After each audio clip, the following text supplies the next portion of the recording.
Rashad Murphy on Instagram, have you? I seen his Instagram page.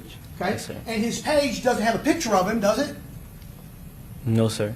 And it doesn't have any pictures of his kids or have. No, sir. And it doesn't have any pictures of him hanging out with other people, correct? No, sir. What it has is an Instagram, Ghost187. Correct. And because of that, that is why you believe that Rashad Murphy is Ghost, correct? Yes, sir.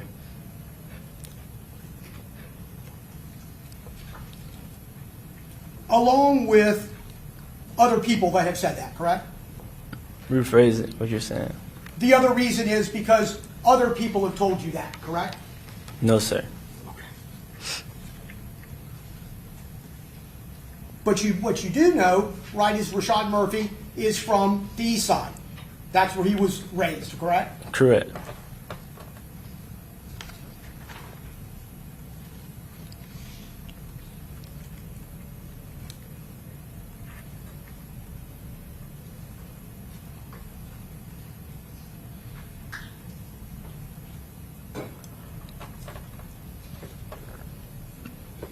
So as I understand your testimony, Mr. Howard, you are telling us that you had communications with Rashad Murphy, correct? Correct. And the first time that you have told anyone that you had these communications with Mr. Murphy was the statement that you gave to prosecutors and law enforcement on August 4th, 2025, correct? Correct. And in June of 2024, which was the death of Charles Jones, you didn't tell law enforcement then that you had had conversations with Rashad Murphy, correct? Correct. But since that time, even though you were arrested right after you got back, I think you think June 24th, correct? Correct. You had seen Mr. Murphy on the news a lot as it relates to this case, haven't you? Correct.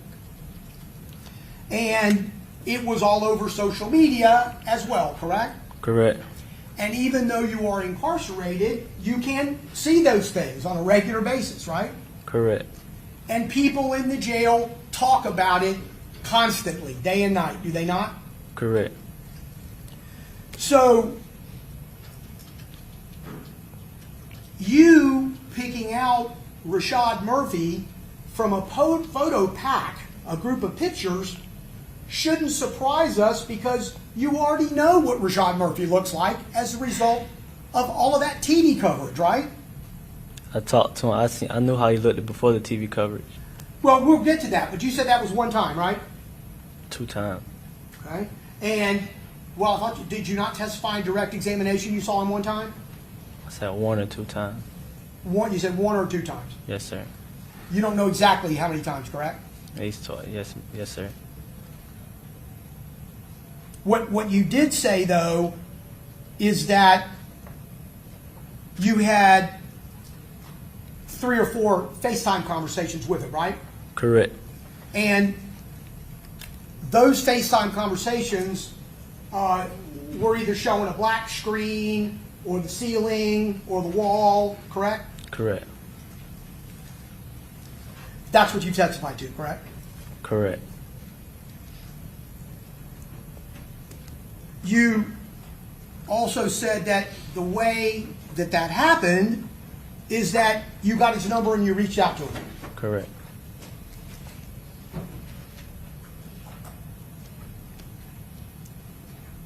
But you didn't know him at all prior to getting out of prison in 2023, correct? Correct. Didn't even know who he was, had never seen him before, correct? I've seen him before. You've seen him before out on the street somewhere, walking on the sidewalk? No, sir. How would you see him before? His pictures floating around. social media. Floating around social media prior to you getting out in 2023? You didn't see it then. You're talking about afterwards, right? Oh yeah, after I got out. Okay. So before then, you didn't know him, Oh no, sir. and you never seen him in person, correct? No, sir.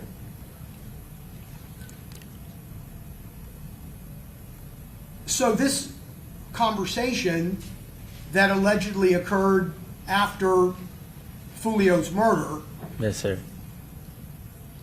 happened when you got back to Jacksonville, correct? Yes, sir. And you say that during the course of that conversation, you simply got a quick glance, 5 or 6 seconds of his face, correct? Because he was putting the phone up to his ear. Is that a fact? I seen his face before then. A FaceTime before then. And that was I thought it was one time, 1 or 2 times, and you're not sure which, 1 or 2? Not the last conversation, a time before.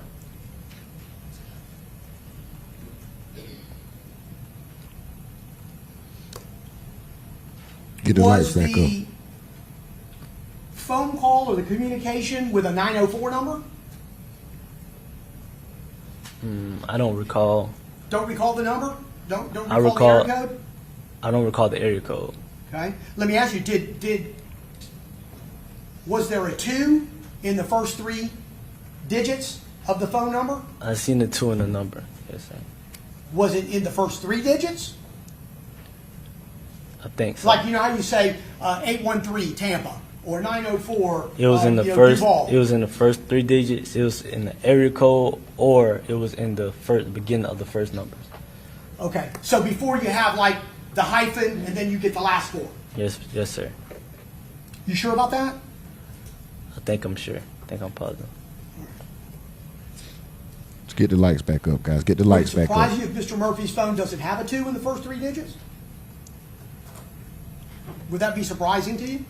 It wouldn't be surprising. That means he wasn't calling me. If he was calling me from a different number, then Okay, so he's calling you from a different number than his own. yes, sir.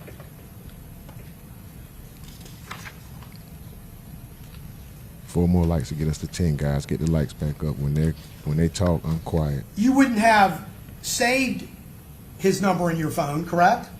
No, sir.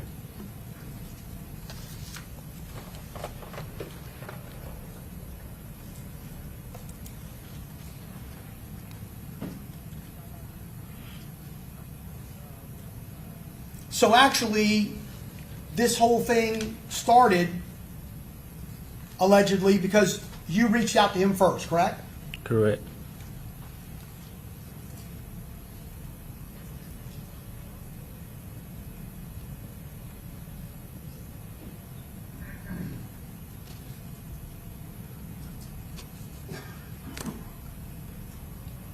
Would the number that he was calling from end up being in your phone because of that communication, correct? Because it was a FaceTime.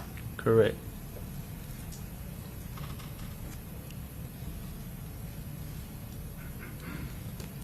And you had that number since you got out of prison in 2023, correct? No, that phone wasn't in service. I'm sorry? The phone wasn't in service. Okay, so the phone that you were talking to him from, it was the phone you had since you got out of prison. No.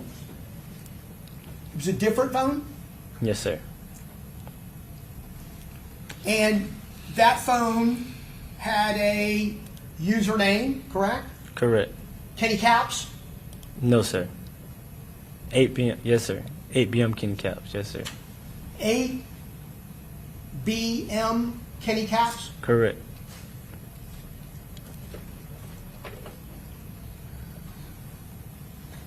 And it also had a 904 area code, and 203 were the first 3 digits, correct? I don't recall. No, You sir. don't recall? You don't recall what that number was?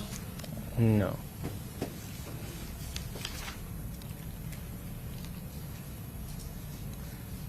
But you had that phone on you when you were arrested in Jacksonville, right? Correct. And that phone was seized or taken by law enforcement, correct? Correct. And that's where it is, as far as you know, right now as we speak today. Correct. So talking a little bit, strike that. The drill rap videos that you talked about a little bit on direct examination, you've seen lots of them, right? Correct. And it may not be just 6-block videos, may not be just 1,200 videos. You look at a lot of drill rap videos, don't you? Correct. And is that because you just like the music, you're a rapper yourself? Are you a drill rap video at times? A drill rap rapper at times too? No, sir. Okay. So you just rap, you don't drill rap. No. Yes, sir. Correct. I'm sorry, you know what? Correct. Okay. But you've seen a lot of them, correct? Correct. Okay. And they are put on social media, on YouTube, in order to get clicks, correct? Correct. And that turns into money based on views and based on the platform that's being utilized, right? Correct. And it's been your experience that everything that's said in those drill rap videos are not true, correct? Depend. Yes, sir. Depends. So some is not, correct? Correct. You would agree with me that portions of what are in these videos, regular videos, drill rap videos, aren't always correct, are they? Correct. They're not always true, are they? Correct. They don't always have facts in them as much as they have lyrics that people want to hear, correct? Correct.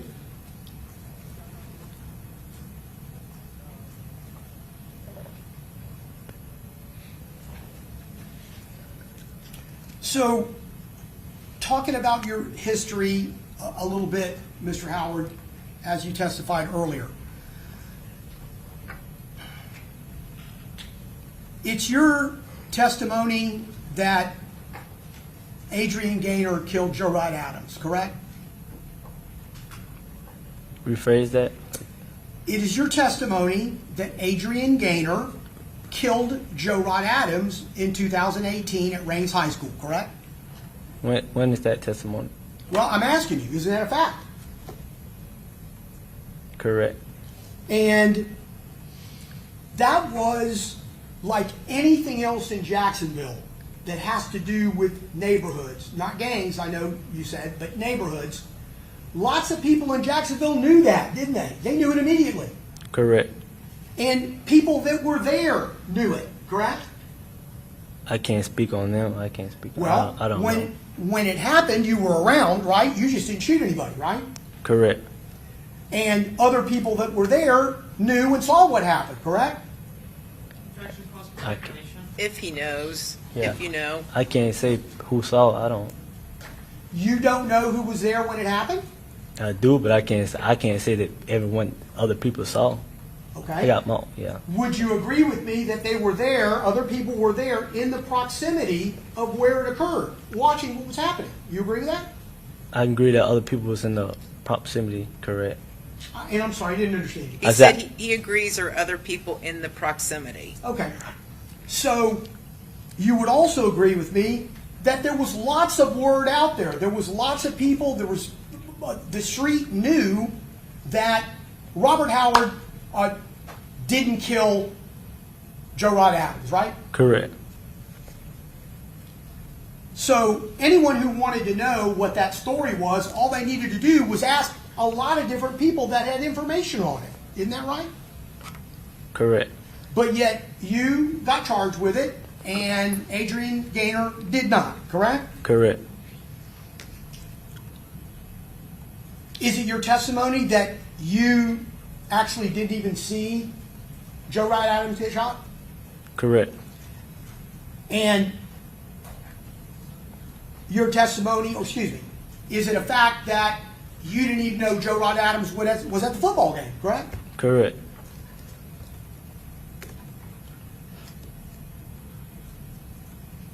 In fact, Mr. Howard, Rashad Murphy didn't believe you were the shooter because everyone out there knew who the shooter was, right? I can't say that. I can't say what he feels or how he felt. But there was certainly a lot of information out there to suggest that you didn't do it. Isn't that correct? Correct. And so initially you were charged with a first-degree murder, right? Correct. And at the end of the day, you had served so much time in jail, you figured, let me just plead to a manslaughter because it's going to get me out, right? Correct.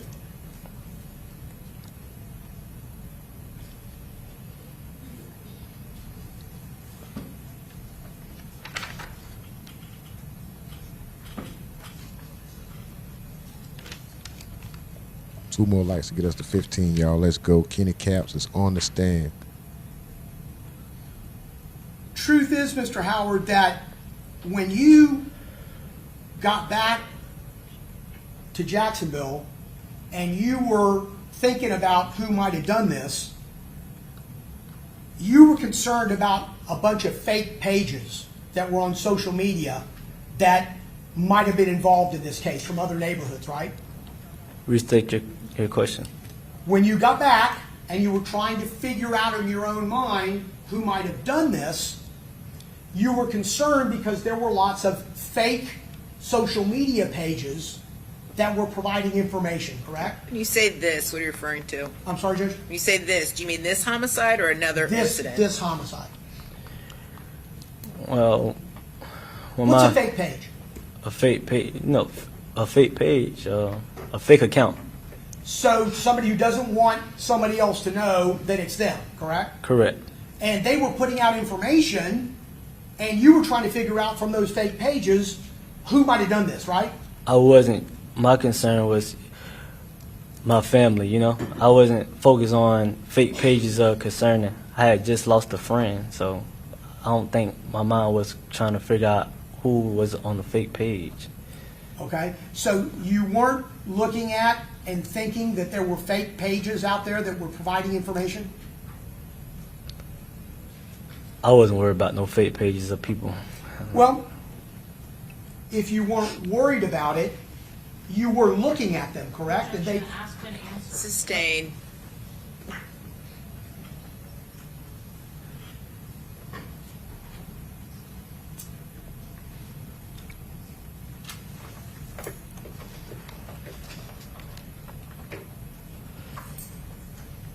and you saw, as you were still in Tampa, until you went back to Jacksonville, social media was on fire, wasn't it?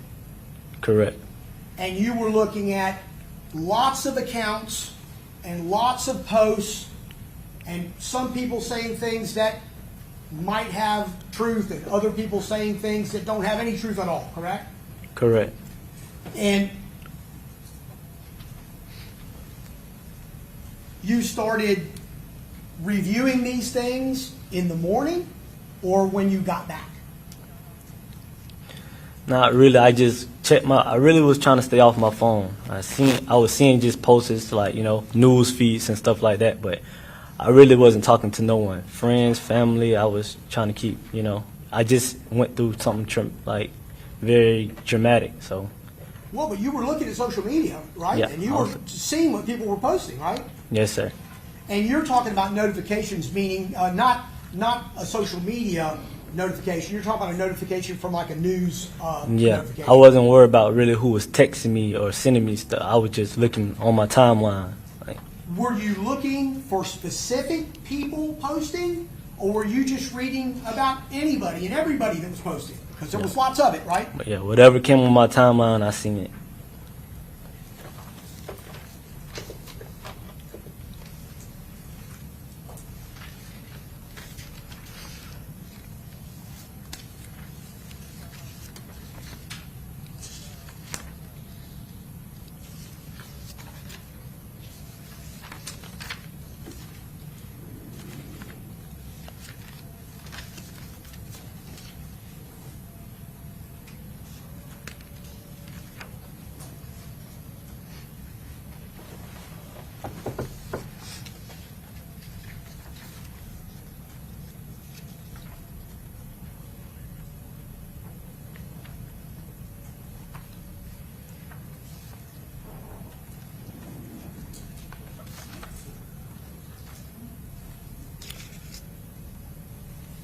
So, Mr. Howard, you talked about this conversation where you alleged that Mr. Murphy told you in Jacksonville, I forgive you, right?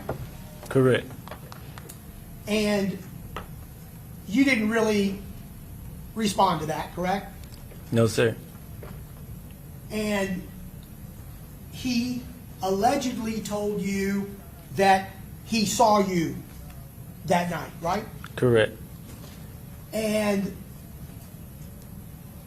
he could have done something to you and he didn't, right? Correct.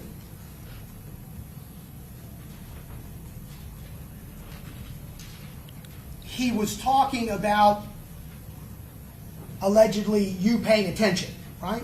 Correct.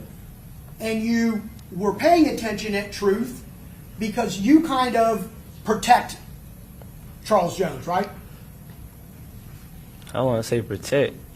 Well, you watch out for his back and you make sure about what's going on around you, right? Correct. And you were concerned because there were some cars in that Truth parking lot that bothered you, right? Correct. And it was because the headlights were on in these cars, right? Correct. And it gave you an uneasy feeling despite nobody really doing anything in particular, right? Rephrase that.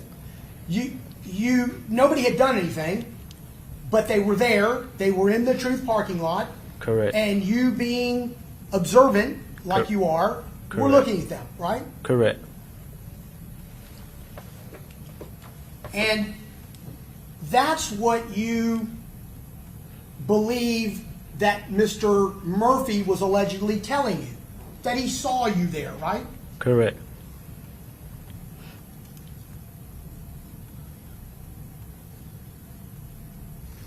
When you saw these cars, were you on the bottom floor there of the parking lot, just taking a look around? Both. What do you mean by both? When I was on the floor and walking up the steps, I watched the whole parking lot.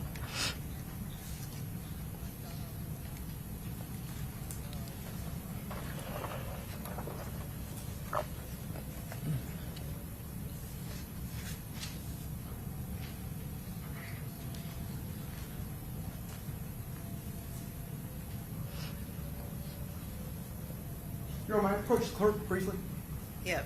I tell you what, why don't we go ahead and take a quick comfort break? So, all right, we'll be back in 10. All right.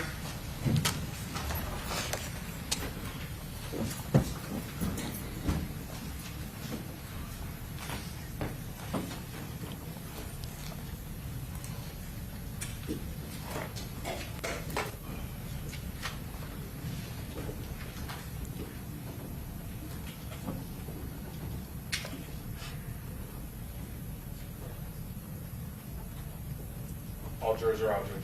Okay, let's go ahead and take Mr. Howard just back to the holding cell for on the break, and then if any of the defendants have to use the restroom, take them out after Mr. Howard. Shout out RUMORNATI and the goo.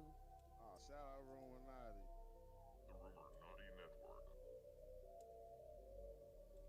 RUMORNATI. Is Kenny Cap a backdoor? Did Kenny Cap sacrifice Foolio to save his own life? Has Kenny Cap been playing both sides the entirety of this time?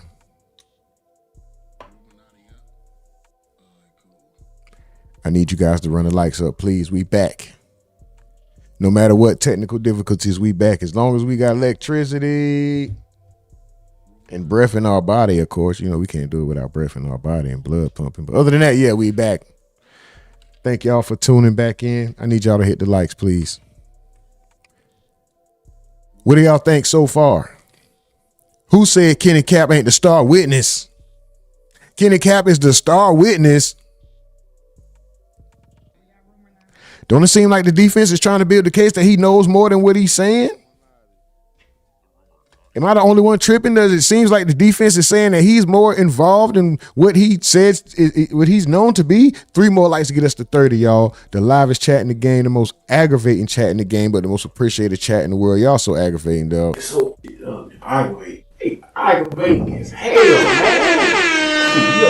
man. Oh, this might be loud, but get ready for these 2 shots, because guess what? Super duper salute to y'all. We in here. I see Candy Edwards. She says, I watched the investigation interview. Shout out to you. And she says, hello from Seattle. Good afternoon. XS says he was watching the parking lot because he knew what was going down. Facts. You got warned ahead of time, brother. You were warned ahead of time. You said it yourself. Hold on. Let me. For these 10 minutes, we should switch over and watch that video. What's up, Jamie? Shout out to you, Jamie. She says, I know, right? Wendell Marshall said, what up? Christopher Hogan, what up? This lawyer's trash. Miss Duval says, who Bibby killed? Uh-oh. Mel says, for some reason, I like Kenny Cap. That little guy's all right with me. Mel's, you slimy mother. XS says, Kenny took the charge for Bibby because they told him to. When Bibby died, he told the truth and started working for them people. Wow. Oh, my goodness. Renard Bester says, hi. What's up, bro? Shout out to you. Slim Jones says, I'm blocking you. Oh, my God. Do your thing, brother. Mr. Duval said, this is the reason Reigns only play at Reebok on Saturdays because of the killing of Spaz at the game. Mike from Neville says, Kenny Yaps. Kenny Yaps. Y'all get the likes up. Slim Jones with Mick Jesus said, you wrote worse than my 10-year-old rumor. I know, man. I know. Supreme Toon says, Kenny got to stick his chin up, bro. He looking scary out here. XS said, this is the conversation. Help us get Foolio. I'll forgive you and never touch you, I promise. Why forgive him and not Julio? Allegedly, Julio didn't shoot nobody. Brandon McNamara says, Kenny Caps is a Judas. Jamie says, welcome back. Thank y'all. Kev says, we back. Oh, no, he's shouting out them. Anonymous says, hit the like soon as you step in. Dust your feet off and enjoy the show. Shout out to you, Anonymous. Shout out to y'all. Thank y'all for coming back. Thank y'all for coming back. Y'all know how this goes. Anybody who's been rocking out since the beginning of this channel, man, y'all know every time it's always something. I don't know if it's the name or whatever it is of the channel, but it has been something. It's been a roller coaster, but we won't quit. And I promise y'all, no content creators, nothing without the support of the people. I see y'all running them likes up already. We got more likes than we do minutes on the clock right now. We done came back. We only been here 27 minutes back, and we already got 31 likes. Y'all so damn strong. Y'all so great. Y'all so powerful. Y'all the best, and y'all so damn aggravating, dog. So aggravating as hell, man. But the likes we had over there already on the first stream, coupled with the likes we have now, we would have already been at 100. So I can go ahead and say we broke the glass. We broke the motherfucking glass. We did it again, man. I appreciate y'all. Let's go. Shout out to y'all. Livest chat in the game, man. Most aggravating chat in the game, man. No content creators, nothing without the support of the people. Let's do this real quick. Since we got 10 minutes, let's do this. Hold on, Brandon McNamara says, Kenny must have been snitching since the murder case. How did he get released? How did he get released so early? 7 or 8 years to murder. Wow. Caesar Herrera says 33, and now I see 34. Let's go, y'all. Keep running them likes up. I appreciate y'all, man. Kevin Wood says black on black crime. Damn. Yeah, man. Crime, period. It don't matter. Black on black, black on white, white on white, Chinese on Chinese, Arab on, excuse me. Hold on. I don't know what I can. Anyway, crime is crime, man, and it's bad regardless. Daniel Joyce says, you look ridiculous, bro. I know. How are we supposed to take you seriously? Don't take me seriously. Take the case seriously. Take the information that you're getting from the case. Take the content seriously. Don't take me seriously. I'm not showing my face. Don't even worry about me, brother. But shout out to you. I appreciate you. Take the like button seriously. Matter of fact, any emotion that you're feeling right now, take it out on the like button. Feel free to use the like button to express any emotion that you feel. Love, hate, indifferent. Go right ahead, brother. That's for everybody. Christopher Hogan says, y'all slow. Y'all don't know these bullets. Hit Foolio girlfriend car too. So he's saying it can't be a setup. Hold on. That's like saying Tupac was set up by Suge Knight, and Suge Knight was like, yeah, don't kill me. Kill the nigga next to me, but just graze me in the head to make it look real. Bob Marley said those same shots that Rumor just let off. XA says he set Foolio up and just ratted on 1 or 2 of them. That's the last thing Gutter want to hear. That's the last thing Gutter will hear when I catch him. Oh, Bob Marley, no. No. 3 more likes to get us to 40, guys. 3 more likes to get us to 40. I appreciate y'all.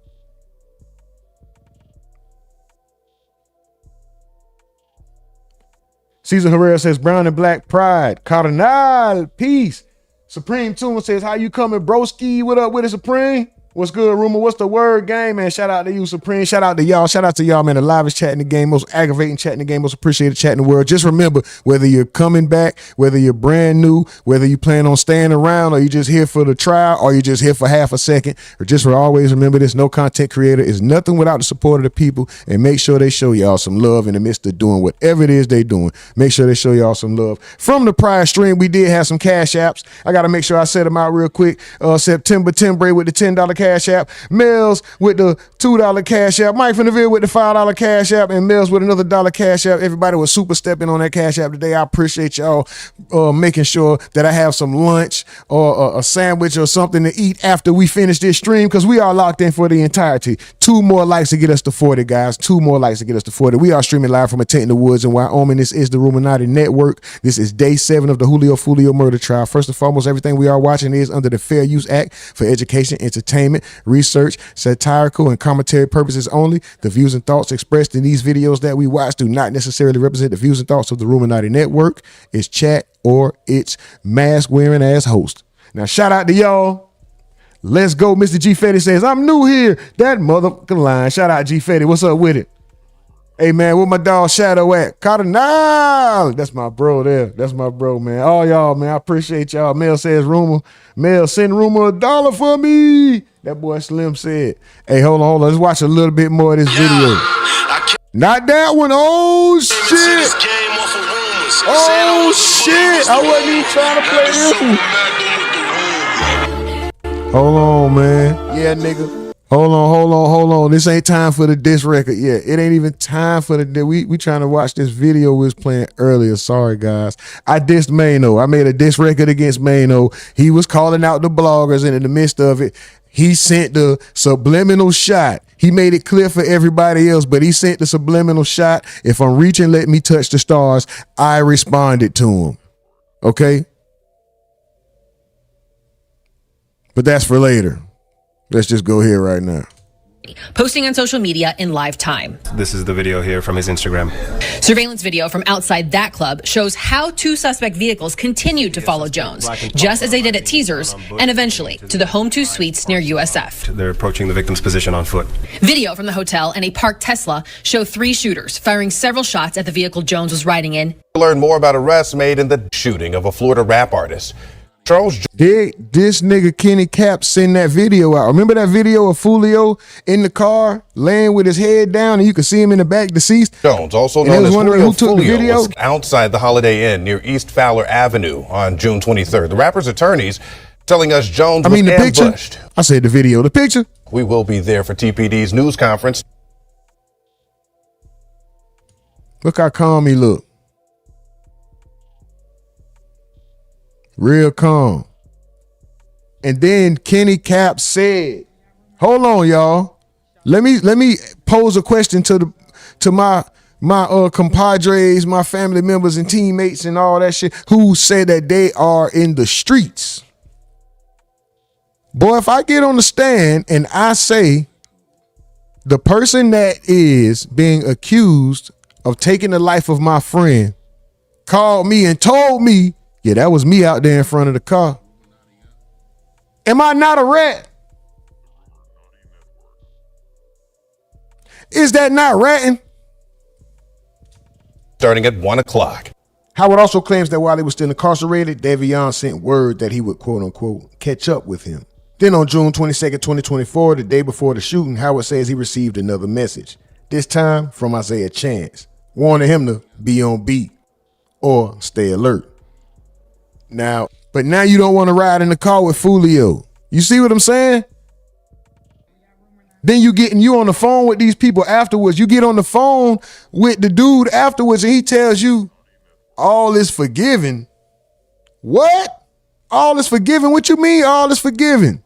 In the Alicia Andrews trial and here recently, the Foolish 4 or 5 in total, but we have heard Kenny Cap's name repeatedly, and it seems that now in the Foolish Four, Davion, Rashad, Isaiah, and Sean, it seems like the defense, especially Davion, is trying to lead to something about Kenny Capps having some sort of information prior to and afterwards. Why does his name keep continuously coming up? So what we're going to do now is pay attention to his answers in the line of questioning from the state, which makes it look like he has a questionable character. But first, we're going to. I must have leaned in when I said that. Was like, this is recent trial, and look what they said. Let's go.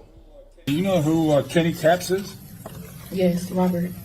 I'm sorry? His name is Robert. Robert Howard? Yes. And was he one of the ones at some point in time you rode in the car with this evening when all this went down? I don't think I rode him at all in the car when I was down there. Do you recall there was a point in time when Kenny Capps or Robert Howard refused to ride in the car with Charles Jones, Foolio? You remember that? Yes, I heard something about that. You do recall that? Huh? But you drove down there with him, and they hit you up. You got warning from the opposing people that's on trial for killing your friend. You had a warning from them. You never said anything about this. Hold on, we're waiting for court to come back in, guys. I promise as soon as the proceedings get to proceeding, I'm going to be quiet. But right now, we're just looking at a little bit of why I posed the question, is Kenny Capps a backdoor? State's present, and let's go ahead and bring in our jurors.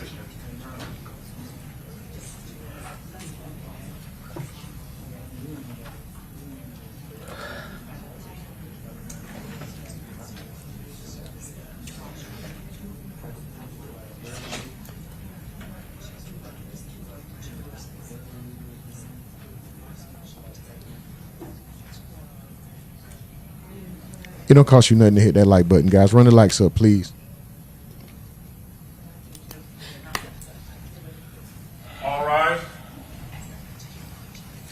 4 more likes to get us to 45. It don't cost you nothing to hit that like button. Run the likes up, guys. Run the likes up. When you see me doing this, when I'm not interrupting and you see me hitting that thumb, I'm saying hit that like button. Run the likes up. Let's go. Run the likes up. Get the likes going, guys. Let's go. Share the stream. I'm about to be quiet because they're about to start. This is where I shut the fuck up and I let the commentary and the content stay in the courtroom.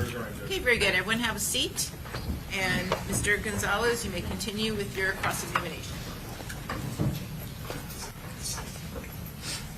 So, Mr. Howard, we're going to backtrack just a minute so we see where we were when we left off, okay? All right. Tired? No, sir.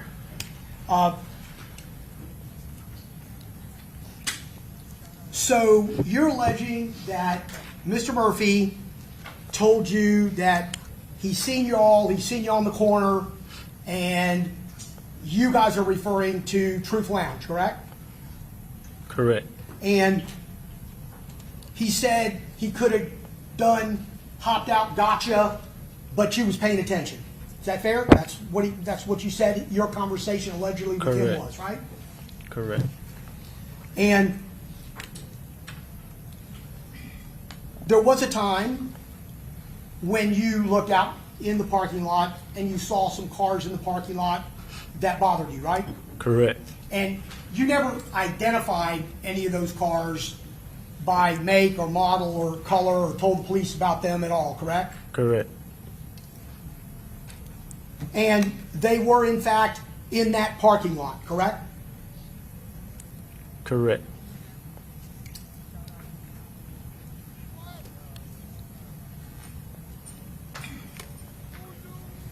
And this conversation that you're alleging and testifying to today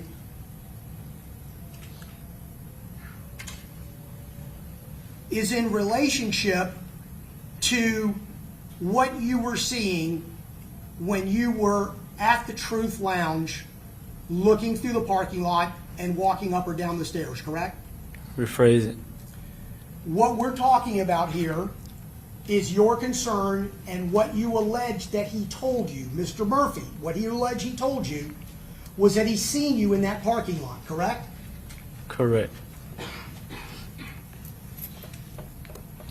You told us you saw a lot in the jail about this case, right? News, yes, sir. Okay. And the news had pictures of the people that were suspects or arrested, right? Correct. And the news had pictures of the hotel and the area where it occurred, right? Correct. And the news had a video of what occurred, where the people were shooting from, where the cars were. It was like a clip of the actual shooting, was it? Correct. How many times did you see that? They played it a lot. I've seen it on the news numerous times. I'm sorry, you seen it? I said I've seen it on the news a couple times. You didn't see the shooters while you were there that night, correct? Correct. You didn't see anybody come out and start to shoot. Correct. But you did, in fact, see it when it was played on the TV, and you could take a look back and see how it laid out once you saw the clip, right? The people, where they were, how the shooting took place. Correct. Did you see your car in that clip? Correct.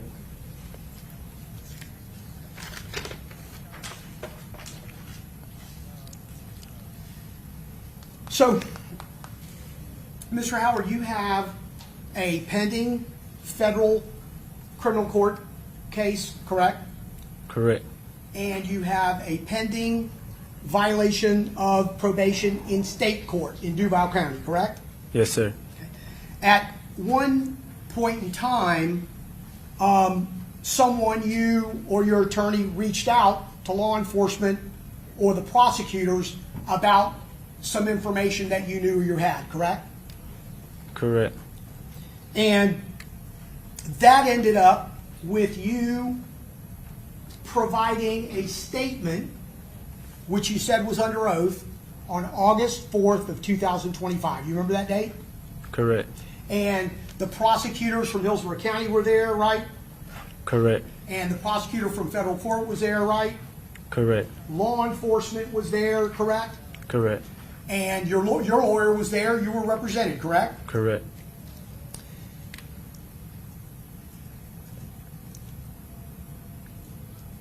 But even though you don't talk to the police about things like this, you never do, you did then, didn't you?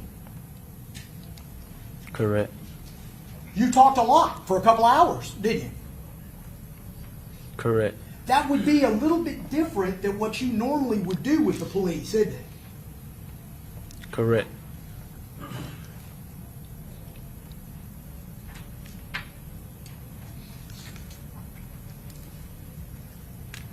So from June 24th, when you got arrested, day after the murder, until August 4th of 2025, which is about 14 months, you never reached out to anybody to tell them that you had this information, did you? Correct. Did you tell your lawyer about it in that first 14 months?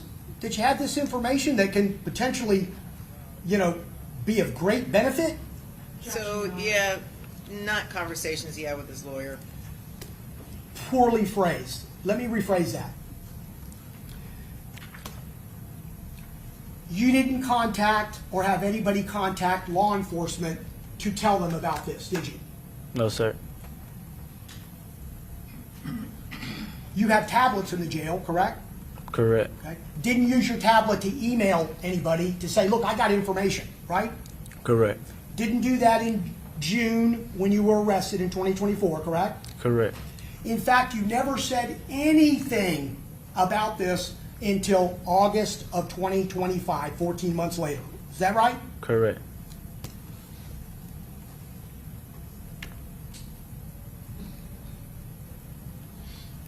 But what did happen is that you had already pled guilty to your federal charges, right? Correct. And you were waiting for sentencing, weren't you? Correct.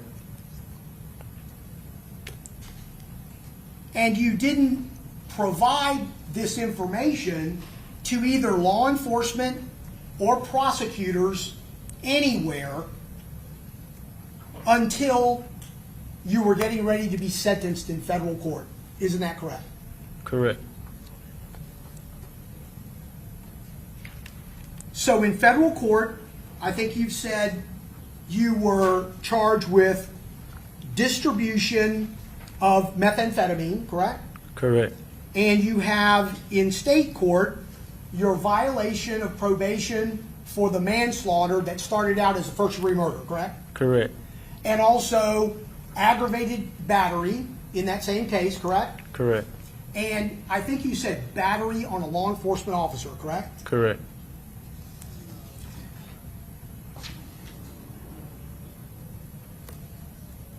Your sentencing in federal court has been continued 3 or 4 times already, hasn't it? Correct. And that would be waiting for you to testify here today, right? Well, it's something else contained in my federal case. Well, you already pled guilty to it. Once you plead guilty to it, you get set for sentencing, don't you? Yes, sir.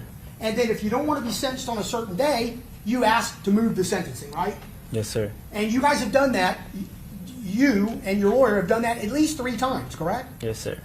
And you're now getting ready to be sentenced again after this testimony, right? Yes, sir.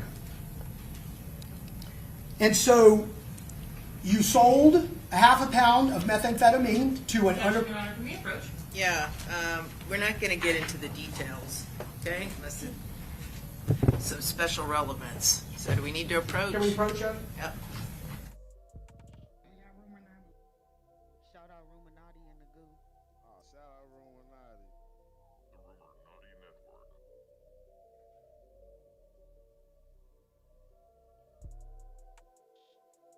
RUMORNATI up? Alright, cool. The RUMORNATI Network. RUMORNATI up? Alright, cool. The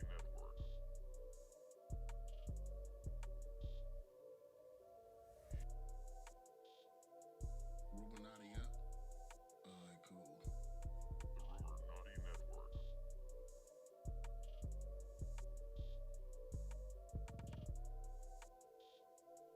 RUMORNATI up? Y'all, keep running them lights up, please.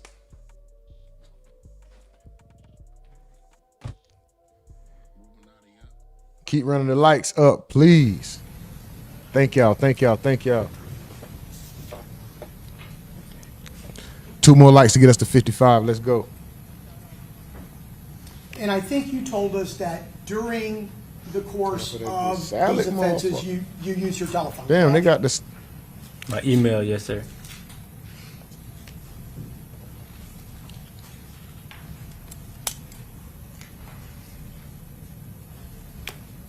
When you provided this statement in August of 2025 to prosecutors and law enforcement, you signed a consent for them to use that phone and get into that phone, right? Utilize that phone any way they needed to, right? Correct.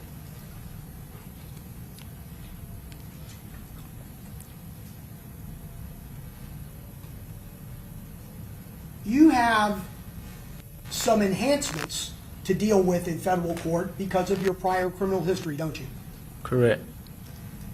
So it's not just regularly what the guidelines may call for. You also have, because of those priors, a possibility of enhanced sentencing, correct? Correct. Already, one of the 2 charges in your federal case was dropped, correct? Correct. And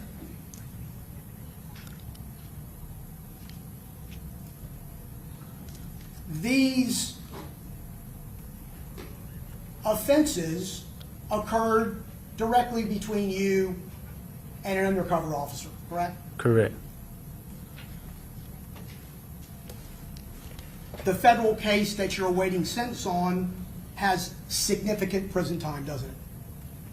Correct. In fact, the maximum penalty is life in prison, isn't it? Correct. And also, the best case scenario for you would be a 15-year minimum mandatory sentence. Do you understand it that way? Correct. That does not include what could happen to you in your state court case, right? Correct. Because you have a maximum penalty of 15 years, in that manslaughter case, correct? Correct.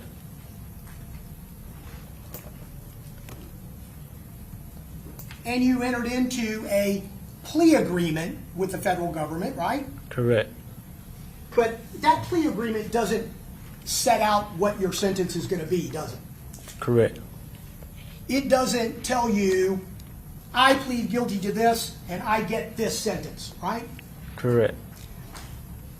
In fact, that is left up to a judge, right? Correct. But a federal prosecutor can file a motion in order to ask a judge to give you less time, right? Correct. Do you know what 5K 1.1 is? Have you been spoken to about that? I know what it is. We're not going to invade any attorney-client privilege, okay? Are you aware of what 5K 1.1 is? I know what it is, yes, sir. And it allows for departures in sentencing than what the minimums and maximums would be, correct? Correct.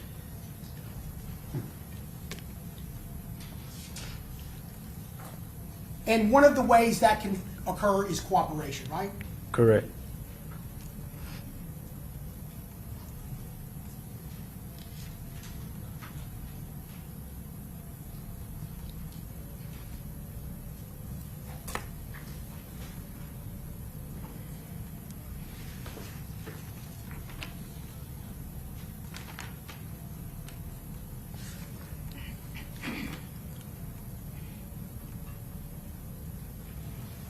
Your plea agreement was signed way back in February of 2025, right? Correct. You could have been sentenced a long, long time ago, right? Correct. But after your statement in August of 2025, we're still waiting for that to happen, right? Correct. For people to evaluate what you're doing here today, right? I wouldn't say that. I don't know how to answer that. Can you rephrase it? Are you aware of any other reason why your sentencing had been put off so long? Correct. May 1st, well, just this upcoming May 1st, a federal law has changed in my case, so.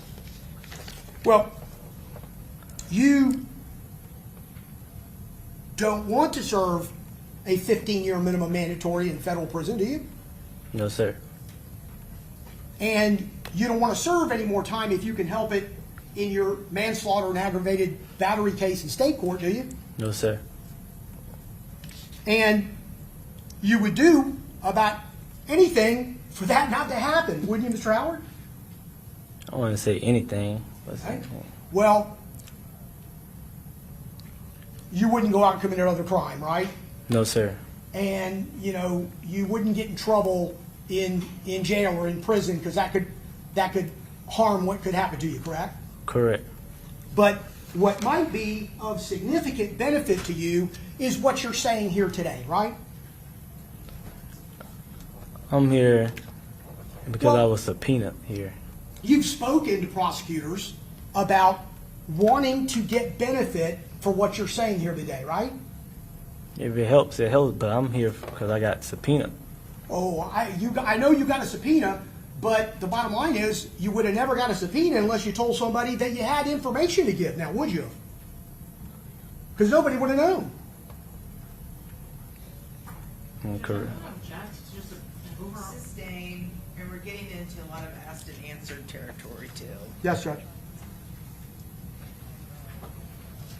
You would like to have cooperation and get a benefit and a reduced sentence for the story that you're telling today, would you not? I would like to not get a contempt court and not providing or answering questions that will help me further violate my state probation. Nobody reached out to you before you reached out to somebody else to say you had this information, did they? Correct.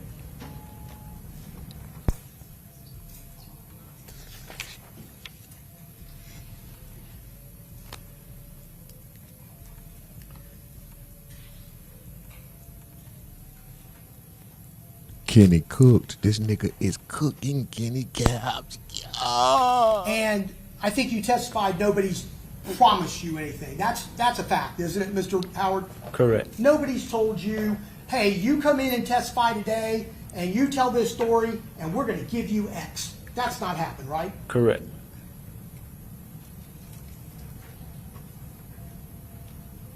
But you absolutely want that assistance, given an opportunity to have it, right? Objection, Your Honor. Asked and answered. Sustained. Rephrase your question. Well, we don't need to. I Don't need sustain to. the objection. Has to ask and answer. Mr. Howard,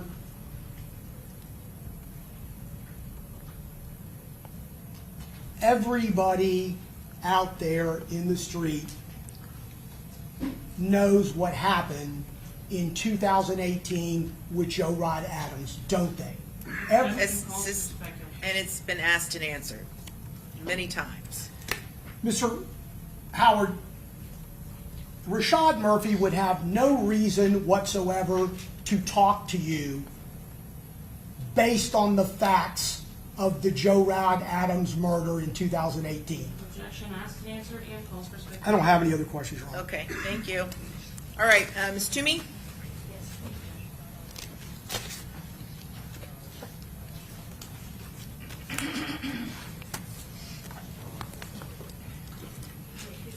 Yep. Did Gonzalez cook? Did Gonzalez just cook? Good afternoon, Mr. Howard. How are you? I'm doing good. How about yourself? I'm doing well. Yes, ma'am. All right, so let's start off with kind of where State's asked you a bunch of questions. Mr. Gonzalez has asked you a bunch of questions about these different areas in Jacksonville, okay? Yes, ma'am. I think you testified for the state that you would never admit to being part of a gang, right? Correct. But in the same context, there is what's known as 6 Block, right? Yes, ma'am. Which is purely, according to you, a neighborhood in Jacksonville, right? Yes, ma'am. And then there is 45th Avenue, I think, Avenue B, Yes, ma'am. and that's kind of where you lived in Jacksonville. Yes, ma'am. And Charles Jones was part of 6 Block, right? Correct. Yes, And- ma'am. And that's like an apartment building, an apartment complex, Yes, ma'am. right? And then you have other areas located in Jacksonville, 1200. What other cliques or neighborhoods? Yeah, I have several. There's a lot in Jacksonville. Give me a few. Yeah. Sherwood, 21st, Lackawanna, all different IDs.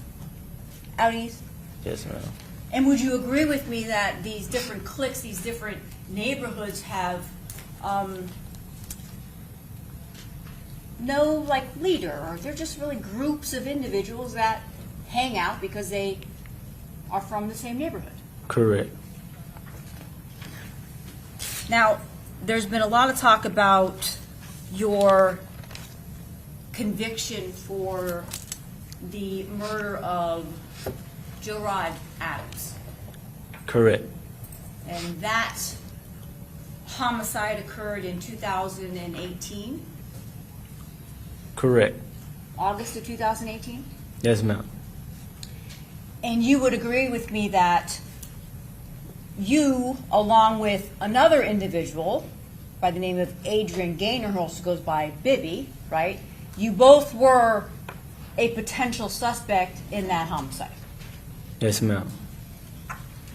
But you basically took the fall for Bibby, or Adrian Gaynor, who was your best friend, right? Correct. And Bibby, along with Foolio, were, according to you, your prior testimony, were best friends, your best friends. Rephrase it. You, Bibby, and Foolio were close friends, right? Correct. And you were originally charged with first-degree murder Correct. for that homicide. Yes, ma'am. You were arrested, what, almost immediately? Correct. And Adrian Gaynor was out in town. He wasn't arrested, right? Yes, ma'am. So you were arrested. Bibby, Adrian Gaynor, was out on the streets, and then eventually he gets killed, right? Yes, ma'am. Because everybody really thinks, word on the streets, is that he was actually responsible for Joe Rod Adams' death, right? Correct. But you took the fall for it, right? Yes, ma'am. And I think it was the prosecutor that asked you, the state that asked you that you've never admitted or told anyone that Bibby or Adrian Gaynor was actually responsible for Joe Rod Adams' death, Correct. right? And does Joe Rod Adams have a nickname? Yes, ma'am. Is it Spaz? Yes, ma'am. And actually, that's not really true when you told the jury that you never told on your best friend that he was actually responsible for Spaz's death. Rephrase it. When you told the jury that you've never told anyone that Bibby, Adrian Gaynor, was responsible, not you, but he was responsible for Spaz's death, that was not correct. How is that not correct? When you spoke to the state, I think your defense attorney was there. Objection, Your Honor. This was improper impeachment. Yeah, sustain the objection. Do you recall telling the prosecutors in this case that you took the fall for your best friend on August 4th of 2025? Your Honor, objection, improper impeachment. The question to the defendant, the question to the witness was whether before this case. So, objecting again. Okay, sustained. Before your testimony here today, did you ever make that statement? So restate your question. Before your testimony here today, did you ever tell anyone that you took the fall for your best friend? I think when they asked what did Adrian committed, I said correct. I don't think I ever came out and just said, yeah, like told them on. Okay. Yes, ma'am.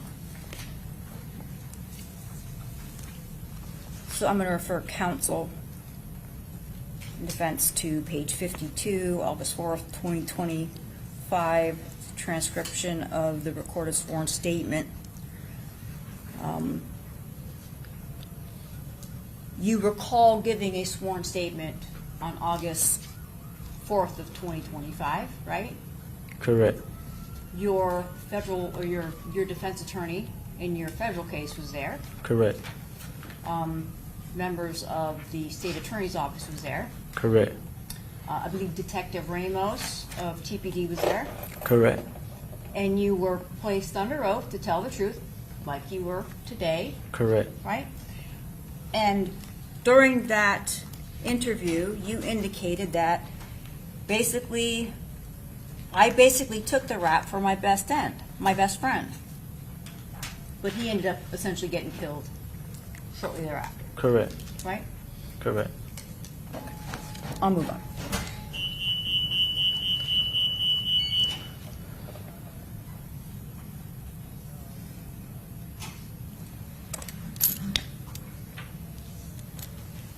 Joe Rod Adams, was he a member of a gang? I can't tell. I can't see.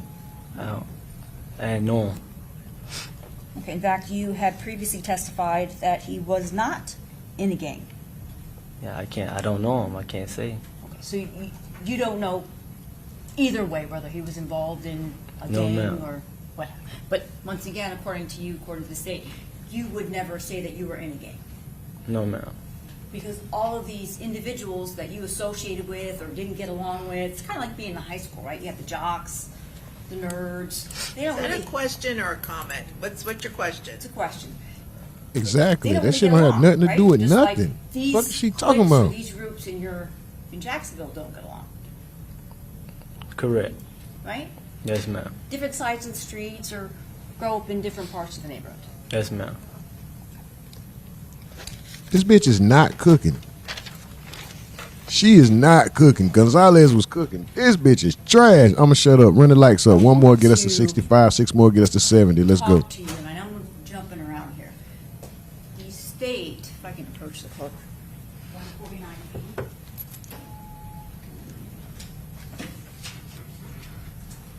Y'all seen Gonzalez rubbing his forehead like this, dude. Nothing she said would help her client. None of them questions she just asked would help her You client. had indicated on direct Let me shut up. with the state attorney's office that you were very cautious in trying to protect, obviously, yourself and Charles Jones on that evening when you came down to Tampa, right? Yes, ma'am. But isn't it true at some point in the evening that you and Mr. Jones had gotten into an argument? Correct. And that argument took place at Teasers. No, wait, take that back. Truth 18, Correct. right? Am I right about that? Correct. Uh-oh, she And cooking. the argument was about what? Him drinking and consuming drugs, drinking alcohol. Along with him posting where his location was, right? Correct. Wasn't that part of the argument? Both. Correct. Both. And then when you left Truth 18, you actually didn't ride with Charles Jones, right? Correct. You left Truth 18 with someone else. Correct. And that would have been what, Armani Turner Correct. and another female? Correct. And so 149B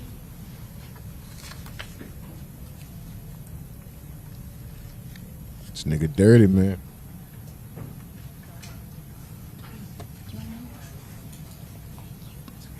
Y'all getting an argument. You have communications back and forth with these guys. Then you don't ride in the car with them no more after they told you to be on beat. Then they tell you forgiven afterwards. Come on, bro. It look funny, bro. previously testified, this person in the white shirt standing out by the car with the lights on, that's you, right? Correct. And that is outside Truth 18. Correct. And at that point, you had gotten into a little bit of an argument with Mr. Jones, right? Yeah, before this. I'm sorry, before that? Yes. But yet, when Mr. Jones and his people, or his other friends, right, leave Truth 18, you leave in a completely different vehicle. Correct. And when Charles Jones arrives at the hotel, you don't even get out of the car when he goes and tries to get a room. Correct.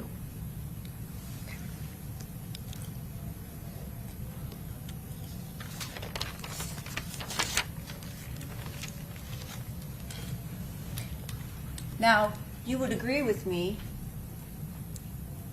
that Mr. Jones is not well liked, right? Correct. And you yourself and Mr. Jones are well-known individuals, right? Correct. And that was part of the problem with Mr. Jones posting his location because you were concerned about that, right? Correct. Because people love you and people hate you. Correct. That's you, right? Yes, ma'am. And Mr. Jones, Charles Yes, Jones. Yes, ma'am. And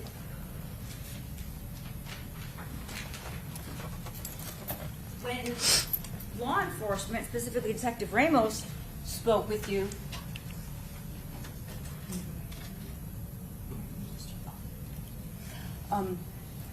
when you spoke with Detective Ramos that night, right, June 23rd, you didn't tell him, and in fact, let me take that back. You actually told him that you had no idea who had or who could have been responsible for this. Correct. And that there had been no threats online that you knew of, right? Correct. That's what you told Detective Ramos. Correct. And it could have been just a crazy fan. Correct. That's what you told Detective Ramos, right? Correct. And that you were not involved in a gang, Correct. that although your fans and the people that know you and Charles Jones, Julio Foolio, they think that you guys were involved in 6 Block, right? Correct.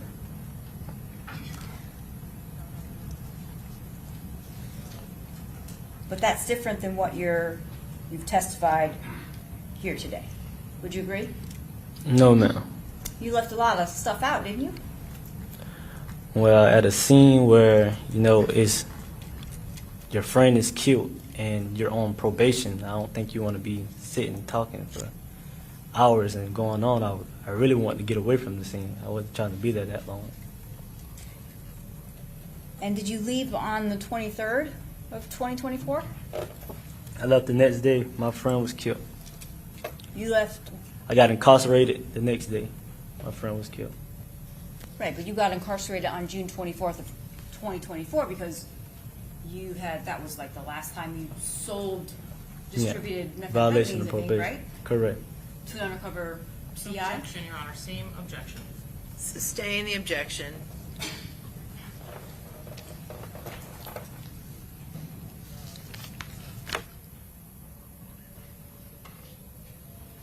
Let's talk a little bit about, I'm trying not to be repetitive, but Yeah, because at some point it's asked and answered. So, aggravating as hell, man. Marcus Defense Exhibit 1 for David Murphy. Shout out to y'all, most aggravating chat in the game, most appreciated chat in the world. Running them likes up. Keep the commentary going. Keep the comments rolling. Keep the chat active. Stay live, y'all. Stay woke. We're going to be here for the duration of the trial. I'm about to shut up. Y'all keep running it up. Let's go. Is that your signature? Yes, ma'am. Is that how you recognize it? Yes, ma'am. Okay, you want to just flip through it? To make sure? Yes, ma'am. Sorry. Yes, ma'am. Yes, you recognize it? Yes, ma'am. At this point in time, I would move into evidence marked as Defense Exhibit 1 for David Murphy. No objection to the defense of any evidence in the state's case, Your Honor.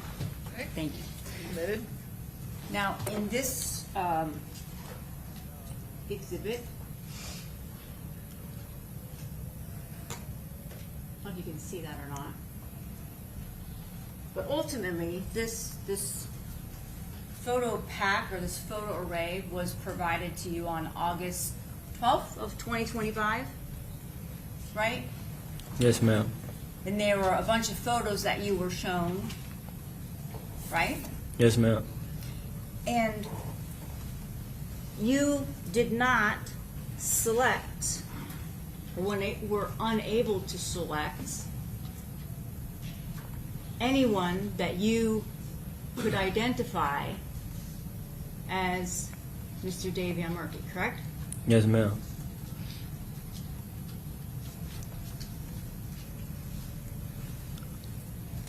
All right.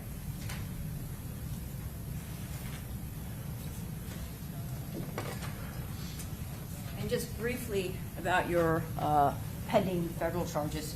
Your charges in federal court are pending, have been continued multiple times. Objection, asked. Sustain.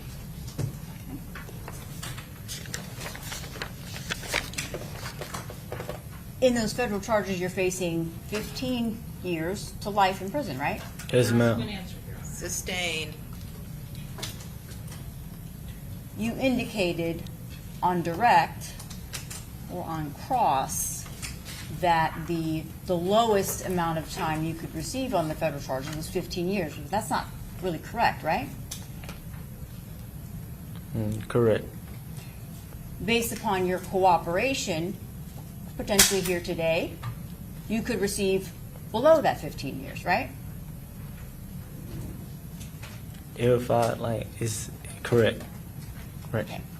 And the plea agreement that you signed was not necessarily limited to your case in federal court. Objection, Your Honor, misstatement.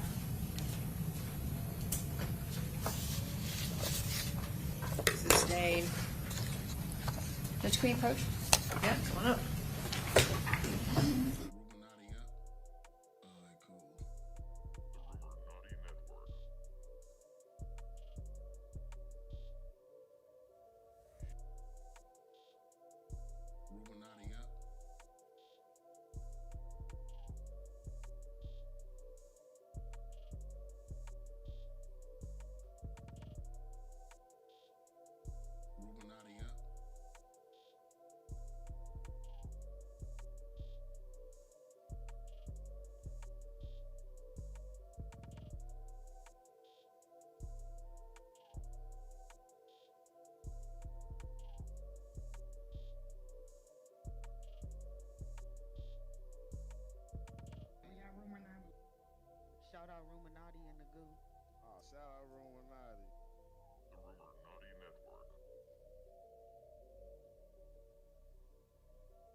Y'all keep running the likes up. Keep running the likes up. I'm only going to make some comments when they're quiet. Y'all keep running the likes up. Only during recesses, bench approaches. It's the only time you'll hear me talk as of right now. And you might hear the occasional run the likes up. Share the stream.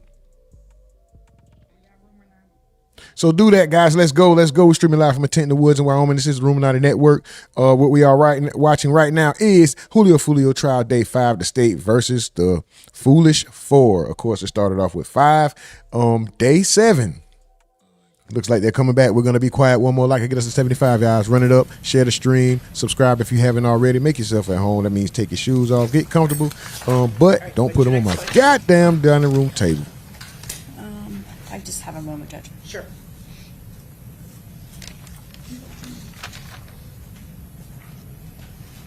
Are you familiar with Darius Beals? Can you restate that? Do you know who he is, Fizzle? Restate it? Do you know who he is? No, ma'am. Do you know Fizzle? No, ma'am. Were you aware that Fizzle was killed 6 days after your friend Charles Jones was? No, ma'am. No? There's. You I'm said. sorry? Can you say everything you said again? Sure. Kind of low. Do you know Darius Beals? Darius or, Beals. Or Fizzle? I know Darius. Yes, ma'am. You know him? Yes, ma'am. Okay. You've heard about him? I done heard of him. Yes, ma'am. All right. And are you aware that he died, was shot, was murdered 6 days after Mr. Jones was killed? No, ma'am. You don't know that? No, I didn't know it was 6 days after he was killed. No, ma'am. So you'd be shocked to know that? I wasn't shocked. I heard about his passing, but I didn't know it was 6 days. Okay. So you did hear that he died? Yes, ma'am. All right. The morning at 5 a.m. on June 23rd of 2024, you already said that you know Gudazay, right? Yes, ma'am. And what's his real name? Isaiah Chant. Okay. Are you familiar with a post by Isaiah Chance where he had posted something about Tom Brady? Yes, ma'am. And when you saw that post at 5 o'clock that morning after your friend Charles Jones was killed, you hearted that post, right?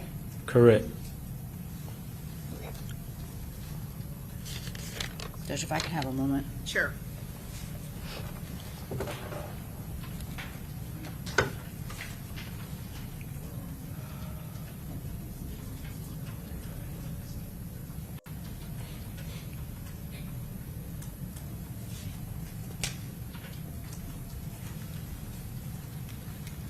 Thank you, Mr. Howard. Okay, thank you, Ms. Toomey. Ms. Finkelstein, are you crossing this witness? Okay, go ahead. Yep.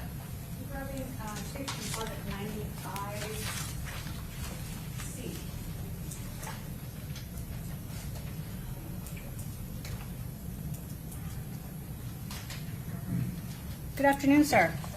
Good afternoon.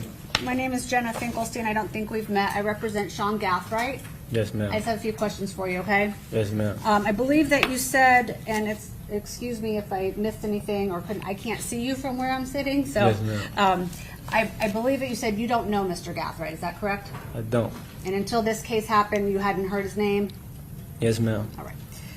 Let me ask you, there was some talk about different hand signs. You remember that conversation? Correct. And I'm going to show you what's in evidence as states 95C, I guess C1. Bear with me. This is not my forte, as we've all learned. Can you see that, sir? Correct. Well enough. It's a little fuzzy, but is it okay for you? Yes, ma'am. Okay. And who's in that photo? Me and Charles Jones. I'm more of a visual person, and again, I couldn't see you from where I was, so I'm going to ask you about those hand signs. Are you able to see those from your screen? Yes, ma'am. Can you tell me the hand signs that Mr. Jones is holding up will go with, if you're looking at the photo, what would be on the left, so technically his right hand, what sign is that? Is it or is it a specific sign? No specific sign. Okay. So when somebody throws up a sign or they use their hand and they take their middle finger and their thumb and then they have other 3 fingers, that doesn't necessarily mean anything to you. Correct. So if we hear that that means 1,200, that could be true, Yes, ma'am. but it also could be just something that Mr. Jones and other people throw up, right? Correct. Your understanding, Mr. Jones was not affiliated with and was actually, I guess, in opposition to people associated with 1,200, right? Correct. And from what you know, who else is in that photo? Is that you? Yes, ma'am. So this was promoting something, right? Yes, ma'am. So it's supposed to be, hey, come to our party, watch us perform. Correct. This isn't what you would consider or what we've maybe heard referenced as a diss, right? No, ma'am. This was a good thing. Correct. Okay.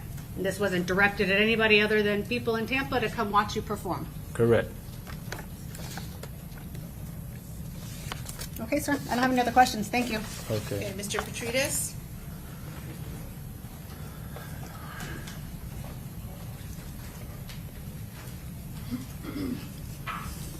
Good afternoon. Good afternoon. I have a few questions for you. You said you got into a different car going from Truth 18 to the Home 2 Suites, correct? Correct. But you had been riding with Charles Jones the rest of the night prior to that, Correct. from Airbnb to Teasers and Teasers to Truth. No, not the last Airbnb. No. Okay. But from Teasers to Truth, correct? From the first club to the second club. I don't recall. If I rode with him to the second club in his car. But you were in his car that night, frequently. Yes, sir. Okay. And speaking about when Mr. Chance reached out to you, he reached out to you first. This is going back a couple years on social media. I correct? think so. I recall. And it was, like you said, friendly post. Correct. And I think it was a welcome home message. No, not a welcome home. Just friendly conversation. Asking for advice or guidance or anything like that? No, sir. Just friendly, though. Okay. But no threats. No, sir. And he never contacted you after the murder. You were only out for 24 hours. No, sir. Never called or texted.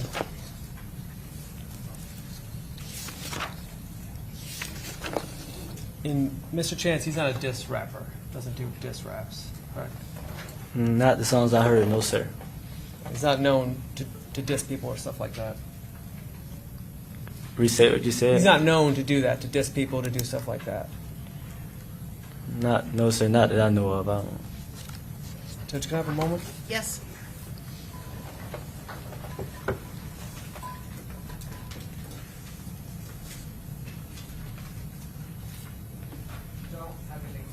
Okay, redirect? Yes, Your Honor, very briefly.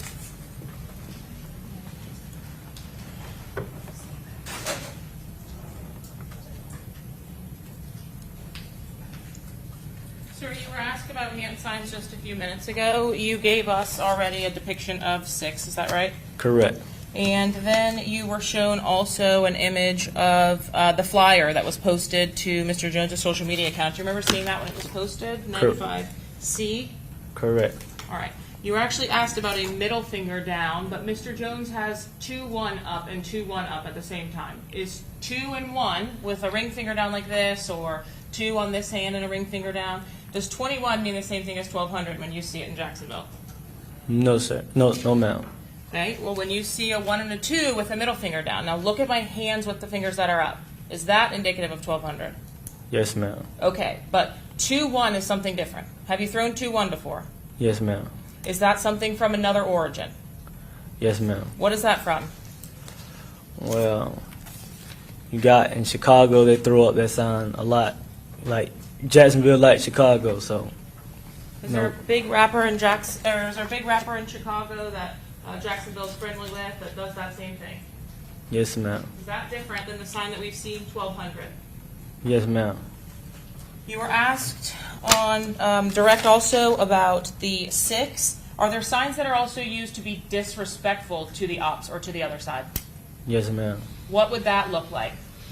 Like putting up like a gun or something to a 6 or shooting Okay, at so a 6. if I put 6 block on one hand and then a gun to it, is that meant to be disrespectful? Yes, ma'am. Okay, what about if I put a 6 downwards? Yes, ma'am. How about any of the other signs? If you put them upside down, if you put a gun to it, are those signs that are meant to be disrespectful? Yes, ma'am. During drill raps or during disrespect that's being done in photographs, do you often also see trolling of using the other side's gang sign when speaking about something specifically? Yes, ma'am. Mr. Gonzalez asked you whether Mr. Murphy called you from a number that you recognized or whether you could recall the phone number that Rashad Murphy called you from. Do you remember that number by heart? No, ma'am. Did you make it a point to utilize your own personal phone number when you were calling a rival, or did you make it a point to utilize something else? Yes, ma'am. I'll use like my email or something. You were asked about whether you told the police about everything that was going on in Jacksonville in your conversation with Rashad Murphy. Did Rashad Murphy text you, "I forgive you," before or after you talked to the police on the morning of the murder? After. Did you have a phone conversation with him about his forgiveness before or after you talked to the police on the morning of the murder? After. When you were interviewed with an investigative subpoena with your attorney for the first time in custody of the federal government, you had already pled out on your federal case 6 or 8 months before. Is that what your testimony was? Correct. And your sentencing hearing from that had been set off already, Correct. before you ever had contact in any capacity with anyone from the state. Correct. Have you had an opportunity to see and review your plea agreement in your federal case?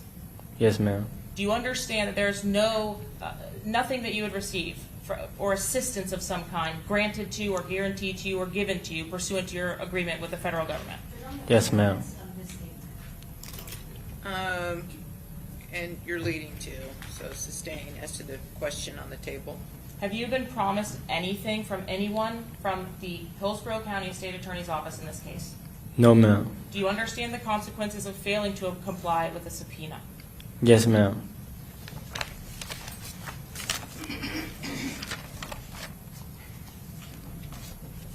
You were asked questions about who knows what about Bibi and Spaz's murder. At the time that you came home from prison, had you actually confirmed for anyone who pulled the trigger? No, ma'am. But in the events that occurred on the night of that murder, there were several witnesses, I presume, in that case. Yes, ma'am. But you had not confirmed that for anyone. Yes, ma'am. Was that the subject of your conversations before Charles Jones died with Rashad Murphy? Correct. Did you even confirm to him whether or not it was you that pulled the trigger that killed his cousin? I did.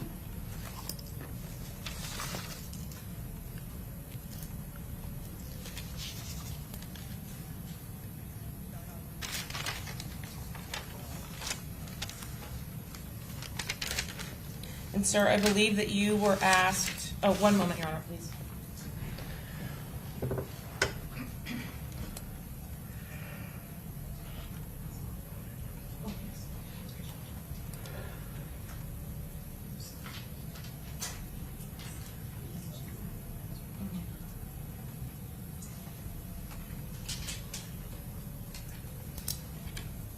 In your conversations with Isaiah Chance prior to the homicide itself or leading up to the homicide, did you have a conversation about the flyers that we saw on the monitor here?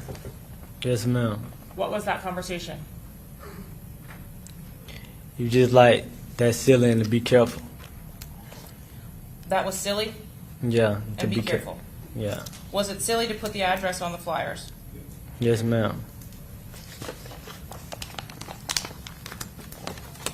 When you met with the federal prosecutors with your investigative subpoena, did you provide to them the password for your phone or your email, iCloud accounts, or whatever it was? No, ma'am. Did you give them a consent form to search the device? Yes, ma'am. And did you provide to them your account information to attempt to enter the device? No, ma'am. Did you provide to them your email? Yes, ma'am. Do you have or did you have at that time your password? No, ma'am. How long after your arrest had it been that that meeting occurred? Over a year. And lastly, you were asked on direct examination whether you had previously identified Xavier Edwards as Fat Boy. Do you recall having a deposition in this case with the defense attorneys seated at these tables? Yes, ma'am. Do you recall what that is, where you sit down and you answer questions? Deposition, yes, ma'am. Do you recall being asked, do you know an individual that goes by the name of Fat Boy? I don't recall. Would it refresh your memory if I showed you a copy of the transcript from that? Yes, ma'am. Your Honor, may I approach the witness? Yes.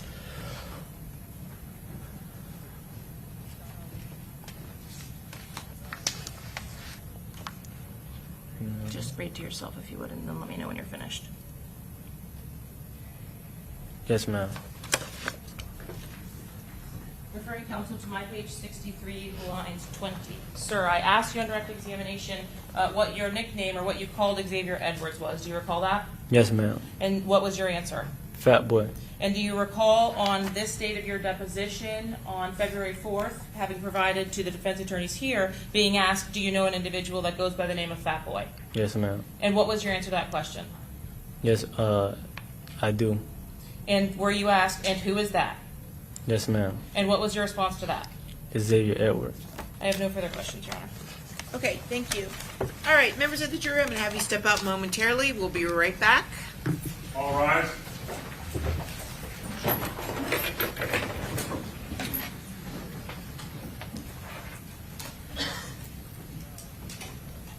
What you mean step out momentarily? We'll be right back.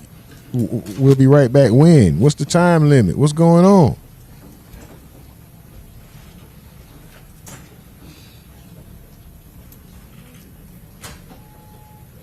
I just heated up my food. Okay, very good. Everyone have a seat. May this witness be excused? Yes, Your Honor. Okay, thank you. Mr. Howard, you were finished. Who's going to be your next witness? Judge, Detective Matthew Jones. Okay. Oh, good, so I can still eat. Shit, I'm about to say, I just heated up my food, man. And So once we get Mr. Howard out, then we can go and bring our jury back in. And are you going to put Ramos back on the stand today or tomorrow? Yes, Judge. Okay. So they hiding the jury. Detective Jones going to take. They hide him from the jury, man. They know what he look like. For Ramos, Molly Carter, DNA. Okay. She'll take a little bit. Okay. Time for a comfort break. If you need it, yes. Four more likes to get us to $85. $, the Rumonati Network on Cash App. $, the Rumonati Network on Cash App. TheRumornati Network. You know how to spell that, don't you? NETWRK, man. Shout out to y'all. Keep running the likes up. Keep the chat active. Four more likes to get us to 85. Let's go.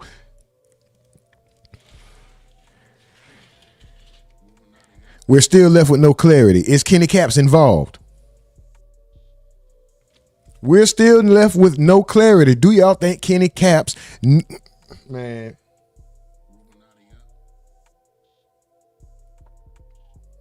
All right. Make it.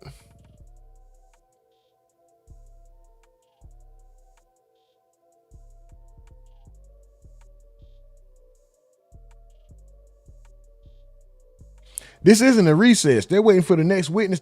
Thank y'all. 84 likes. Let's go. One more like to get us to 85. Let's go. Keep running it up.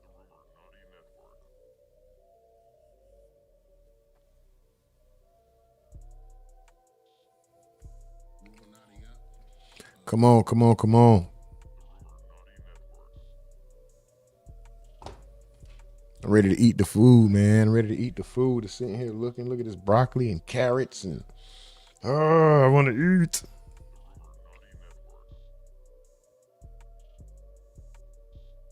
Come on, Judge. We know what Kenny Cap looked like anyway.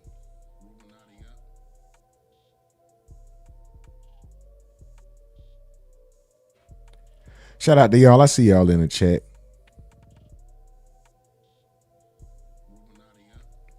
We got Officer Cleo. We got Wait Till You See My 8 Bailey. We got Mike from the Ville. We got Jennifer Hodge. We got XO Mills. We got Mr. G Fetty. We got is that Elio Saint? We got Nicholas Powell. We got SSG Morgan. We got Kashim Poland, Exed. We got Darkness. Darkness is Black. That's funny. Bob Marley, Candy Abel, Giddy 5084. Stephen Fresh, or is that Stephen Fresh or Stephen Fresh? Shout out to you. Anonymous, let's go. Tracy Burris, let's go.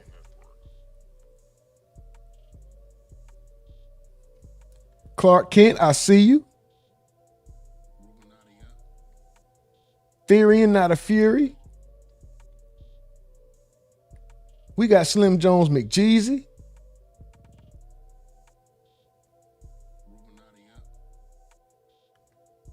We got G. Roy. We got Marcus Rouse, Obsidian Gold, Infrared 20. Shadow. My boy Shadow Cardinal, what's up with it? Simeon. ID1 Kenobi. ID1 Kenobi, that's funny. Dwight Brinson. Wavy, Maurice Henderson. LeVar Gilbert. Supreme Tunes.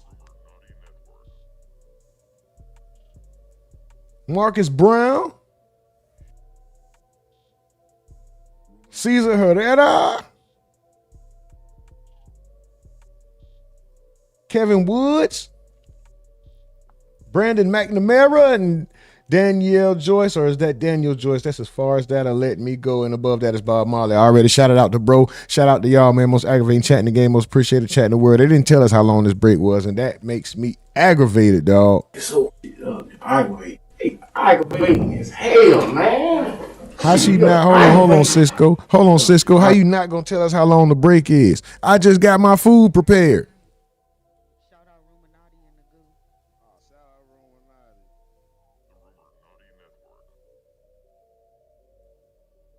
RUMORNATI. Flick and Asher says they going down.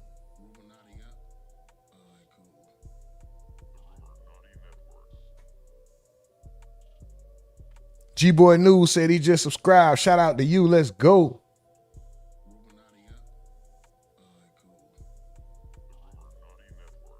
Touch, what's up, Touch? Nicholas Power, what's good, homie?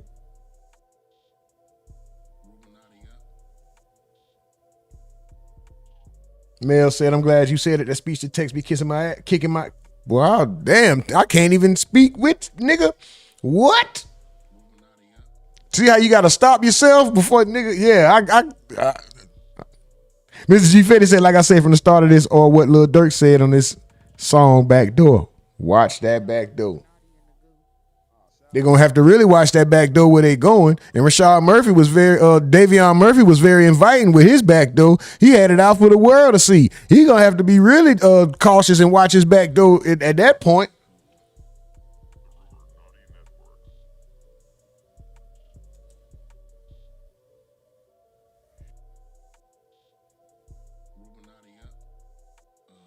Watch your homies. Watch your homie. Hold on, y'all. We're going to get through this goddamn video. Oops.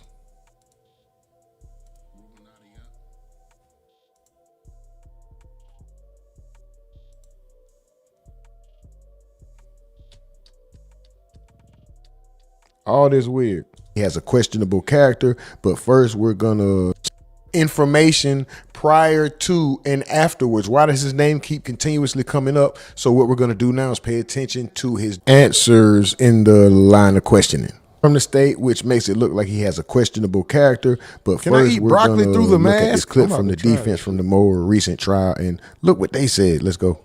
Do you know who Kenny Capps is? Yes. I got broccoli on my mask. I'm sorry? His name is Robert. Robert Howard? Yes. And was he one of the ones at some point in time you rode in the car with this evening when all this went down? I don't think I rode him at all in the car when I was down there. Do you recall there was a point in time when Kenny Capps or Robert Howard refused to ride in the car with Charles Jones, Foolio? You remember that? Yes, I heard something about that. You do recall that? Yes. You got to admit, that's pretty questionable. And you got to ask yourself, why is he so friendly with the people that want his good friend deceased? So there were accusations that both you and Bibby had shot and killed someone? Yes, sir. You know what year you were released? 2023. The person that died in 2018 at Rains High School, what was their name? Gerard Adams. Did he have any sort of nicknames? Yes, sir. What was his nickname? Spaz. Do you know if Spaz was involved in any gangs? After a while, I seen that he was hanging with guys from 1200 on the east side of Jacksonville. When you were released, did you and Charles Jones connect? Yes, sir. All right. And were you two hanging out maybe like you had done in the past? Yes, sir. Are you aware of who Davion and Rashad Murphy are? Yes, sir. All right. Are you aware of whether Davion and Rashad Murphy knew Spaz Gerard Adams? Yes, sir. All right. Are you aware that Davion and Rashad Murphy were related to Spaz Gerard Adams? Yes, sir. Did you ever have any idea that Davion Murphy or Rashad Murphy were either angry at you or trying to seek revenge for what they believe you may have done to Spaz? I heard rumors. You know an individual named Isaiah Chance? Yes, sir. What is his, his name, his nickname? Gutta Zay. All right. And when did you come to know Gutta Zay? When I came home in 2023. How did you meet or come to know Gutta Zay? Social media. So you saw him on social media? Yes, sir. And did one of you reach out to the other? Yes, sir. Did you and Isaiah Chance exchange phone numbers or ways to contact each other? Yes, sir. All right. And did you all contact each other at points in time? Yes, sir. Did you all used to talk on the phone? Yes, sir. You're on FaceTime as well? Yes, sir. And those conversations, sometimes they lasted hours? They back.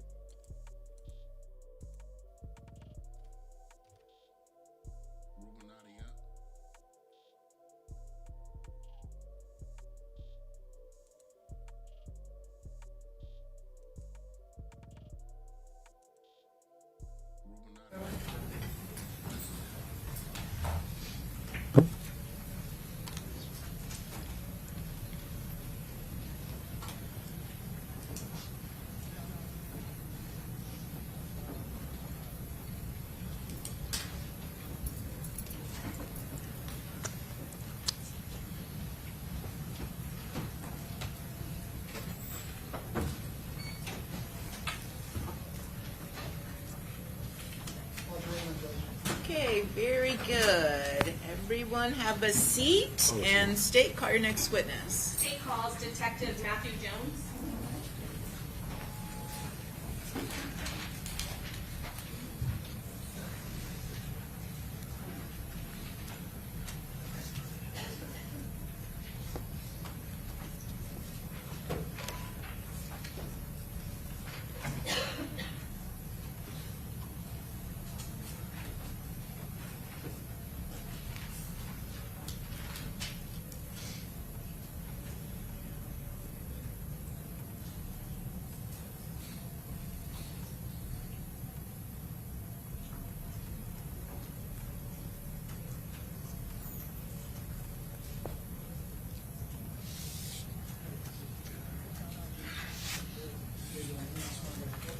Do you solemnly swear or affirm that the testimony you're about to give in this cause will be the truth, the whole truth, and nothing but the truth, so help you God? Swear and affirm.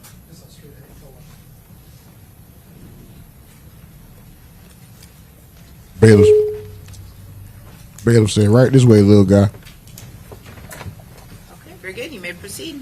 Thank you, Your Honor. Please state your full name for the record. Matthew Jones. How are you employed? I'm employed with the Jacksonville Sheriff's Office. What unit are you with the Jacksonville Sheriff's Office? I'm in the Gang Investigations Unit. How long have you been with the Jacksonville Sheriff's Office? A little over 9 years. Back in August of 2025, were you contacted by Detective Christopher Drabeck? Yes, Is he also in the gang unit with you? he is. Specifically going to August 12th of 2025, you were still in the gang unit at that time? I was. Were you, did you take part or were you physically investigating the homicide of Charles Jones that occurred in Tampa, Florida? No. Were you asked to assist with showing what is called a photo pack or photo array to a witness in this particular case? Yes. I want to ask you a little bit about photo packs. Is there a policy and procedure how photo packs are administrated or shown to potential witnesses in a case? Yes. Is there a policy in the Jacksonville Sheriff's Office and how those are to be conducted? Yes. Obviously, you knew that this was a Tampa Police Department investigation. Right. Were you provided with the forms that Tampa Police Department utilizes when they show photo pack identifications? I was.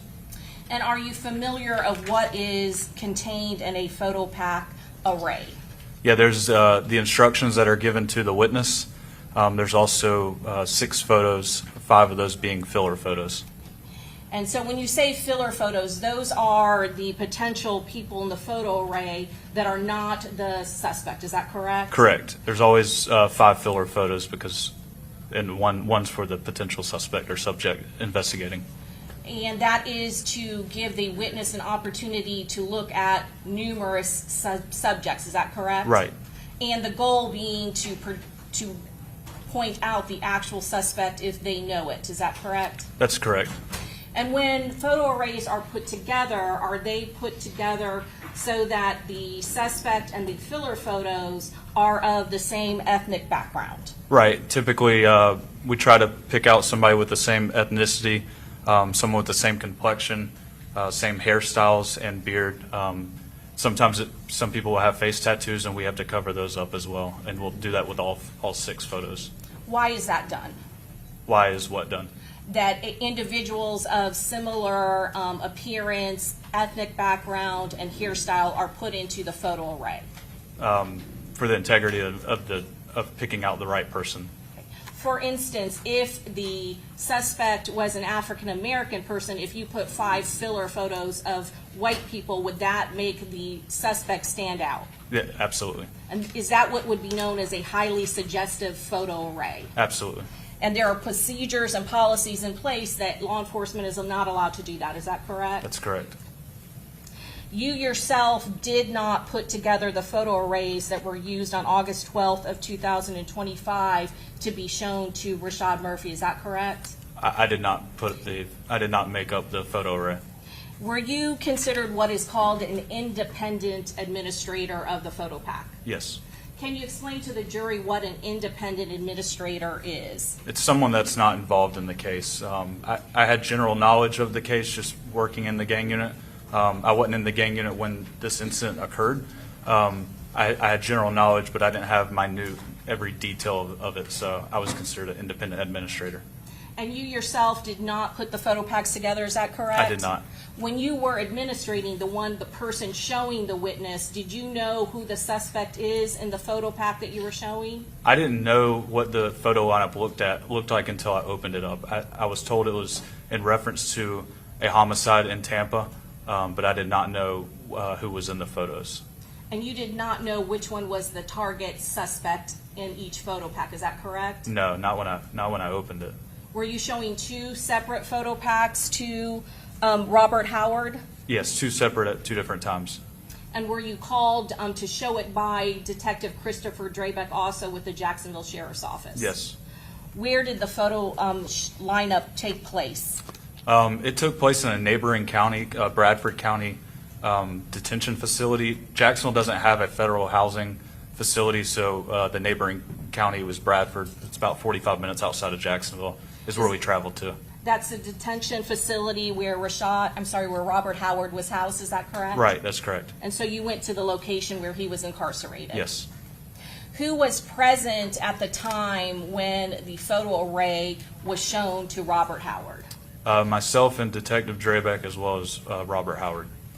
But you were the one that was administering it, is that correct? That's correct. Detective Drabeck present because he was assigned as the assist for the Jacksonville Sheriff's Office in investigating the homicide that occurred in Tampa, Florida. Is that correct? Yes. Your Honor, at this time we'd introduce into evidence State's Exhibit 107. Any objection? No objection, Your Honor. Mr. Sonardi? No objection, Your Honor. Mr. Wise? No objection. Mr. Petridis? No objection. Admitted. Detective Jones, I'm going to go through each page of 107, and we're going to start at the top. 1 second. You said that you yourself were provided with the Tampa Police Department form for the photo array lineup. Is that correct? Right. And when you met with Mr. Howard, did you go over all of the instructions that are contained on this form before having him look at the sequential photos? Yes, I read it verbatim because the Jacksonville Sheriff's Office has a similar photo lineup instructions. However, I was not familiar with this. Was the first time I had seen this, so I read it verbatim. And is there a place for you to put the witness's name and date and time when this is being shown? It looks like the witness's name was already printed, but that is my handwriting of the date, time, and the ID. And these instructions and the photo pack were provided to you by Detective Drabeck, already compiled, is that correct? Yes. Okay. And so you said, what is the date and time when you are meeting with Robert Howard to show him this sequential photo array? 8/12, which is August 12th of 2025. The time was 10:11 a.m. And you said you read these instructions verbatim to him prior to showing him the actual photo array, is that correct? That's correct. Can you read to the jury what exactly you read to Robert Howard? Yes. Read to the witness before the photo display and have the witness then read an initial below. You want me to read everything? Yes, sir. Okay. You will be asked to view a series of photos of individuals. It is just as important to clear innocent persons from suspicion as to identify guilty parties. The person of interest may or may not be in this photo array, and the photos are not in any particular order. In parentheses, it says optional. Individuals presented in the series may not appear exactly as they did on the date of the incident because features such as head and facial hair are subject to change. You should not feel like you have to make an identification. If you do identify someone, I will have you designate the photograph of the person you have identified. Regardless of whether you make an identification, we will continue to investigate the incident. The photos will be shown to you one at a time and are not in any particular order. I do not know the order of the photos. There are some blank photos in the series. This is part of the normal process. Take as much time as you need to examine each photo. If you make an identification, I will continue to show you the remaining photos in the series. Since this is an ongoing investigation, you should not discuss the identification procedure or results. Detective Jones, you said that you read each one of those sections, including, did you read the optional section to Mr. Howard as Yes. well? Okay. And after that, and we'll go through some of this stuff, all of this is filled out after he's viewed the photo array, is that correct? There's a part where he initialed that he understood what I read to him, just below is that occurring right here? Yeah, right there. Okay. And that is after you read it, correct? That's after I read. I made sure he understood each line. Okay. And when you say that you don't know the order of the suspects or how they will be shown, is that a true and accurate statement? That is. And you don't know to be able to suggest in any way, either intentionally or unintentionally, who the person is he should be identifying. Is that correct? That's correct. And then what did you do after you read him this and he signed indicating that he understood what the instructions were? I showed him, I opened up the manila envelope and showed him 6 photos. And is that the first photograph that you showed him? Yes. And these are all done one at a time, is that correct? One at a time, yes. And is this the second photograph that you showed him? You said one at a time. I put all 6 out, but I put one down at a time, if that makes sense. I understand. They're in a sealed manila envelope, is that correct? Yeah, I opened them up, and the first one had number 1 on it. I played to sit down, and it stayed down until number 6 was down. Understand. And then you placed, but you did them sequentially in order? Yes. Okay. And then is this the third photo that was taken and put down in front of him? Yes. The fourth one? Yes.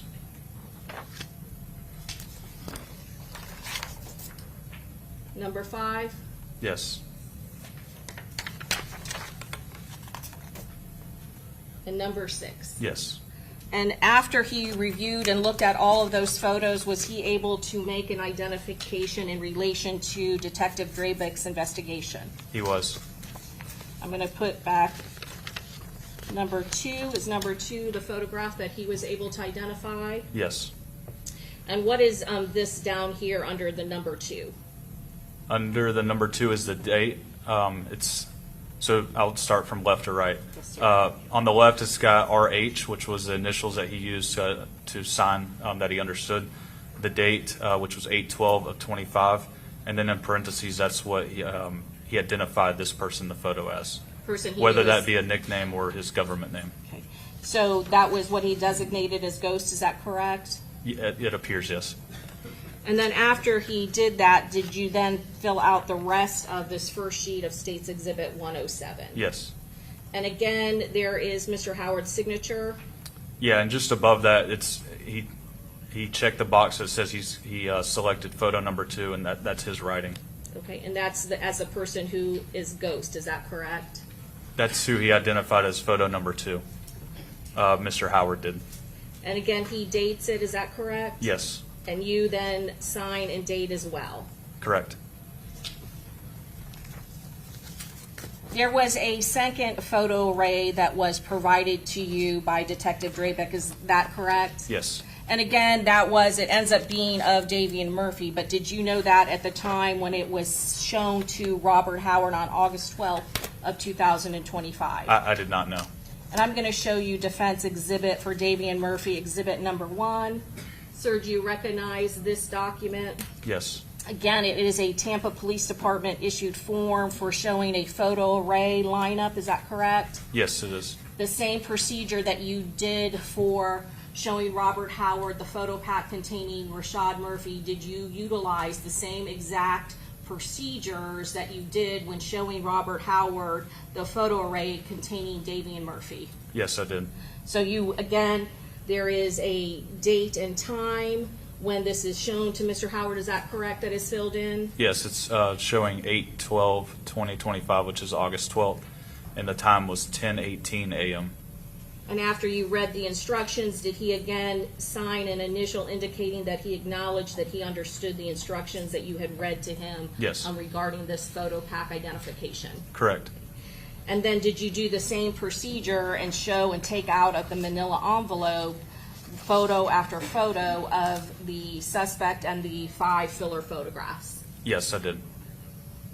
And again, I know this is in black and white, but this is an accurate copy of the photo array that you showed Mr. Howard, is that correct? Back Yes. on August of 2025. Yes. And in this case, when he reviewed all of that, he was unable to make an identification, is that correct? Yes, that's what it appears as. And you would have notated that, again, on the front sheet, that he was unable to select any photo of the suspect, is that correct? He would have notated that. Yes, and he was not able to make an identification. Correct. And sir, you don't know when or how long ago it was that Mr. Howard had seen any of these individuals, is that correct? I don't know. No, I don't know what his... Overall, go ahead. Do you know how many times he would have seen either one of those individuals? I didn't know the relationship between the two whatsoever. And that both Murphys, I didn't know the relationship with Mr. Howard. Okay, but he was only able to make one identification, Correct. Is that correct? But I didn't know if they were friends, acquaintances. I didn't know anything as far as their relationship in the past or present. And that is by design, correct, when you are the when you are the detective assigned with actually showing the photo array, is that correct? That's correct. Your Honor, at this time we'd pass the witness. Okay, Mr. Gonzalez? Thank you, Your Honor. Briefly.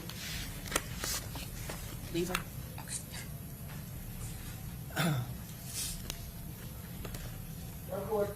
Detective Jones, hi. Hey, how's it going? Detective, and I might have missed it, excuse me if I did, do you compile the photographs or are they provided to you? This was provided to me. Do you have any idea where the photographs are obtained? Do you know whether or not this is Rashad Murphy's booking photo from his arrest in this case? I do not know if it's from a Jacksonville arrest or a Tampa arrest. I do not know. Okay. Just for edification, do you know if you're arrested in Jacksonville, does Jacksonville utilize orange inmate clothing? They can. Is Yeah, that the standard I clothing? think the standard is green. Okay. Do you know what would designate someone as orange if it's not the regular, everyday color of clothing? I didn't work in the jail, but I've been told it's like a high-risk person. So you don't know whether or not photograph number 2 comes from Hillsborough County bookie or not, correct? I don't know. Nothing further. Thank you. Okay. Mr. Sonardi?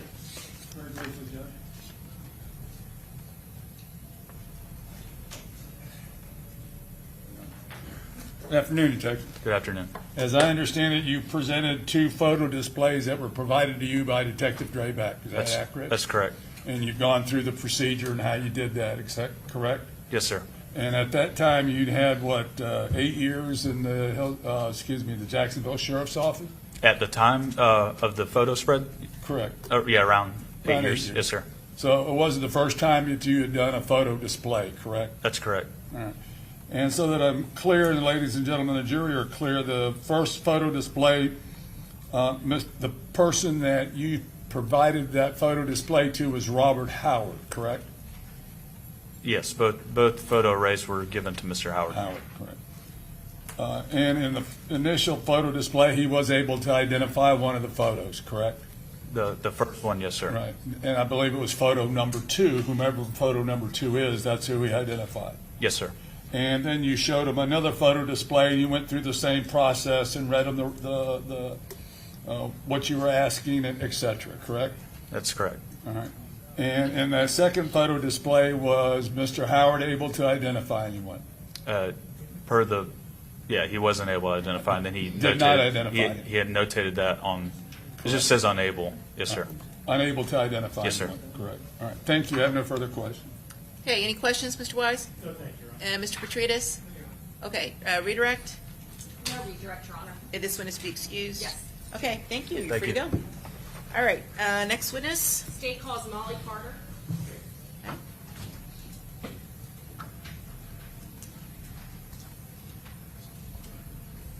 Two more likes to get us to 100, guys. 2 more likes to get us to 100. Run it up, please.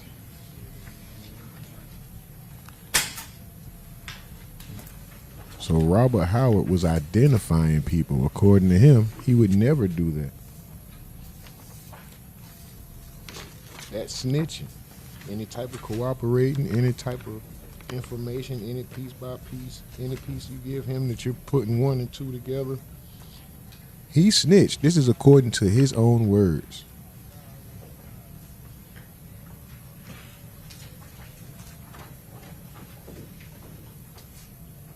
Leave me out of it. I'm not a street guy. I'm an internet nerd sitting home with a mask on, right?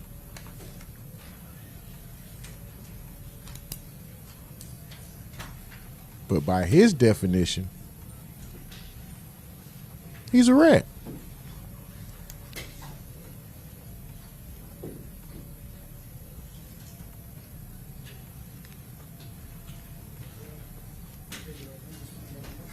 Raise your right hand.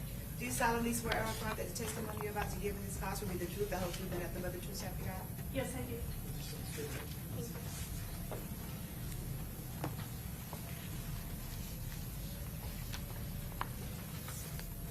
What's them hot dogs? There's pigs in a blanket. She look like she be eating a bunch of. All right, you may proceed. Please state your full name for the court.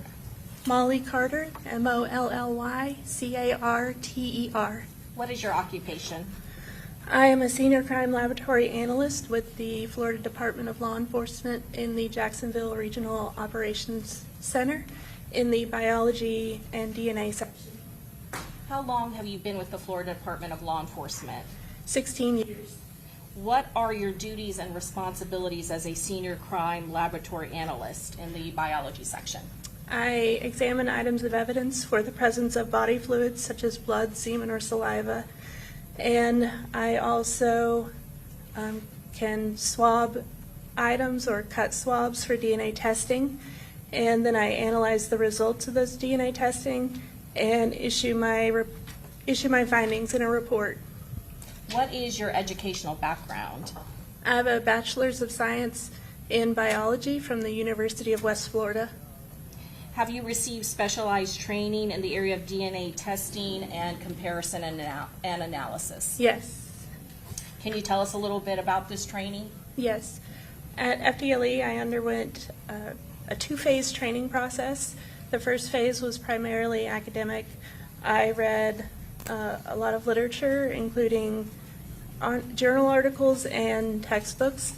I also tested numerous training samples, and I took written and oral exams. In the second phase, I worked actual cases under the supervision of a qualified analyst, and then I participated in a mock trial. Is FDLE, is that an accredited lab in the area of DNA testing and analysis? Yes. What does it mean to be an accredited lab? To be accredited, it means that we've met the standards of quality.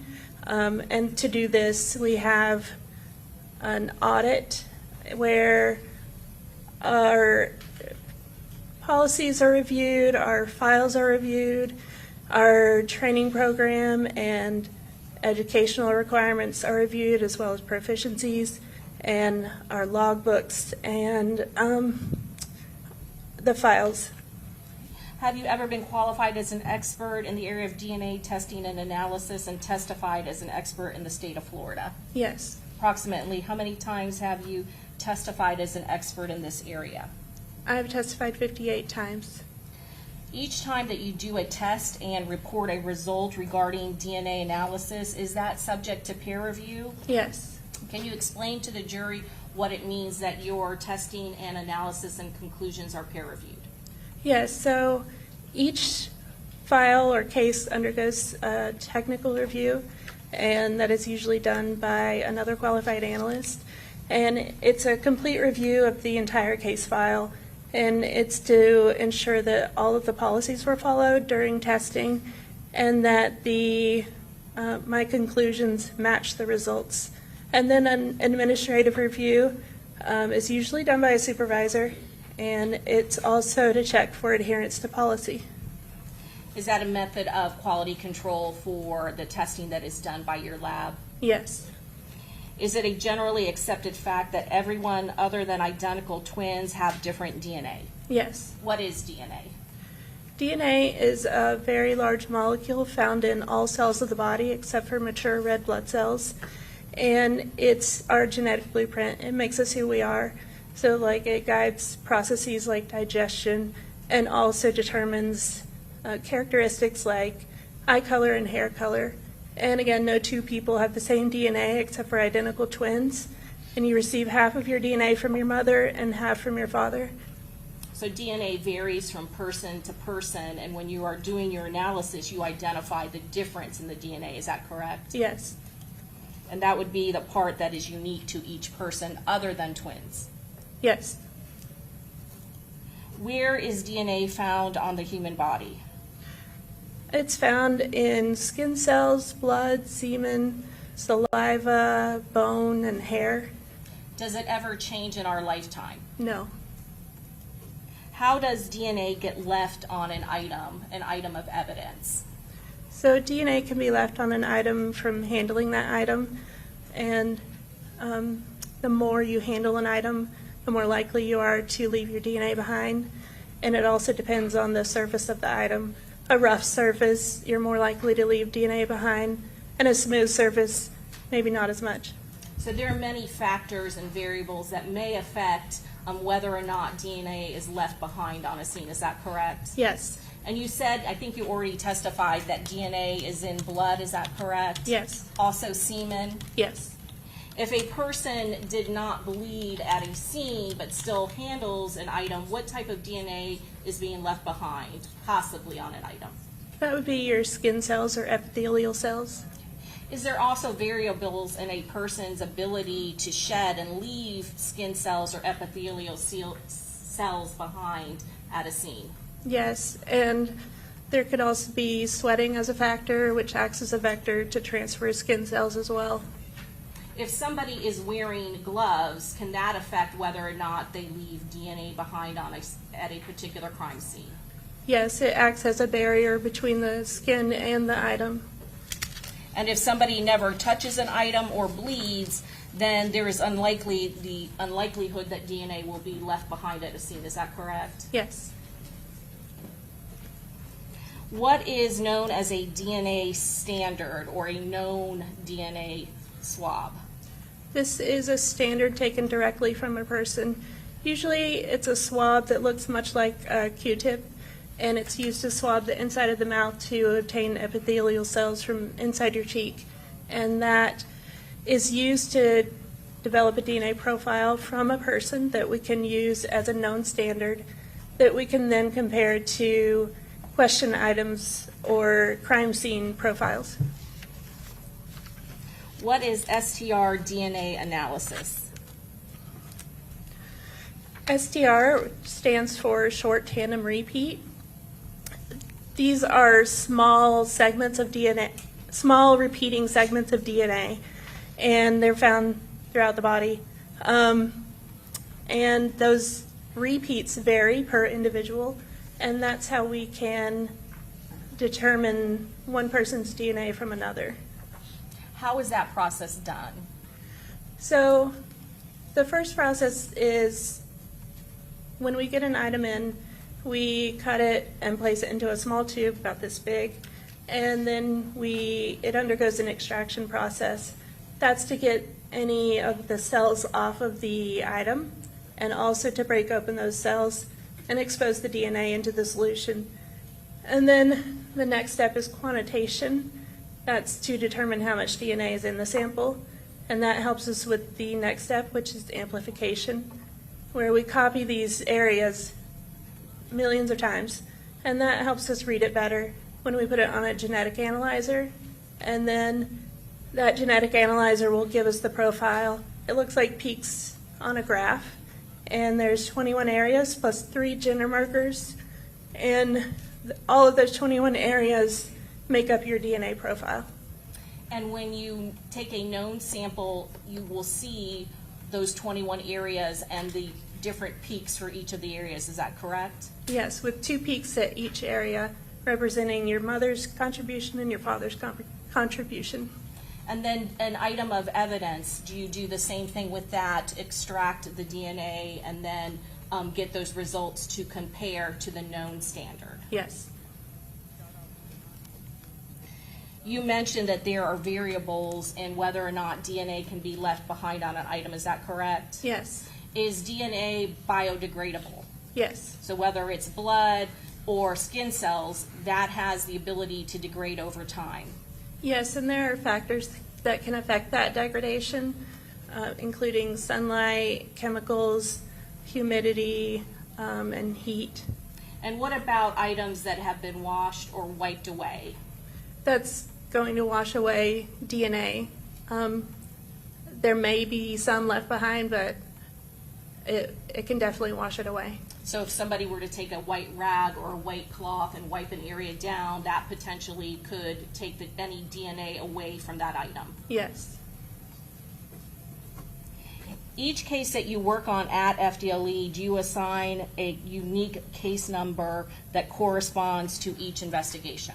Yes. Does that help you later be able to document and identify each case that you actually worked? Yes. Did you work on FDLE case number 2024-0403-556? Yes. And that is for the listed subject of Sean Gathright, is that correct? Yes. Did you personally know any of the subjects involved in this case? I do not. And does the information that is documented on the items that you receive at your office, does it list the type of offense? Yes. Along with the law enforcement agency that submitted the evidence to your office for analysis? Yes. And who was the law enforcement agency in this case that submitted items of evidence for this specific FDLE case number? That is the Jacksonville Sheriff's Office.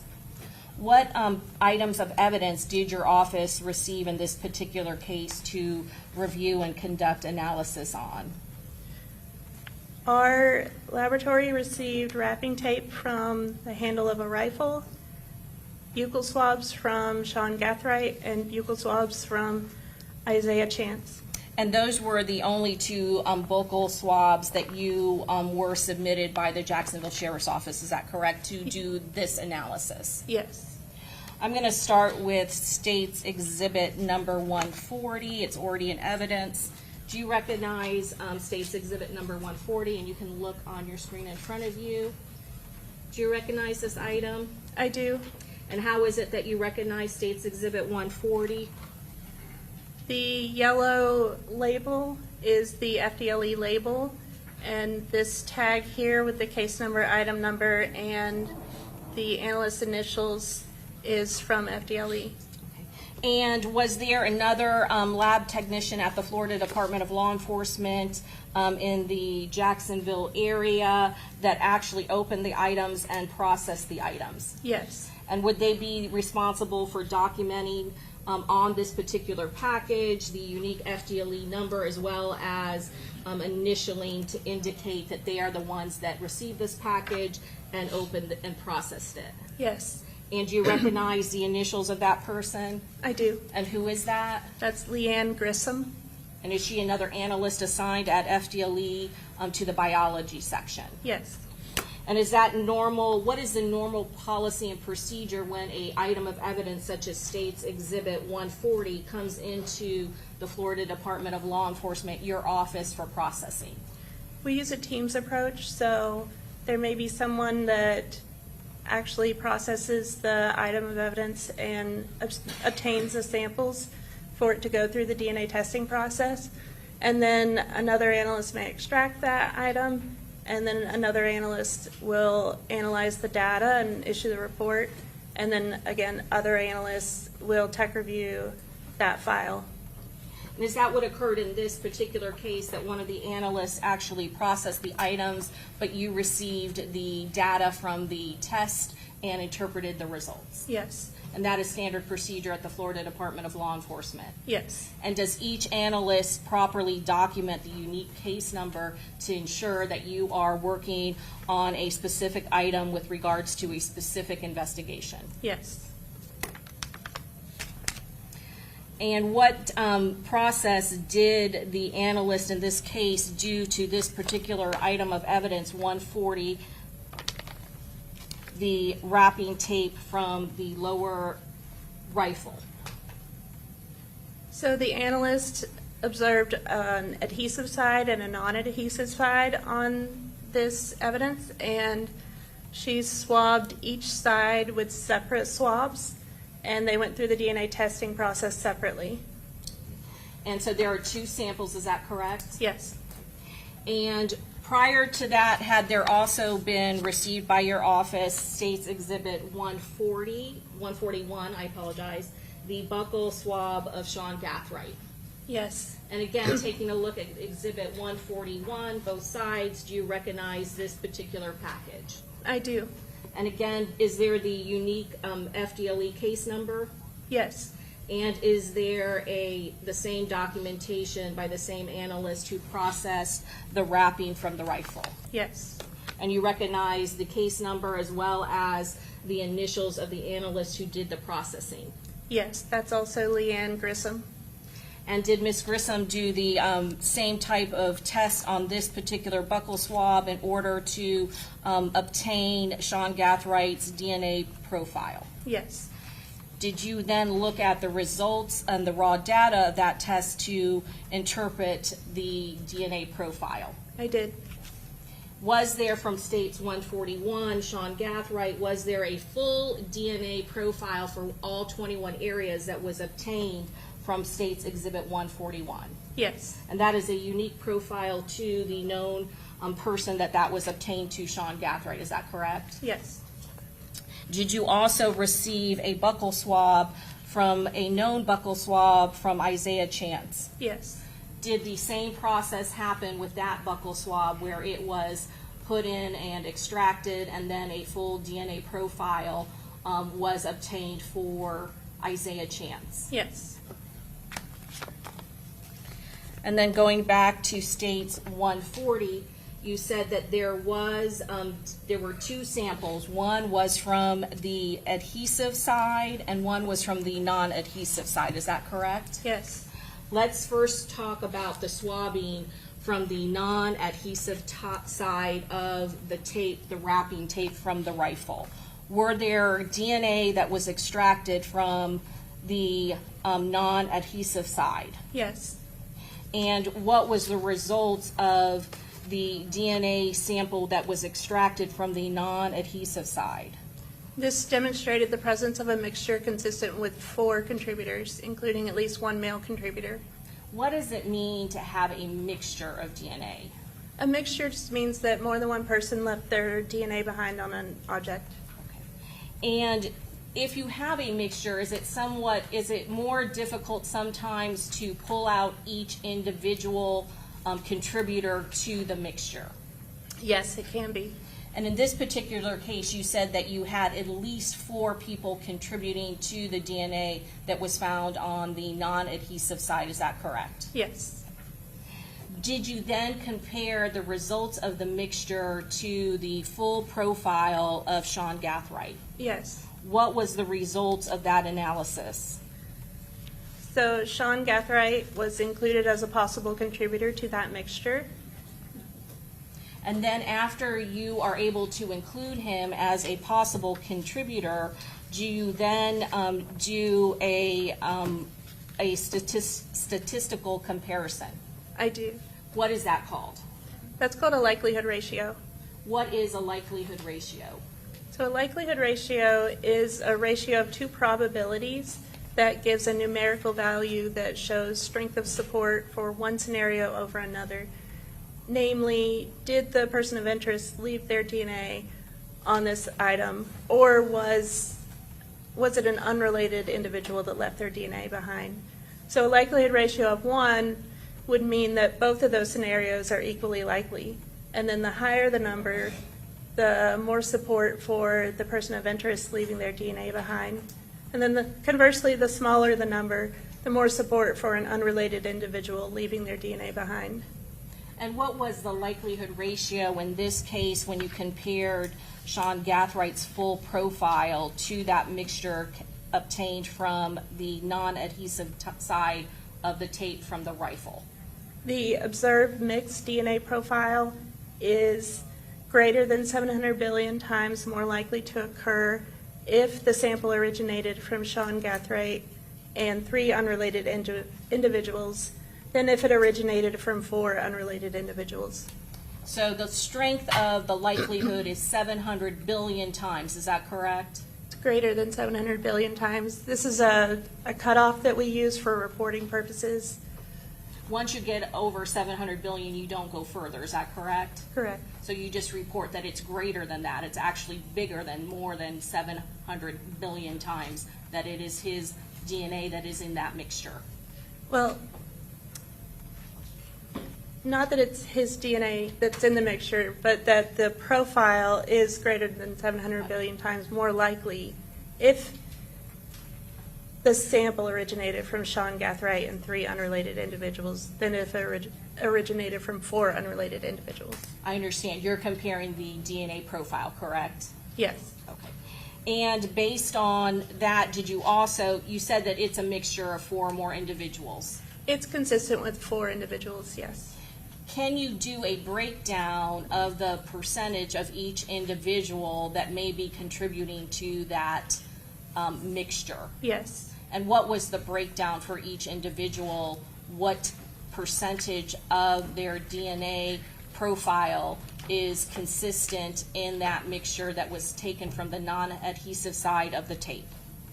So for this mixture, contributor 1 contributed 65% of their DNA to the mixture. Contributor 2 contributed 15% of their DNA to the mixture. Contributor 3 contributed 11%, and contributor 4 contributed 8%. And who was the highest, the one that is contributing the 65% of the mixture to that sample, to that swab from the non-adhesive side of the tape? Contributor 1 was consistent with the profile of Sean Gathright. Did you then try to conduct an analysis or comparison to the known profile from the buccal swab of Isaiah Chance? Yes. What was the result of that comparison? So for this comparison, there was not sufficient statistical support for inclusion or exclusion. So I couldn't make any determination of Isaiah Chance's contribution to that mixture. And why is that? Just the DNA types that appear. The likelihood ratio that I obtained was in a range where there could be false inclusion or false exclusion. And so when we validated the software that we used to calculate the statistic, we came up with this range, and the comparison of Isaiah Chance's profile to the mixture gave a likelihood ratio result in that range. And does that mean that he could not, it's possible that he is not part of the mixture? That's possible. Does it also mean that he possibly could be a part of that mixture? That's also possible. There's just not enough information to say one way or the other. Correct. He cannot be included in that mixture? Right. Or excluded? Correct. Okay. Did you also do the same type of analysis and comparison with the adhesive side of the tape? The adhesive side of the tape went through the DNA testing process, but at the quantitation step, it demonstrated that there wasn't enough DNA to process it further. So we don't expect usable results at a certain threshold of DNA. And is that what happened in this case when the tape is pulled up, the sticky side that would have been touching the rifle, there was not enough information for you to do then further analysis to see if anyone's DNA was on that particular sample? Correct. There was too little DNA in that sample.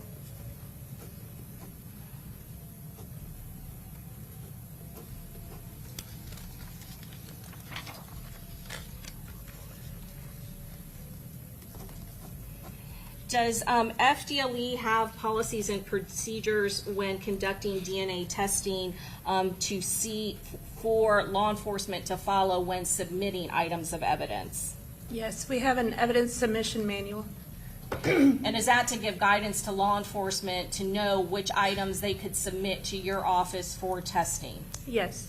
Is there also a limit that is placed on law enforcement of the number of items that can be submitted for DNA testing? Yes. And why is that in place? Because we want the most relevant items to a case to be submitted first, and because we have a very high caseload, so it makes for more efficient processing.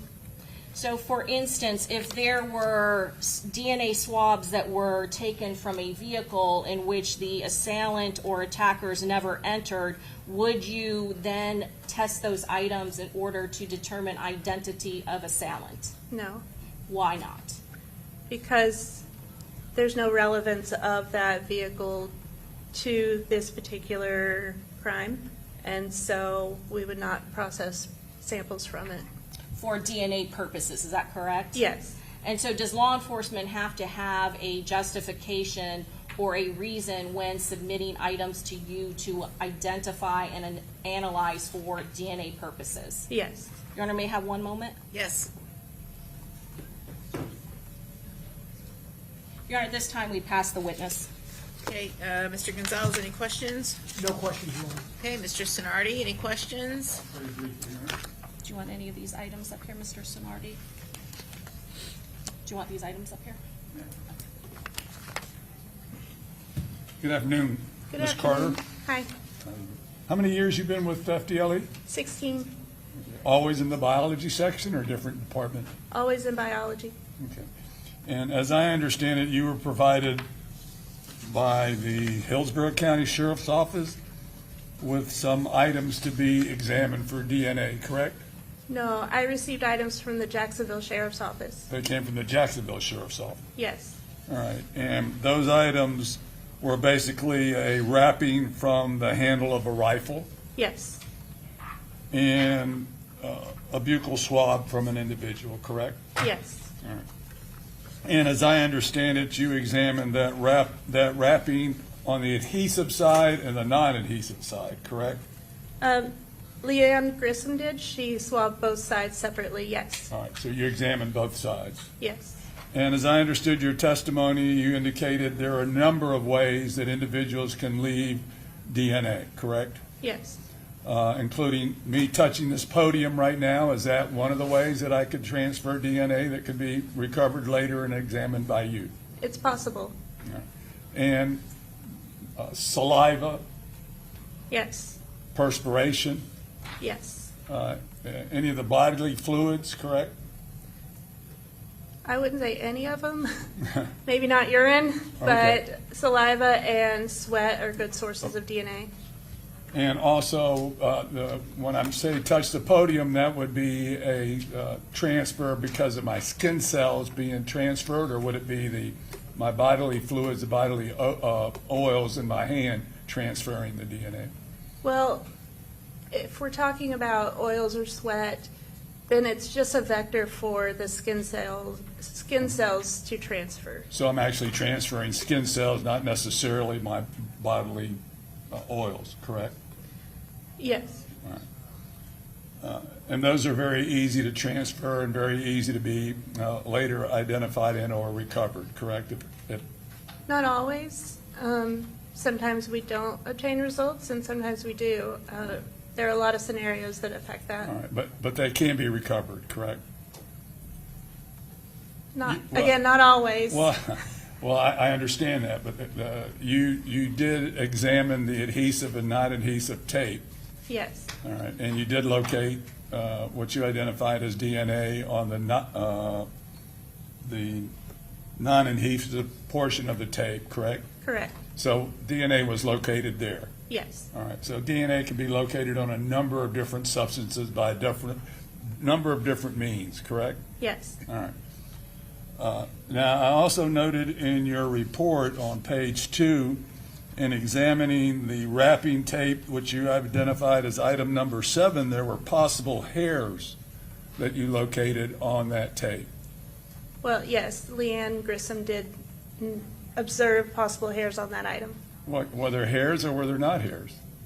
We're not experts in hair identification, so we refer to them as possible hairs. Possible hair. It Yes. looked like hair to you. Right. Is that correct? After 16 years, can you identify hair? I can identify if a possible hair is suitable for DNA testing, but I can't state that it's a hair. Okay. All right. And why would that be important to identify a possible hair? Because it's just the scope of the item and what she observed. And that can also be tested for DNA, can it not?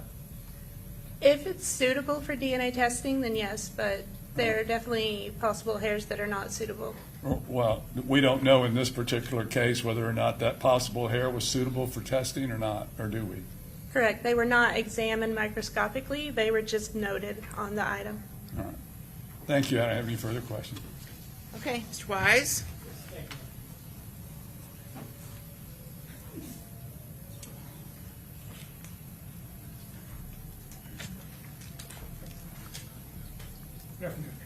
Afternoon. One of the things Ms. Story left off asking you about was limitations on items that could be submitted to you by law enforcement. The limits we were talking about are actually limits on the number of items that can be submitted on each submission. Am I correct about that? There are limits on the number of items, yes. But law enforcement can make multiple submissions Correct. to FDLE, correct? Yes. And in fact, when we're talking about, I mean, you gave an example of items that might not be, relevant for comparison in a particular case. But when we're talking about a first-degree murder case, any items that have potential value to an investigation can be tested for DNA by the FDLE. Correct. There is some discretion involved. After the first submission, our supervisors can deny additional submissions. And but that's something that would be law enforcement could submit whatever they feel is appropriate, and if FDLE believes that some items may not be suitable, they would reject them potentially, right? Potentially, yes. That didn't occur in this case, right? Correct. And ultimately, you as the examiner, it's not your decision to decide what should be tested, right? Sometimes it is. Okay, sometimes. In this particular case, did that kind of discretion come into play, or were you just testing what you were asked to test by law enforcement? In this case, it was just what was submitted. Now, the one item we've heard about today, wrapping tape from a rifle handle. You don't, I assume, know any information as far as like where that rifle was collected or what significance it may have to the investigation, right? I do not. And that's not really part of your job. Your job is to compare DNA profiles, right? Sometimes it is important for us to know where an item was collected, but sometimes it's just straight DNA testing. Okay. And in this case, it was just straight DNA testing, right? Yes. Now, the swabbing that we've heard about from the non-adhesive side of that tape, it has a mixture of 4 DNA profiles, correct? Correct. And the only DNA profiles you were asked to compare it against were Sean Gathrights and Isaiah Chance's, correct? Yes. And you determined that of the 4 profiles, at least one was male, correct? There, at the gender determining markers, there was indications of male DNA. Okay. The other 3 could have been male, could have been female, is that correct? Correct.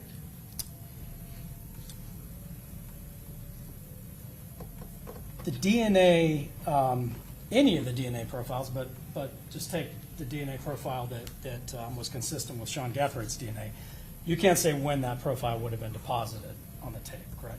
No, the DNA testing does not tell me that information. It could have been the day before, it could have been many, many days before, right? Yes. And you also can't determine how the DNA profile may have been deposited. Correct. Mr. Snarty asked you about, for instance, if he touches this podium, his DNA may be on the podium now, right? Maybe, yes. Maybe. Lots of variables come into play, right? Yes. You're also familiar with a principle called secondary transfer, correct? Yes. And that is a means by which DNA may be deposited on a particular item when a person has never even touched it, right? Yes. And basically what that means, well, and to give a hypothetical, let's say, so Mr. Snarty was giving an example of touching the podium, and he's touched it here, and his DNA hypothetically is there. I've put my computer down here. His DNA very well may be now on my computer through secondary transfer, correct? It's possible. And in that scenario, Mr. Snarty would have never touched my computer, correct? Correct. Another example may be you get off the stand, we shake hands, and then you go open that door. My DNA may now be on that door, and I've never touched it, correct? It's possible. And one thing, I think Mr. Snarty covered this, but there were multiple potential hairs that were observed on the wrapping tape, correct? Yes. They were neither removed or examined? Correct. Thank you, ma'am. That's all I have. Okay, Mr. Petridis?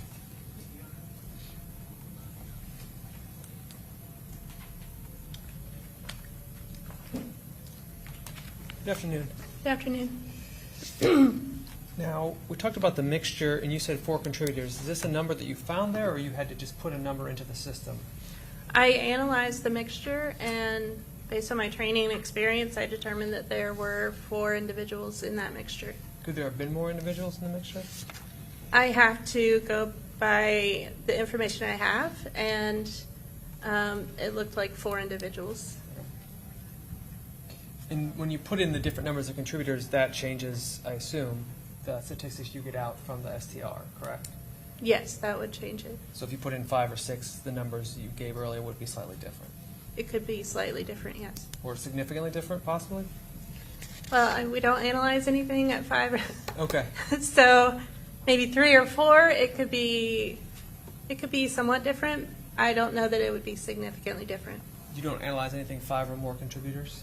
Correct. Is that a policy decision? Yes. Okay. The software wasn't validated for more than 4 contributors. Understood. And like you said earlier, your conclusion was not to include or exclude Isaiah Chance as a contributor, correct? I could not include or exclude him, correct? And is that because the sample was not good enough to test against Mr. Chance's sample? No, it was just that the DNA types weren't sufficient to say that there was an inclusion or an exclusion.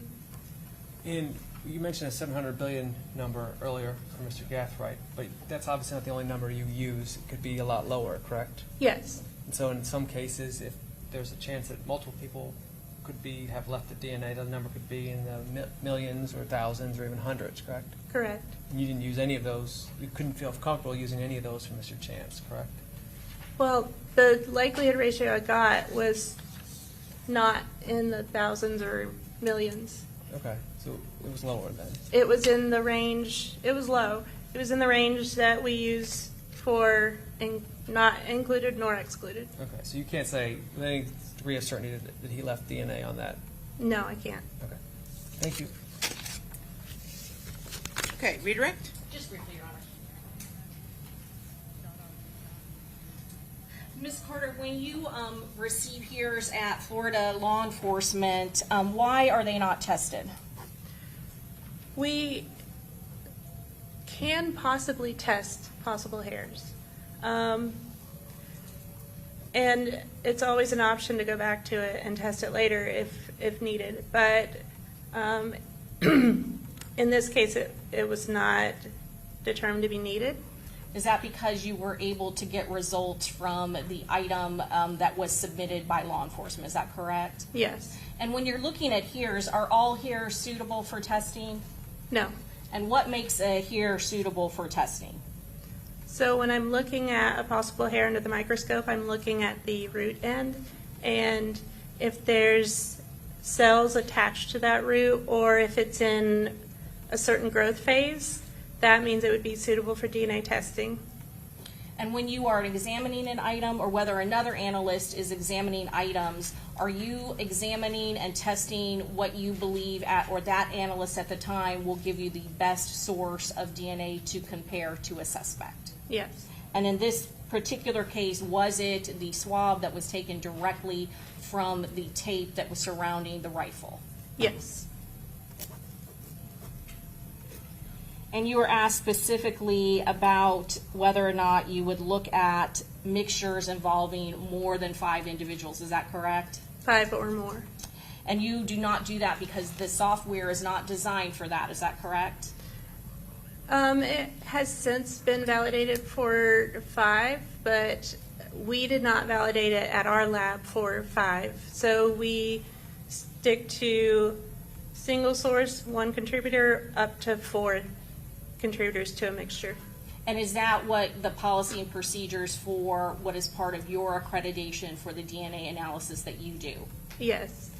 And then going back to the call that there are 4 individuals that are in that DNA, is that based on your training and experience looking at all of those 21 locations and 2 possible peaks for each individual?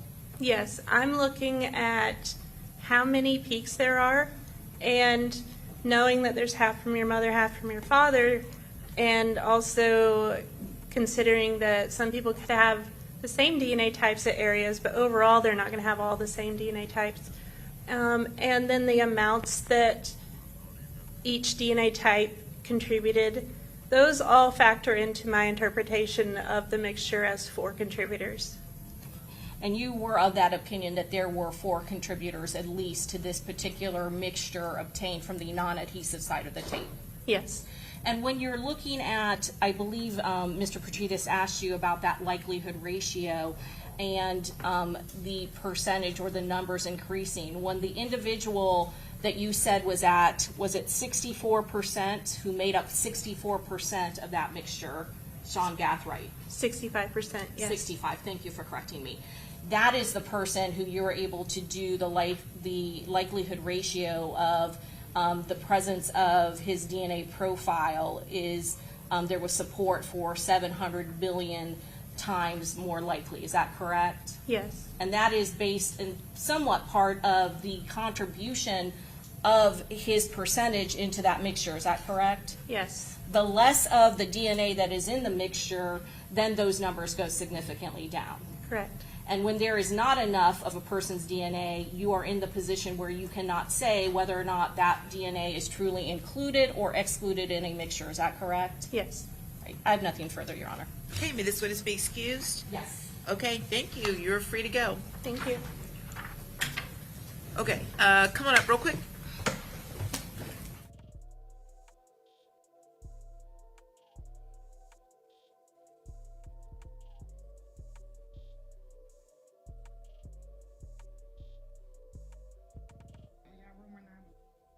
Shout out RUMORNATI and the goo. Oh, shout out RUMORNATI. The RUMORNATI Network.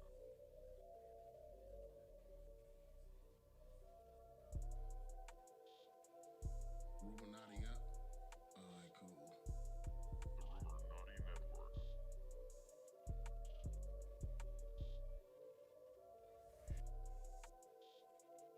The RUMORNATI Network.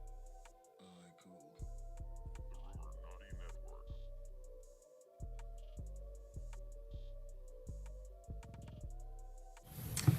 Okay, so we have another witness. Detective Ramos is going to retake the witness stand, but there are a couple of matters I have to take up with the attorneys outside of your presence. So I'm going to have you all step into the jury room, and then we'll be with you shortly. All rise.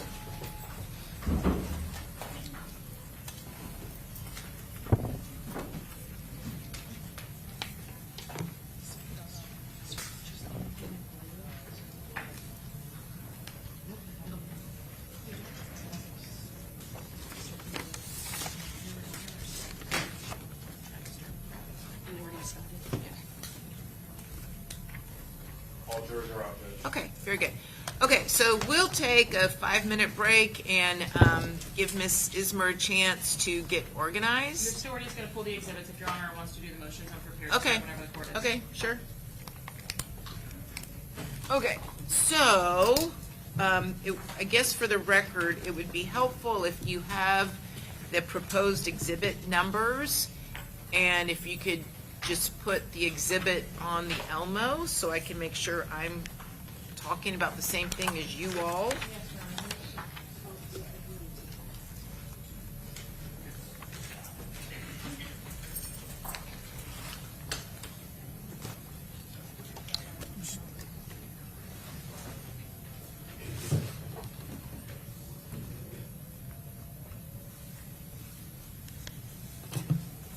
Okay? So, Okay. begin, Your Honor? Yeah. So, Judge, referring to defendant Rashad Murphy's 7th motion in limine, which now has changed a little bit because we're referring to, instead of what was previously Exhibit 65, it's now Exhibit 101. Okay, let's And- put it up on the, so I can see it. Yes, and Exhibit 101, Judge, is a Cellbrite abstraction of the jointly possessed phone, 904-386-0925. First, Judge, would be State's Exhibit 101R. Okay. And obviously, this photograph depicts Mr. Murphy face and upper torso. I would certainly argue that this is not relevant, it's not admissible under 401. If there is any relevance whatsoever, it is outweighed by the extreme prejudice that would exist. Certainly, what appears to be Mr. Murphy's smug or otherwise maybe indicative of a lack of remorse after Mr. Jones's homicide. These facial expressions, I think, give rise to a significant risk that the jury will interpret this appearance as reflecting some sort of character that he's exhibiting or some type of consciousness of guilt. And I don't, A, understand relevance, and B, certainly would not suggest that it's outweighed by any prejudicial value. Any probative value. Okay, so it looks Probative like, value. according to the records, it looks like this image was created June 25th of 2024 at 3:04:21 UTC time, correct? Correct, Your Honor. So what's the relevance, Ms. Ismer? Your Honor, in this picture, the state's not asking for any witness to determine what the significance of the defendant's facial expressions are, but instead to assert the defendant's possession of this device, his wearing of the clothing that is depicted in the Walmart footage before the homicide, and in apparently this description or depiction from after the homicide. It certainly puts the defendant, even with having a cap on and the jewelry and the black top, in the same position, same clothing he was in Walmart as well. I understand that the defense's argument is that it is a shared device, and that's fine, but there are dozens of posts that come from what the state is asserting is this device over the course of this 5-day period. So it is an item or an exhibit asserted to establish the defendant's possession of this device thereafter. Okay. No one's asking the opinion of what the face means. Right. And I would note, I mean, there does appear to be some religious jewelry on there, so that could be helpful to your client as much as... Judge, I'm certainly not looking at the religious aspect of it being helpful to Mr. Murphy, but certainly the fact that he's wearing a black T-shirt and a beanie would have, in my eyes, zero relevance to anything that occurs with regard to this murder, whether it be what shooter number one is wearing or what he's wearing at Walmart. We've never insinuated in any way, shape, or form, based on our questioning, based on the answers that we are eliciting, based on what was said to the jury in opening, that that phone is not a jointly owned or jointly possessed phone of Rashad Murphy. In fact, it is part of our case. So for the state to suggest that this is necessary because of some clothing relationship, I think the fact that it's a black T-shirt and what appears to be some kind of a black hat is wholly insufficient to suggest that it's relevant. And certainly even the look, and just the look on Mr. Murphy's face, lends itself for the jury or to the jury to have any number of different type conclusions. This is June 25th. It's 2 days after the murder, and certainly is not affixed with any other type of comment or post that might create context. I think it does nothing more than present or paint a picture for the jury of what type of character Mr. Murphy has, simply based on the look on his face, and it would lend itself to that. I can't imagine it wouldn't. Okay. All right. Well, I do find it's relevant, and I find that any prejudicial effect is outweighed by the probative value. So overrule the objection. You can admit it. Okay. What's the next one?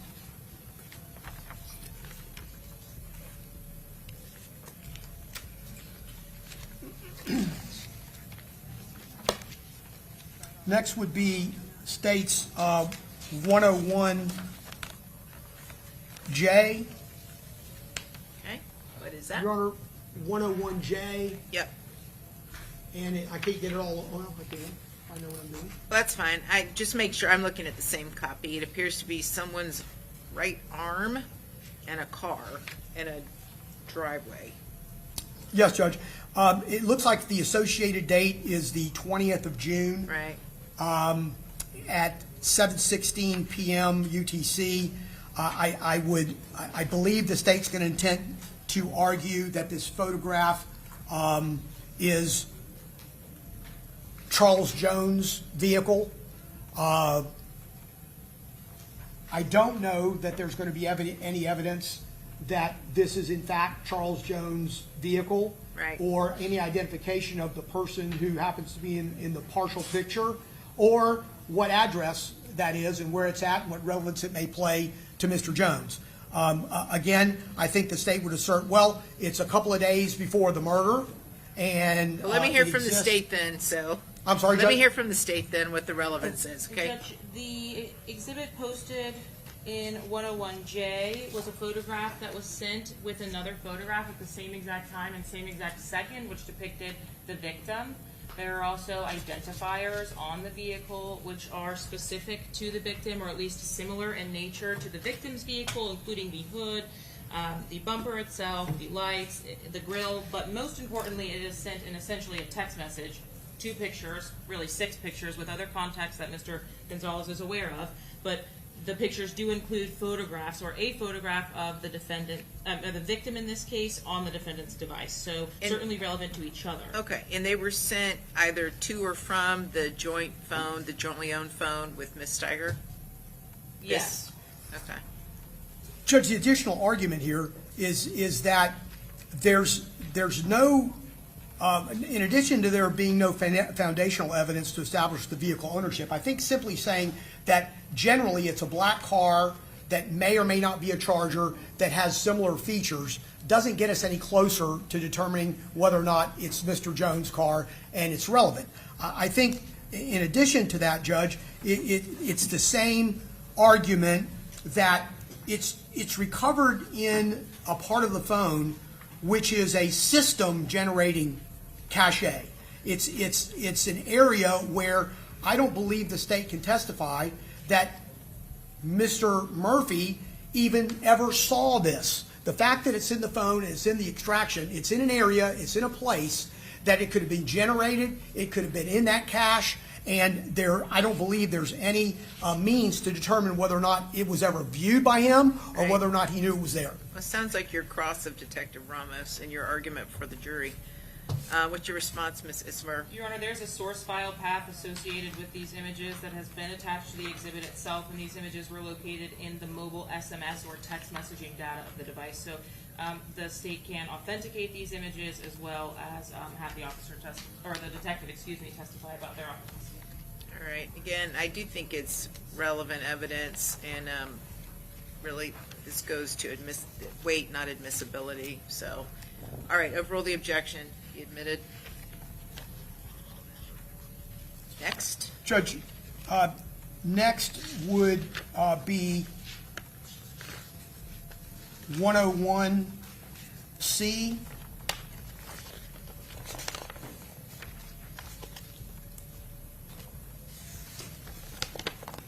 What is that? This is 101C, Judge. Is it the profile photo? The purported profile photo? Huh? Yes, Your Honor, that is what the state extracted it as. I don't know what app it is from because I do not have that information, candidly. Okay. On what account, essentially. And is that the... So anyway, state, tell me why you need this. Why is it relevant? Only because of the content in the photo, Your Honor. It is obviously believed that the subjects or suspects in this case were utilizing face, head coverings, and gloves, and what would appear to be the defendant is taking a photograph of himself or some kind of a selfie on the 17th of June at 5:30 in the morning.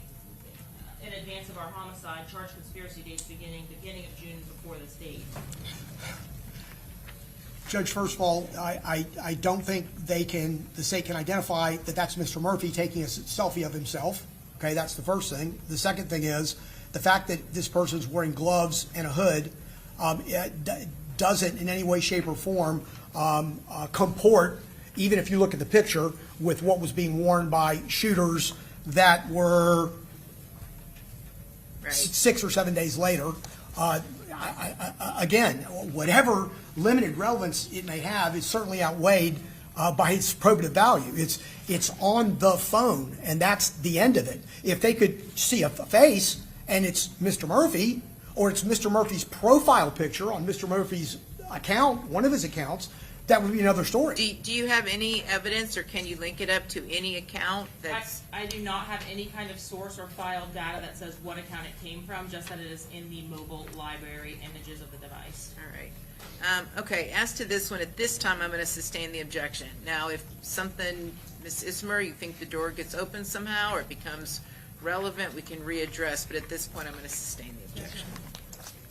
All right, what's up next? Hit the likes, guys. Run the likes up, share the stream. We would be moving now to State's Exhibit 88. 88, Judge, and I believe that it would be, bear with me 1 minute. So whoever Rashad Murphy supposedly sent that picture to of the car against the fence, they know that fence. So that's what they was trying to drop the low. They were saying he took the picture for Foolio to drop the Foolio to drop the location. I don't.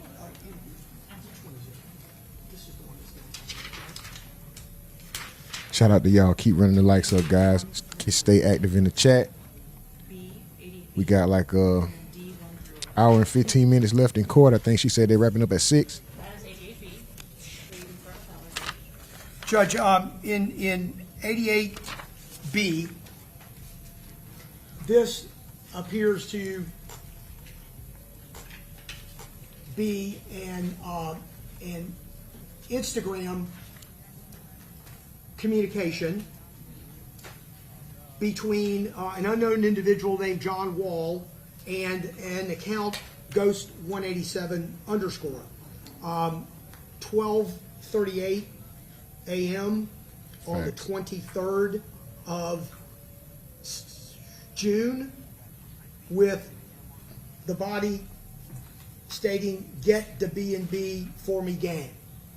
Again, Judge, I would object as to its relevance and how that relevance might be outweighed.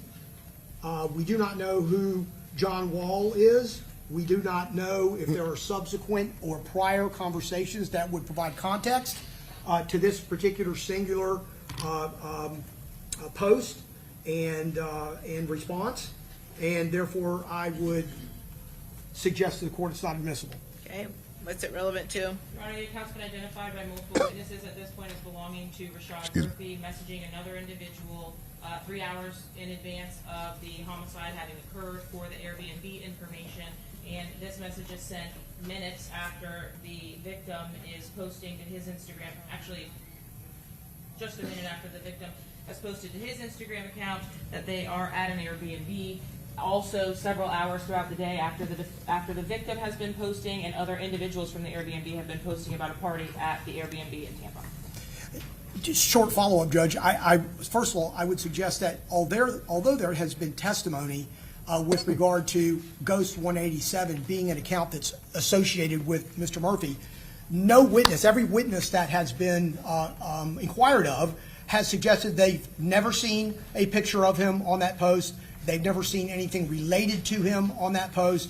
They've never seen him, they've never seen a family picture, a child picture, anything that would associate him with that Instagram account other than just simply saying it is. And I don't think it is sufficient. Well, again, that sounds like your argument for the jury. I'm going to overly objection, be admitted. I find it's relevant, and the probative value outweighs any prejudicial effect. Okay, next. Judge, I can take the next images, and I guess we'll have to go through them individually, but what I will do, Judge, is simply say that the argument is the same. Okay. I'll make the argument initially, and apparently these images range from June 14th to June 25th, as the court sees them. And again, I would make a 401 and 403 argument to them, collectively as well as individually, that the relevance does not exist, and therefore, if there is any relevance, it is outweighed by the probative value is outweighed. And I would start, Judge, with 88D1.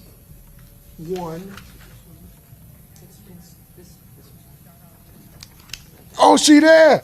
His Foolio mama there, nigga. Oh, shit. The whole time, nigga. Photo of whom? Judge, I'm trying to get it to where you can see the No, I have the copy. I just don't know who okay. I'm looking at. Okay. Foolio mama in court, boy. Okay. We expect argument from the defense in this case that the defendant's deleted posts after this homicide include some reference to, instead of 187 babies and Prosper and Junior being the murdered victims of gun violence, that it makes some reference to the defendant's children. She done made this it to that establishes the defendant has bitch. knowledge of these other individuals, and obviously was posted in Oh. sequence with the other events that have occurred in this case. So it's certainly relevant to establish his knowledge of these other individuals. The state also has sufficient rebuttal evidence to establish the birthday defense would not suffice. So certainly relevant to the state's case in chief and also specific rebuttal evidence if needed. Okay, very good. Overrule the objection, be admitted. Next, Judge, would be State's D2. If I may, D2, 3, 4, and 7 have already been published through the recording, and I believe Mr. Gonzalez is in agreement that those have been at least admitted in another fashion in this case. Judge, no, my objection. They have been admitted. They were objected to at that time, Yep. and I wanted the court to renew the objection. And that was D2, D3, D5, 4. D4.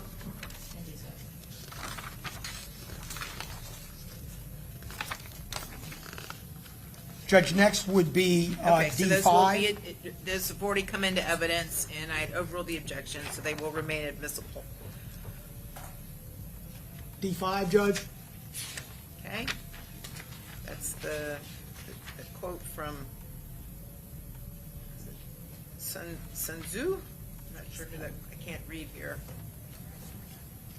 Anyway, what's the relevance? Judge, this is posted in a series of Instagram posts just after the celebratory post, including the one with the middle fingers from the defendant, and to be followed immediately by the Prosper and Junior G-Day Today posts and Hate Me Kindly posts. This is ultimately just to complete the posts from the morning after the homicide. Date and time stamp on this post relevant to our case would have been 10:52 a.m. on June 23rd. Overrule the objection, be admitted. Next, Judge, is the post that Ms. Ismer was referring to just prior in her same argument. D6. Okay. Overrule the objection, be admitted.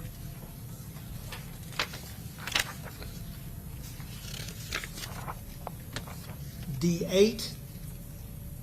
What's that a picture of?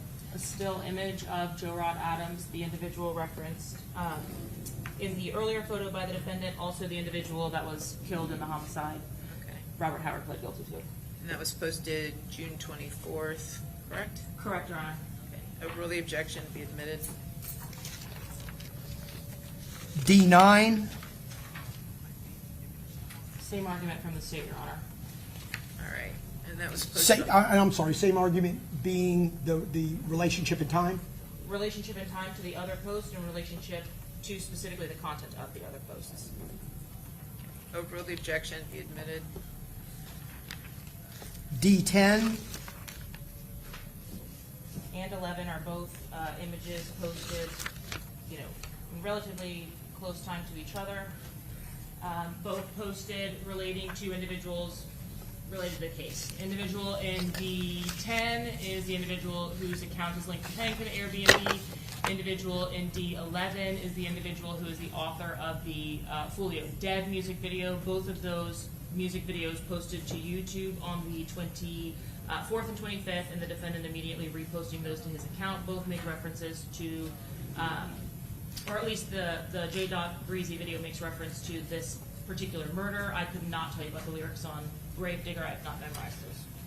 Judge, my only additional argument there would be simply the fact that these are posted in the within the 2 days of the murder. There's no direct reference to the murder. These individuals are not related to the murder. They're not suspects in the murder. They're simply, as thousands of other individuals do, they follow drill rap videos. They post them. They share them.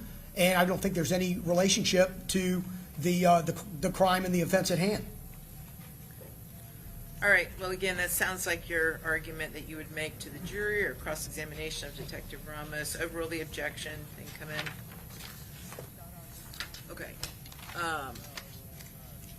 Any other exhibits, proposed exhibits that you object to? Have we talked about all of your objections? Mr. Gonzalez. Judge, that covers the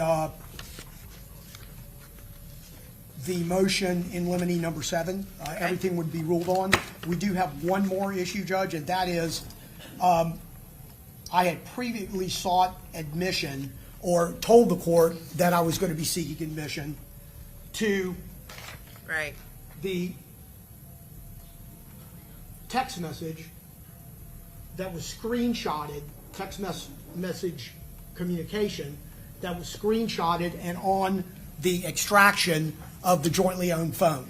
Are you maintaining that, or are you withdrawing that? Because originally it was kept out due to the fact that it could be deemed improper character evidence, right? This looks like a conversation where someone is discussing how to smuggle a contraband cell phone into a prison, which is a felony. Judge, So, what what's your position on this? Briefly.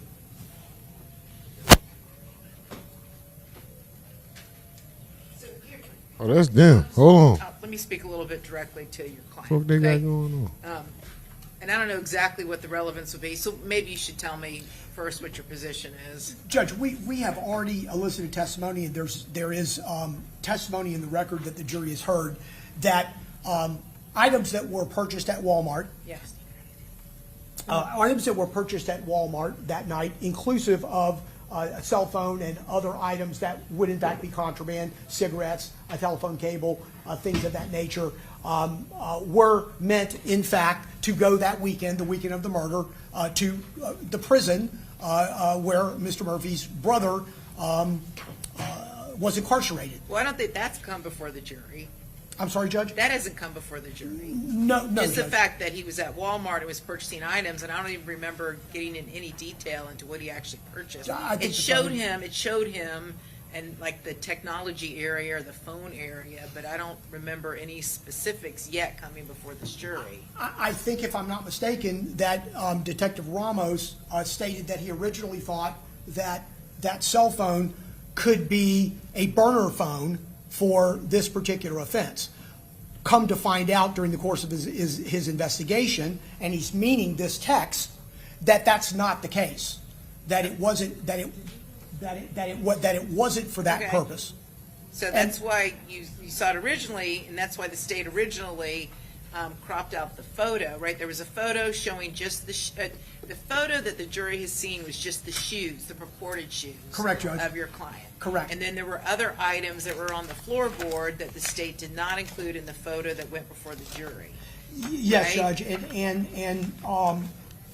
in looking at the totality of how So let me just ask you this: do you want to seek to admit this or not?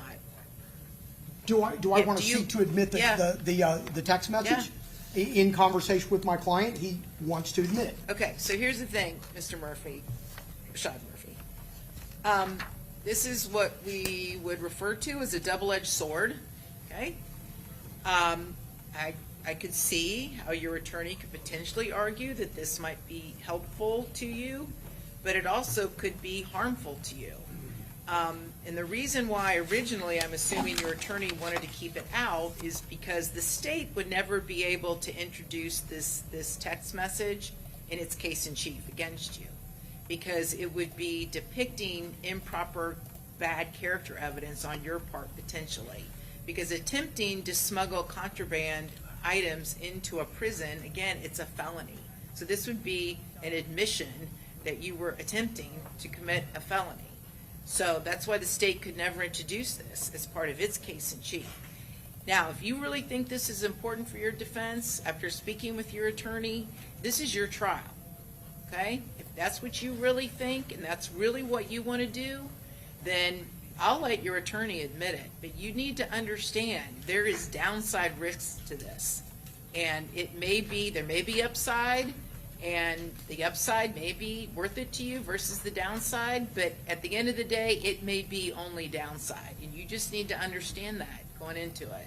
So I just want you to know that, okay? If you feel it's important, I'll let it come in, but you need to understand there's potential downside here. Okay, you want to talk to Mr. Gonzalez real quick about it? Or you know what you want to do? Why don't you just talk to him real quick, Mr. Gonzalez, and make sure what he wants to do.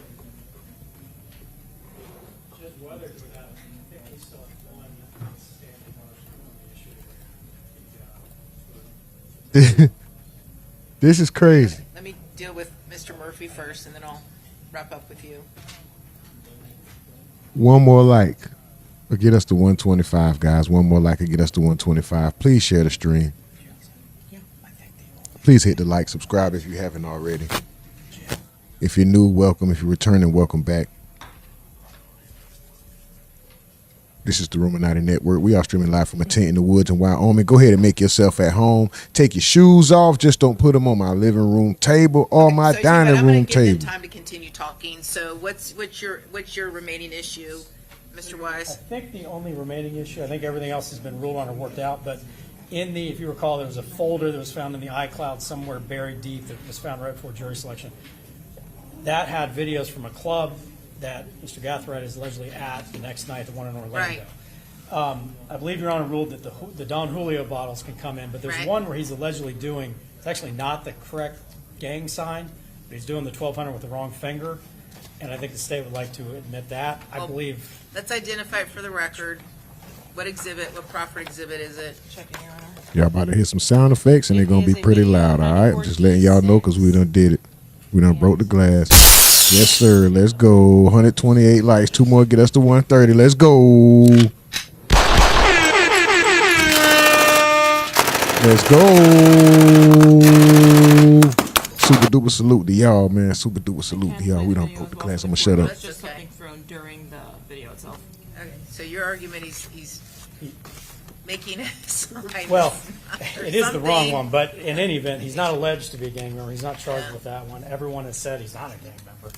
Right. So I think it would be a 403 issue. All right, that sounds like your argument for the jury. I'll overrule the objection.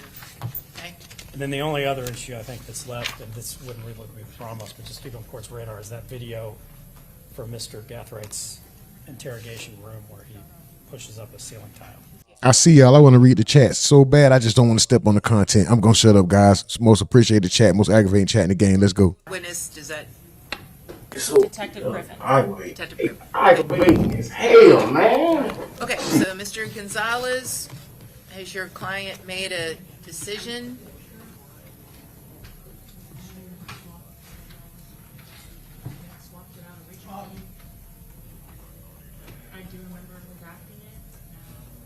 Judge, after discussion with Mr. Murphy, he is still seeking, admission of what would be Rashad Murphy's defense exhibit number 3, which is the text message.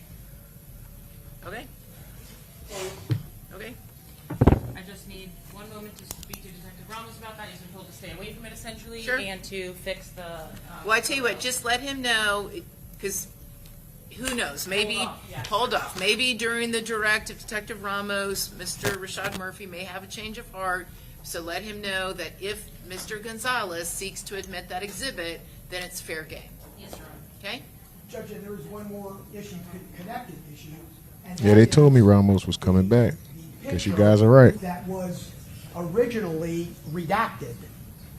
And so at this stage of the game, other than to admit it, which I'm sure Detective Ramos would be able to identify it in order to authenticate it, we do, I believe, already have in evidence the redacted picture. Okay. And I don't exactly know how we would handle Well, that. can we substitute the exhibit? What's been published already, unfortunately, is the redacted version, so I'd be happy to just make another exhibit. Add it to the list or add it to that number, whatever is easiest. I'll do whatever. Or can we get an instruction to the court, instruction to the jury, that they're to consider the new exhibit in substitute for what has already been admitted as? Oh, I can tell them that this is just a broader view than what they saw. That's fine. And then that way, they don't think anyone's hiding anything from that. Same exhibit number then, 101L, Your Honor. What did it come in as originally? 101L. Then let's make this 101L2. Okay? Nope, I printed another one. And just remind me to tell the jury that this is just an expanded version of the original 101L. Yes, okay? All right. Judge, and it's going to be a state exhibit, right? I don't need to introduce it? Yeah, it's going to be a state exhibit, and so I guess, but do we want that coming in before you've made sure your client is 100%. No, Judge, I was just thinking about how do we do it? Yeah. Because if we wait on it, then I can certainly make it. So, let's Defense do Exhibit this. 3. Let's do this. If your defense exhibit number 3, correct? If it comes in, then at that point in time, we can do a stipulated introduction of 101L2. And I'll just explain to the jury, okay?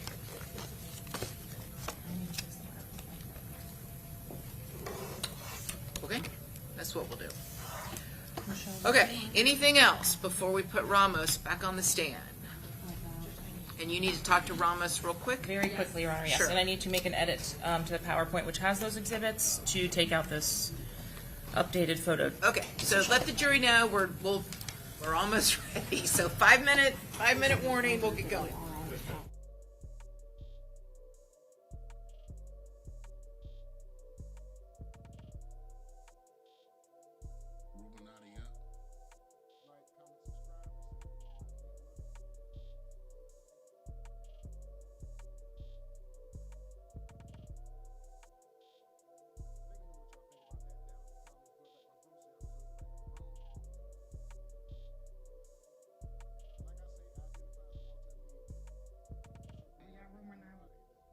Shout out RUMORNATI in the goo. Oh, shout out RUMORNATI. The RUMORNATI Network.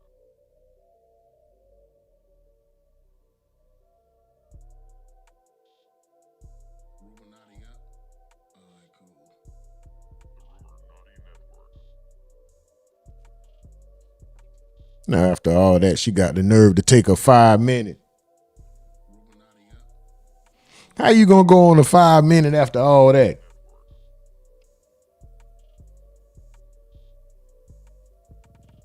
I could have just stayed quiet and then celebrated 100. Anyway, shout out to y'all real quick. I'm gonna shout out. Let me shout out the top commenters. The top commenters. Let's go. We got Xed, number 1, big number 1, Xed, big number 2, Officer Cleo, big number 3, Bob Molly, big number 4, we got Slim Jones McJeezy, and coming around big number 5, we got Mike from the Ville. Who we on trial? What we on the trial for right now? 6. We got Candy Abel. Let's go. 7. We got XO Males. That's big number 7. Big number 8. We got Miss Duval. Big number 9. We got Jennifer Hodge. And big number 10. We got Brandon McNamara. And for an honorable mention, we got lucky number 11 or 11. Anonymous 1. Let's go. Let's go. I see who right there. Number 12. Super duper salute to you. I see you. Shout out to y'all, man. Shout out to y'all, man. We're going to keep this thing rolling. It looks like we should. She said court was going to end at 6 today. Let's see if Cisco can hold true to that. They already got started late. Y'all going to hear some sound effects. It's going to be a little loud. Forgive your ears. I'm just warning you ahead of time. We just need 2 shots for the team. You know what I'm talking about? Take a couple shots for the team. And anybody who asks why I wear a mask, it's because I don't want you to approach me in Walmart while I'm doing my shopping. I'm with my kids. I'm unsuspecting. I'm not doing anything or thinking about anything other than what's going on in my life at the time. And then a stranger walk up on me and run up all loud and belligerent. And I just happen to do like the baby and fuck around. And my bad, officer. I didn't know there was a supporter. I didn't know they just wanted to debate about something that I said online, officer. I did not know. Some people aren't made for fame. Some people just love what they do. I love this shit. I don't want to be famous. Shout out to y'all though, man. The livest chat in the game, the most aggravating chat in the game. Y'all so motherfucking aggravating. So, hell, man. Thank y'all. We've been keeping this thing lit. 132 likes, 3 more get us to 135. The break is 5 minutes, so they should be back at about what time is that? I would say 5:10. But we're gonna keep on rocking. We're gonna keep on rolling. 2 cups. I see you. Sharif, I see you. Jennifer Hodge, I see you. Mike from the Ville, I see you. Officer Cleo, let's go. Anonymous, what's up with it? Bob Marley, what's up with it? Nicholas Powell, I see you. What's up with it? Shout out to y'all, man. Keep this thing live. Stay locked in. We're supposed to end at 6. If they go to 8, then that's something that I would hate, but that'll be great because I ain't going to leave. All right. Now, if they go to 9, I don't think that'll be so fine, but luckily I got the time. Now, if they try to go to 10, shit, we might have to think again. Motherfucker, the shit. Shit. But no, for real, super duper salute to y'all, man. Most aggravating chat in the game. We got a few minutes. This is just one of them short breaks. Hold on, man. Y'all want to cuss Mano out real quick? This shit so aggravating. I forgot. Think we ain't heard them sneak disses, nigga. Rumors.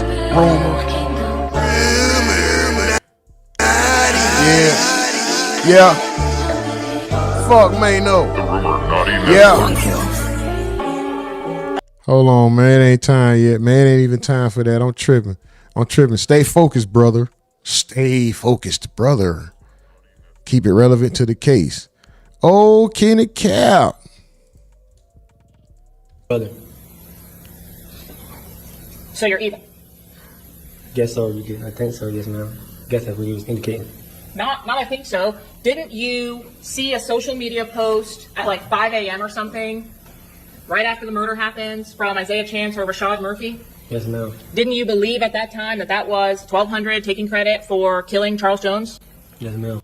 Keep in mind, nothing is damning evidence, but it damn sure makes you pose the question, why would a friend not tell a good friend that you had prior warning to the night in question? Why wouldn't you do that? This is your friend. And this is not an attempt to persuade or convince you. I have no dog in the fight.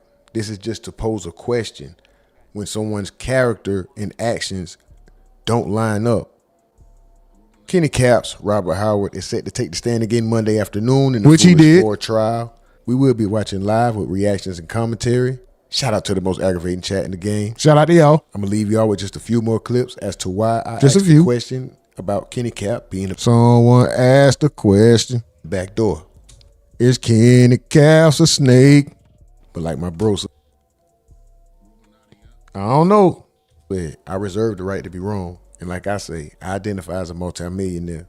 If they got a bathroom, we need a cash register. Rumonati, we out. Recipes, my little brother Spaz, you know what I'm saying, Gerard, but no, like, you know, shit. That shit is what it is, you know what I'm saying? I don't think that's like what. That wasn't, yeah, but that. So Spaz was one of your homies though? Yeah, that's my little brother. Word. And y'all all went to the same high school?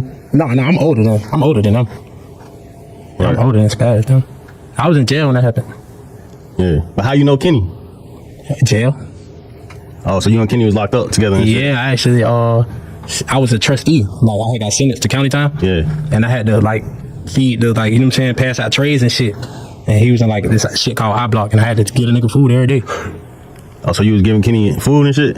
So y'all built a relationship, even though y'all we ended up talking. I ain't gonna lie, at first we kind of like got into it, but we ended up talking and shit, you know what I'm saying? And shit, you know, ain't like I could get through to him through the door, so she ain't no point of arguing through the door every day, you know what I'm saying? Yeah. But yeah, we ended up, you know what I'm saying? Look, bro, all right. But you never ran into him outside of the jail shit? Hell, dog. Facts. So how your day going today, my boy? Shit straight. I'm fucking with Temple, you feel me? Why would he say I'm fucking with Tampa? Why would he... Z, what's up with it? Why would he say he fucking with Tampa? Francesca, what's up with it? Francesca. We can talk about the Michael movie, guys. It's been out long enough. I'm sure everybody has seen it. Some people more than once. Some people only once. We can talk about it. Why would he say he fuck with Tampa, though? Did y'all peep that? Can't tell me he ain't a snake. I heard them. They back. I know, guys. I know they're back. Hold on. Why would he say, I love Tampa? Look, bro, all right. But you never ran into him outside of the jail shit? Hell, dog. Facts. So how your day going today, my boy? Shit straight. I'm fucking with Temple, you feel me? Okay. I'm fucking with Tampa, you feel me? You shouldn't be. I get it. Tampa didn't have anything to do with the demise of his friend except for it being the location. But it's just weird that you have all these conversations with the opposition. You have all this extra communication with the opposition immediately after it happens. Niggas telling you they forgive you. You saying you love Tampa after your man's was gunned down. In court, defense counsel's present, state's present. Let's bring it in the jury. It's just it's crazy to hear that, man.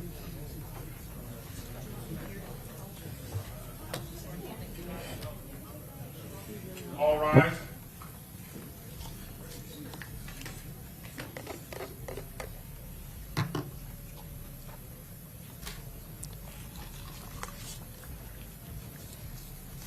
Oh yeah, it's different around here. It's different around here. We watch it happen all the time. Sometimes it be 5 of us in here. Sometimes we end with numbers 50,000. Sometimes we end with 300. Sometimes we end with 300,000. The state would recall Detective Juan Ramos. Ramos. We definitely got to stop this nigga at 6 o'clock, bro. Oh my God.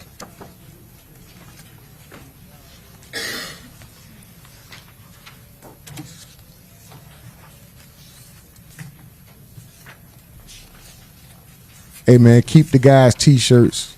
Click that merch link. You can get your hashtag. Keep the guys.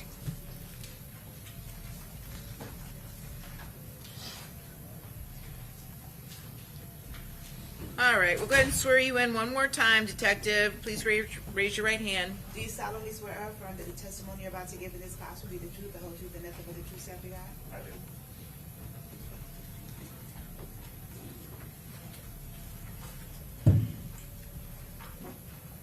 Trying to mute up and get back on the walking pad. Very good. Do You some may push-ups or proceed. something. This Thank you. nigga Welcome finna back, talk Detective forever. Ramos. I'm about to motherfucker.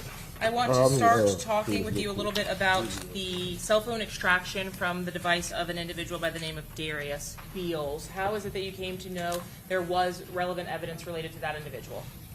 Yes, I learned from Christopher Drape back in Jacksonville that both of the Murphys were attempting to use Darius Beals as an alibi during the weekend of the homicide. So we obtained those Darius Beals phones download to see if we can cooperate that. Yep.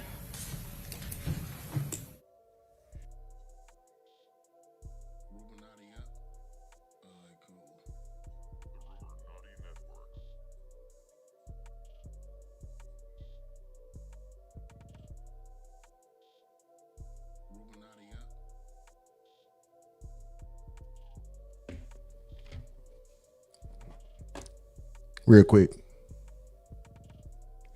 Shout out Jennifer Hodge, Anonymous, XO Males, X said, Dewdrops, Slim Jones, Mick Jeezy, Francesca, Officer Cleo, Z, Bob Molly,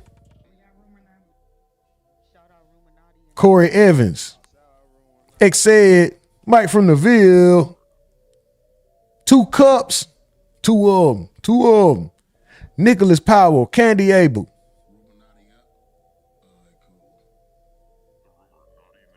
G-Boy News, Brandon McNamara. I'm going to try to read a few of these. Never mind, they're going back to the stand.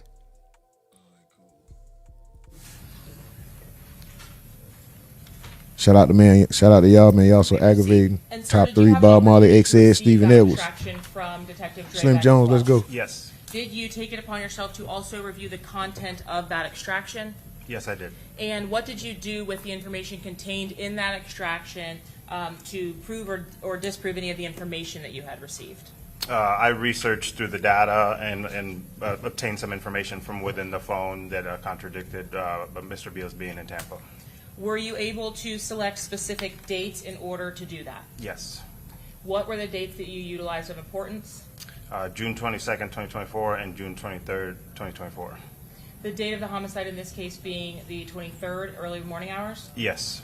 As it related specifically to Mr. Murphy, at what time did you expect to see Darius Beals' device in Tampa? Rashad Murphy, excuse me. For Rashad Murphy in the morning hours of the 23rd. As it related to the statement from Defendant Davion Murphy, when did you expect to see Darius Beals' device in Tampa? The afternoon hours of the 23rd. Your Honor, at this time, the state seeks to admit state's exhibits number 86 and 147A through C. sorry, that was 86 and 147, A through E? A through C. C, okay. Any objection, Mr. Gonzalez? No additional objections, Your Honor. Okay. Any additional objections, Mr. Sonardi? No, Your Honor. Mr. Wise? Mr. Petrides? Be admitted. Okay.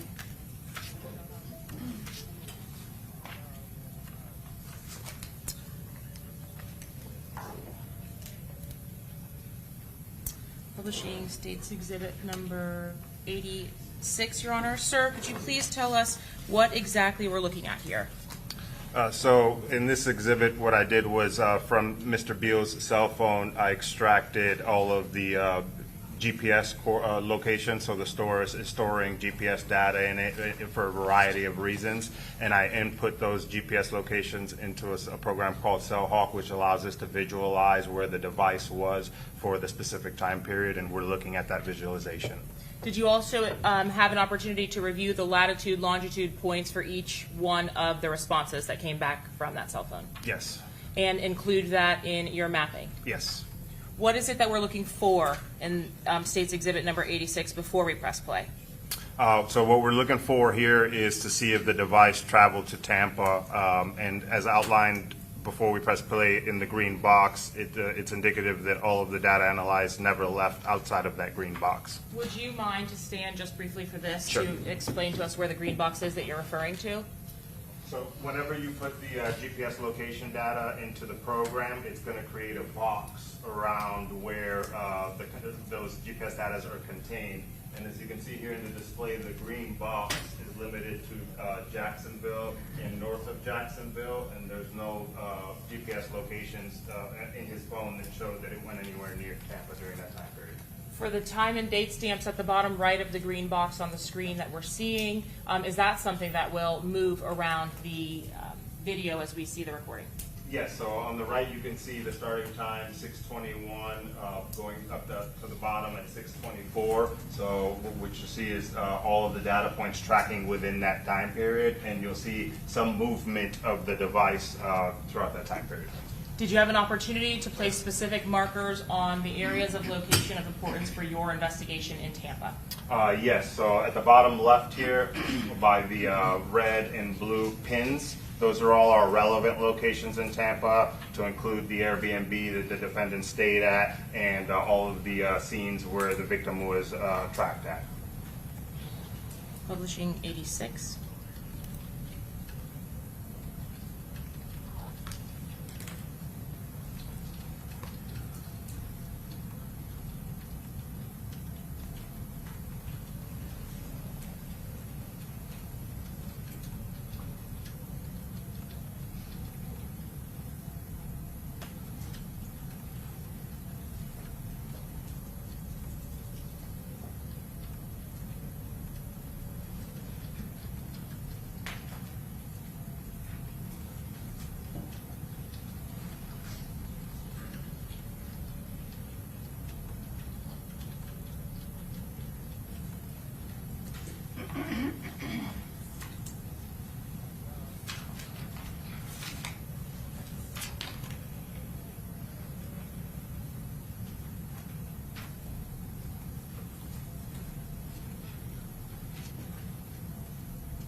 Does the arm to the right indicating the movement that was tracked provide that that device was in the area of Tampa, Florida at any point on June 22nd or June 23rd of 2024?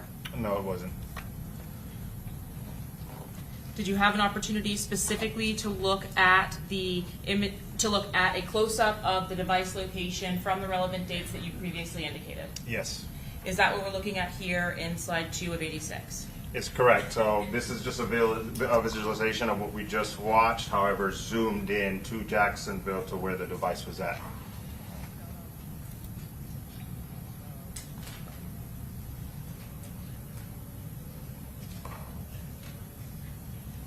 May I just pause it to ask you, each time we see a little flicker with the green writing, is that another point at which the device has been geolocated to that location?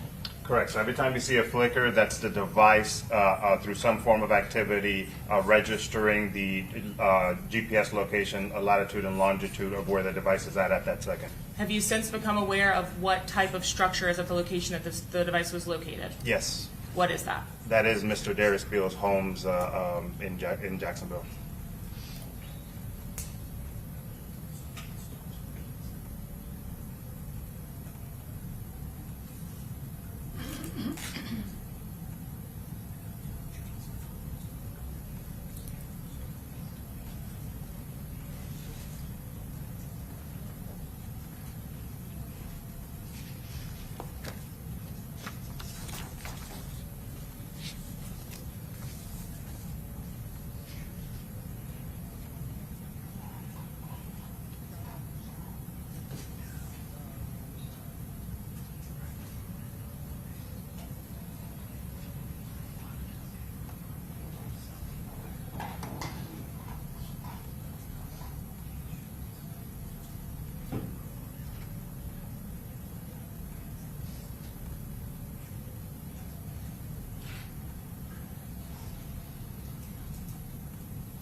And did you ultimately learn that there was a mall located in some kind of proximity to Darius Beals' residential address? Yes, Mr. Beals lived right next to the Orange Park Mall. Was there a time at which the location data that was coming from this depicting that the device would have been at the Orange Park Mall as well? Yes, in the afternoon of the 23rd, between around 4 p.m.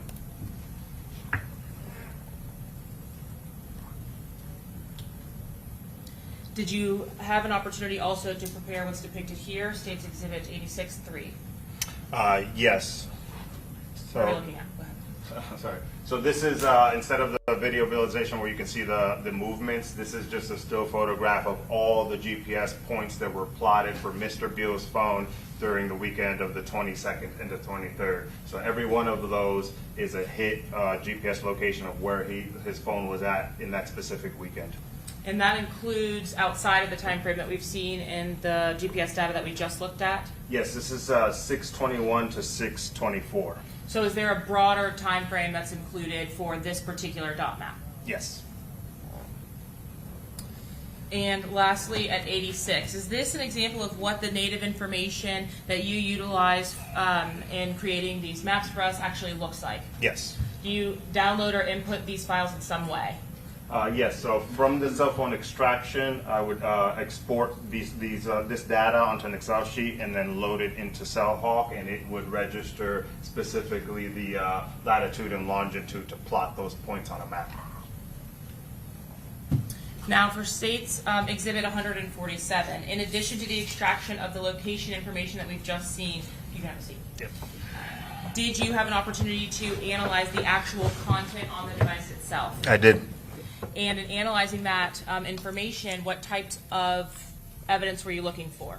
We're looking for evidence of who's possessing the phone at the time, and that could be digital files, whether somebody's taking selfies, or also how they're accessing the phone, whether they're putting in a passcode or whether they're using biometrics like a facial scan to open the phone.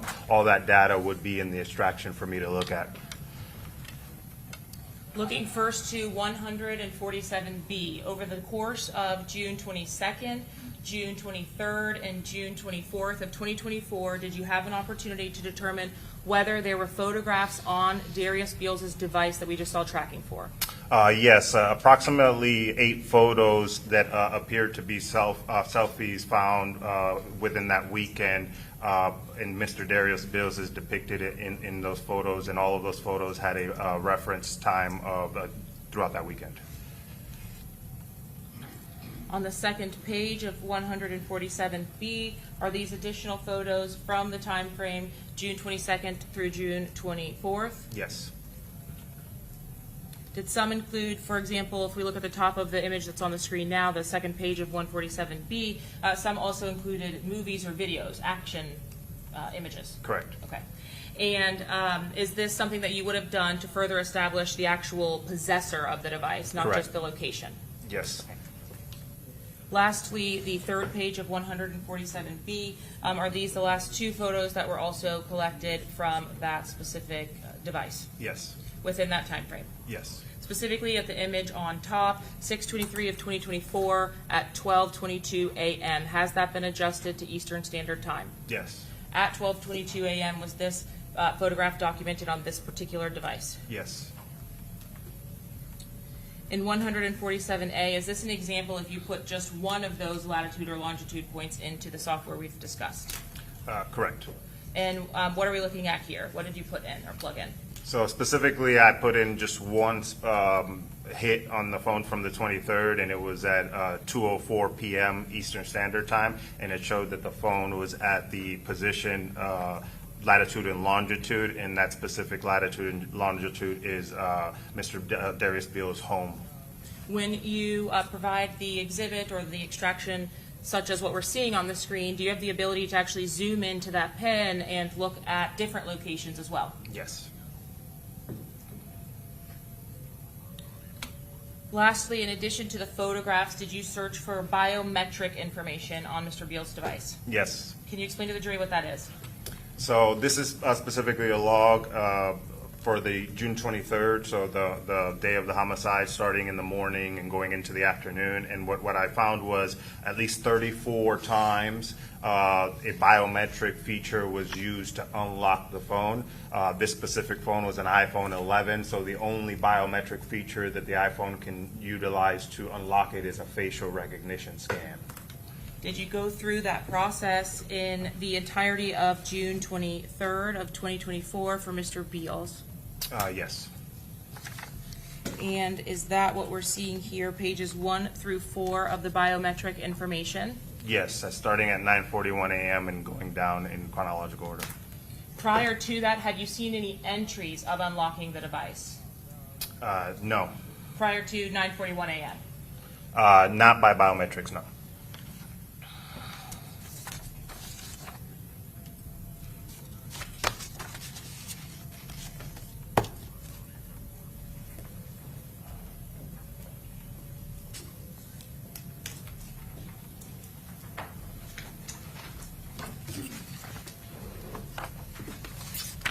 At the conclusion of your review of that information from Mr. Beals' device, did you draw your own conclusions regarding the statements that were provided to law enforcement by Rashad Murphy and Davion Murphy during the course of their interviews? Yes, I did.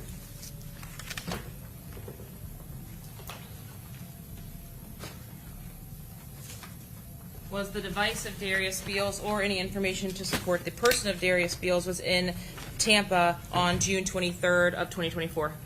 There's no evidence that Mr. Beals or his device were in Tampa on June 23rd, 2024.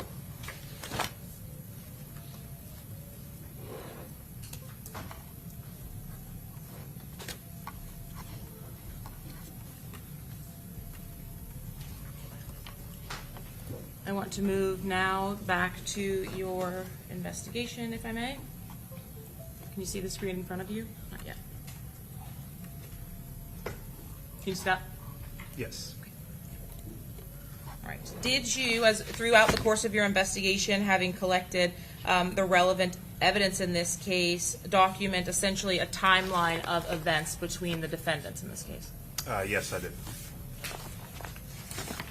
First, on the date that each of the defendants had been arrested, what is the process for booking them into custody? The process, I'm sorry, repeat the question one more time. How are they booked into custody? What happens when they go to the jail? When they go to the jail, typically what would happen is they would get a booking photograph and their fingerprint scanned, so the jail would obtain all identifying information to get them booked into the jail. Did you have an opportunity to review specific booking photos for each of the defendants seated before you today? Yes, I did. And would that include Davion and Rashad Murphy? Yes. Sean Gathright? Yes. And Isaiah Chance? Yes. Did that also include co-defendant Alicia Andrews? Correct. Your Honor, at this time, the state seeks to admit states 98A through D. Okay, any objection? No objection. Mr. Wise? Mr. Petridis? Admitted.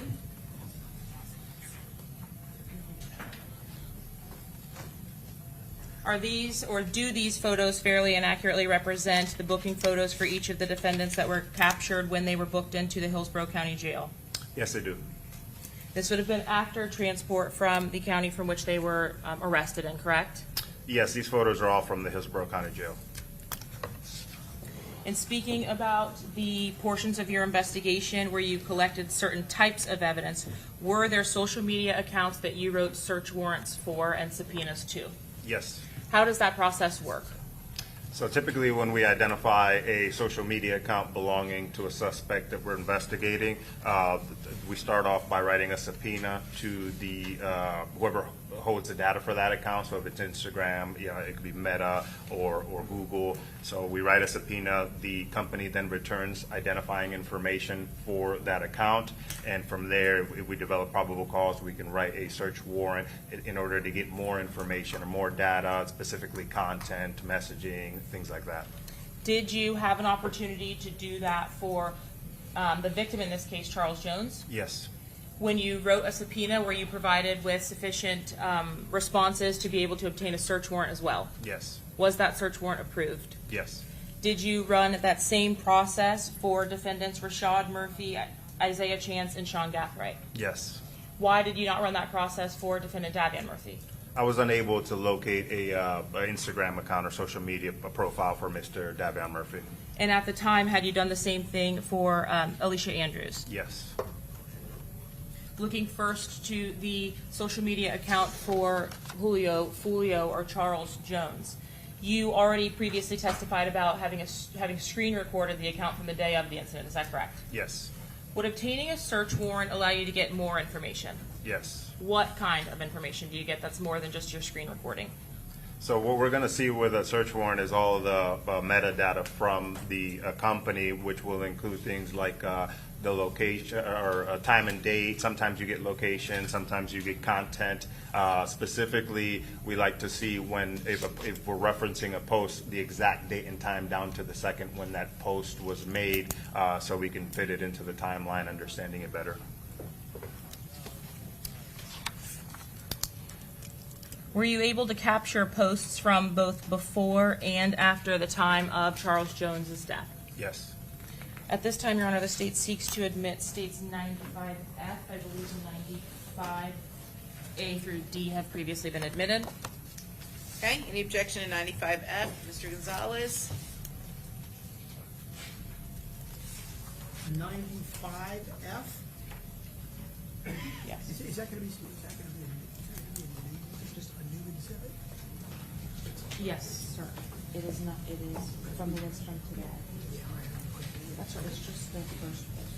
No objection, Your Honor. Okay, Mr. Sonardi? No objection. Mr. Wise? Certainly, Judge, Subject to renewal of all previously made objections. Any new objection? No. Mr. Wise, any new objection? No, Your Honor. Mr. Petridis, any new objection? Okay, be admitted. Thank you.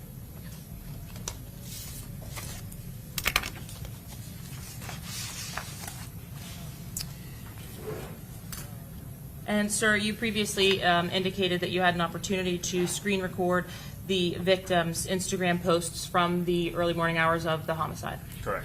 At the time that you completed this screen recording, so in the hours after the murder, did you have the post that occurred 24 hours or more in advance?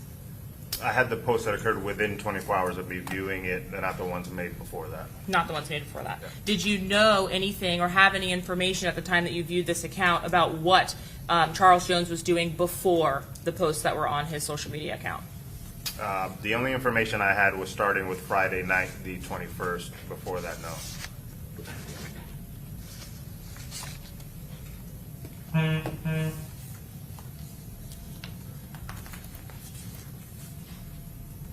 When you received the return from Instagram on the search warrant that was executed for Mr. Jones's records, did you receive stills and the actual video clips like what we're seeing here? Yes, correct. And on the stills, for example, of this particular post, I don't even drink this ain't me, this post itself, would you have also had data which gave you date, time, those types of things? Yes. Is that something that you don't necessarily get with the screen recording itself? Correct. Are those returns in UTC as well? Yes. And is this 95A what we'd previously seen as the Airbnb and posts from victim Charles Jones's account before the homicide? Correct.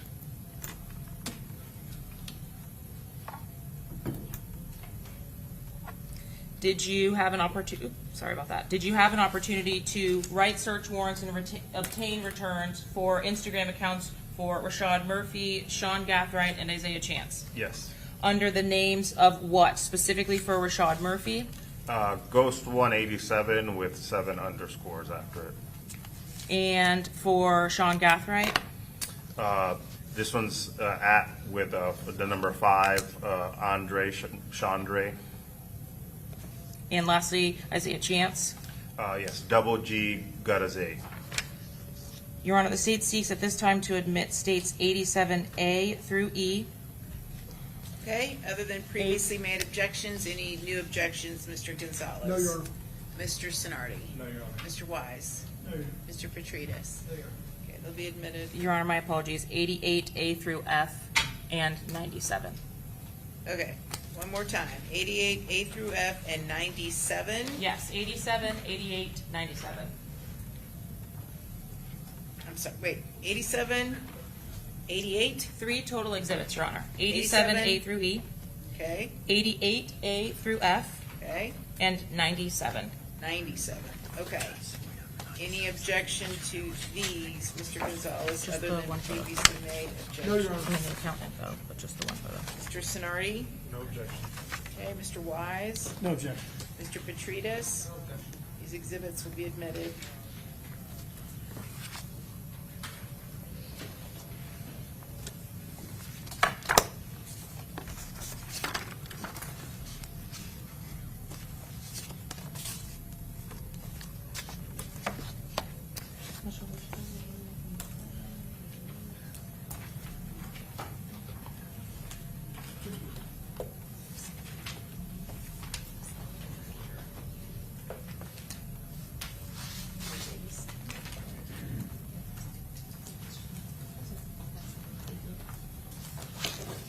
Did you have an opportunity to review the content from the returns on the exhibits I just mentioned Yes. from Instagram itself? Yes. Did you capture the time frame as was charged in the indictment in this case in reviewing that content? Correct. And did you pull items of potential evidentiary value from your analysis of the evidence that was included in the return from Meta? Yes. What specific time frame did you utilize? Specifically June 1st to June 24th. Did you have reason to include that specific amount of time or that time frame? Yes, we had evidence that there was a conspiracy or the things were coming into play even before the weekend of the murder. Turning now to the actual cell phone records, how do the cell phone records differ from the records that we've just discussed from Instagram? So the cell phone records are going to be tied to the cellular device and specifically the companies that service those cell phones to provide them a connection. Typically AT&T, Verizon, T-Mobile, companies like that. Instagram is a social media account, whereas in the cell phone records, they're going to be called detail records and cell site engagements directly from the cell phone provider. Do you get additional information, call logs, subscriber information on the returns from cell phone records? Yes. And did you have an opportunity to obtain the cell phone records with the information that you've just testified to for each of the defendants in this case? Yes. Your Honor, at this time the state seeks to admit states 75A through D, 101A, 73A through D, 72A through D, and 71A through D. All right, other than previously made objections, any new objections, Mr. Gonzalez? No, Your Honor. Mr. Sinardi? No, Your Honor. Mr. Wise? Mr. Petrides? No, Your Honor. Okay, admitted. And lastly, Detective, did you have an opportunity to seek returns from something called iCloud? Yes. Can you explain to the jury what that is? So iCloud is a kind of a remote storage that Apple uses to store data from your phone if you have an iPhone or an Apple product.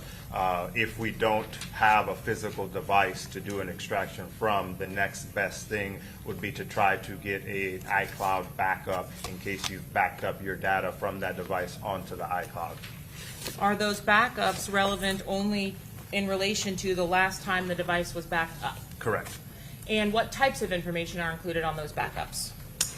So it could be a substantial amount or limited. It all depends on what the user has preset. So some people only back up, say, photos or videos. Some people back up the context of messaging. So it all depends on what the user has determined they want to back up. But it could be a substantial amount of data that would be found on your phone. Were you able to obtain a full iCloud return from Davion Murphy's cell phone number? I got an iCloud backup. It wasn't full, though. How do you know when you review the content of it whether the device information or the backup itself is full? There would be missing pieces. So specifically, there was no messaging for the period requested. So that's indicating that that user likely didn't have his iCloud set to backup messaging. What's the legal basis? He's been qualified as an expert. He's giving opinion. I'm not saying fact, Your Honor. Okay. Rephrase. In your review of the cell phone extraction for Davion Murphy that was returned from Apple, did you see any text messages? No. Did you see a significant amount of photographs? Yes. What about video evidence? Yes. And were you able to view subscriber information connected to the return itself? Yes. Is there a software that you use to review all of the returns that come back from iCloud? Correct. What is that software? Cellbrite. And how do you use that when the information comes to you? So the data comes from Apple, and then that data gets put into Cellbrite. It gets parsed out so that we can view it, basically, so that I can conduct a search of the data in a viewable form to see the photos or any other data that's in that iCloud account. The data that actually is received initially, is it something that's in a readable format for you? No, it's raw data. And so is Cellbrite a software that your agency utilizes? Correct. Did you do the same for a return from Sean Gathwright's device? Yes. And from the device of Sean Gathwright, were you able to obtain a full extraction? Not a full one as well. What about from Isaiah Chance? I got an account, but not a full one, no. And lastly, Miss Alicia Andrews? Same thing. When you opened the extractions or utilized the software to open these extractions, were you able to view subscriber information? Yes. And did you have returns on iCloud accounts that you reviewed specifically for all of the 4 defendants previously mentioned? Your Honor, at this time, the state seeks to introduce Exhibits 134, 135, 136, 138, 94, and 75. All right. Other than previously made objections. No new objections, Your Honor. Okay. No new objections. Mr. Just a moment. Sure.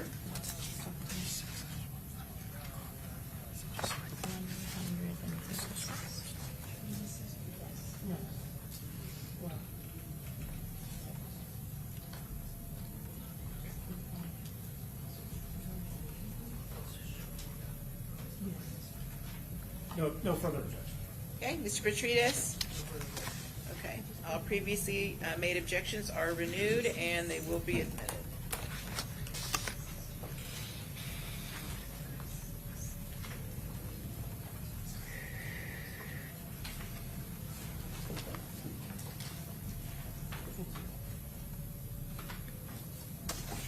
All right, sir, I'd like to start, Detective, with Sean Gathwright. Can we do that?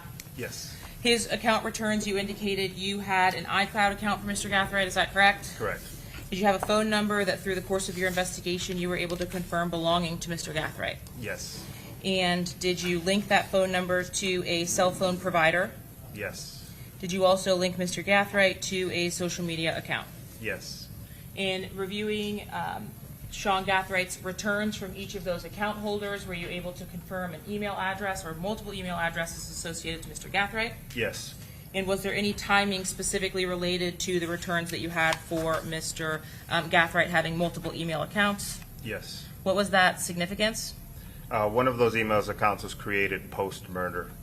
Was the rock out Sean with double letters at iCloud.com email account utilized in the new device that was located by law enforcement subsequently on a search? Yes.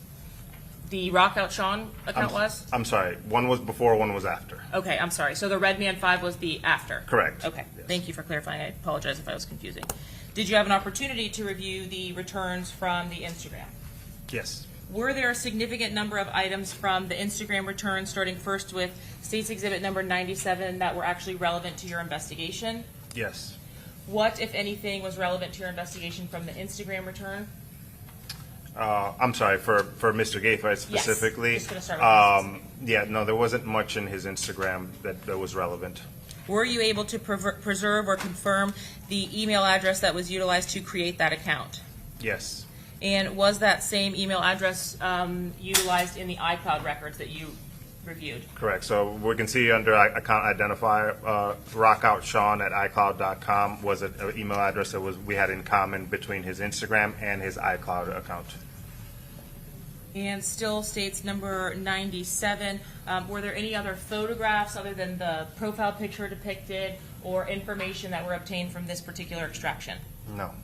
Did you execute then a search warrant for the iCloud records and review the content that was returned with those? Yes. For iCloud, if an email address or phone number is registered to more than one account, are you able to obtain more than one account? Correct. In states 97, 136, and 138, did you obtain multiple returns from Sean Gaathright's iCloud search warrant? Yes. When Apple provides you multiple returns, do you have the opportunity to actually go through the content from each one? Yes. In this particular case, did you review the contents from the Rockout Sean at iCloud.com and the Redman 5X at iCloud.com? Correct. Did you have a physical device with information from the date and time of the homicide to review related to Sean Gathright? No. Was this search warrant returned to iCloud the data or information that you obtained or retrieved from that, from the iCloud, whatever had been backed up from the device? Yes, so specifically, we don't have the physical device, but the data that we're viewing on the iCloud is from that physical device that would have been in his possession during the specific time period. Were you able to check the date and timestamps to confirm such? Yes. And was that related to the iCloud account of Rockout Sean? Yes. Were you able in the returns to confirm a phone number? Yes. Was that phone number utilized across other platforms as well? Yes. Did you cross-reference the phone number for this account? Yes. And did it match the phone number utilized in this case for Sean Gathright? Correct. Did this phone number also appear in the cellular records for Mr. Gathright? Yes. Did this phone number appear in the cellular records for Mr. Gathright's co-defendants? I'm sorry, is it communication with him? Yes. Yes. Did you obtain this return in 73B from AT&T for defendant Sean Gathright? Yes. Were you able to confirm the identifiers for the user of that device in that return? Yes, so this is from AT&T. Well, for that, when I send them for the subscriber information for that phone number, they sent back a subscriber information so we can identify who that phone number belongs to. Specifically, they put the name as Sean Gathright. Related to this specific return, did you also get other types of records? Yes. Like what? Call detail records, timing advance, and CDRs with cell sites, so cellular location data. What is a CDR or a call detail record? Call detail records will be at any time that you're utilizing the actual network from your device. So AT&T, specifically mostly text messages and phone calls. So if you dial a phone number or send out a text message and it goes through AT&T's network, it would be registered in call detail records. What about if you did FaceTime on Wi-Fi?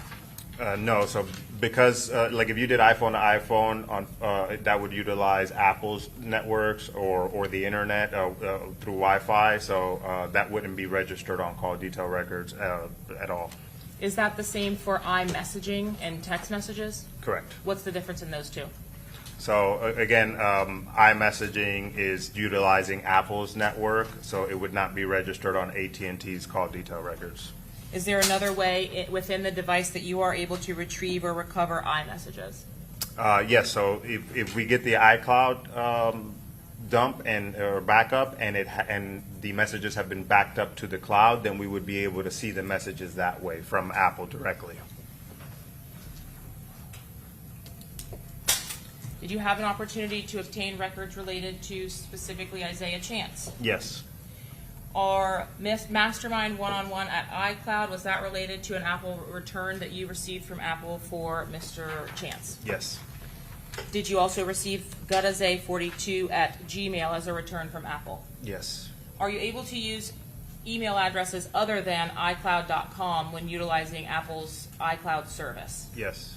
Okay, and what happens when you use the iCloud again? Where does the information go when you're using iCloud? Specifically being stored on Apple's servers remotely. And you were able to complete a search warrant and the return based on the phone number itself? When we send the phone number off to the cell phone provider, they let us know what device was being utilized, and because an iPhone was being utilized, that gets us to Apple. Did you also have account returns for additional items for evidentiary value related to Mr. Chance? Yes. What about double G Gutazay or G Gutazay? Were those account names utilized in this case on your returns for Isaiah Chance? Yes. And lastly, Mr. Rich Off War, was that an account name utilized for Mr. Isaiah Chance on the returns that you obtained? Yeah, that was, I believe, Cash App for that one, yes. And starting first with 87B, did you obtain an extraction from Instagram for G Gutazay? Yes. Did you review the contents of that extraction? Yes. Contained within that extraction were there profile images? Yes.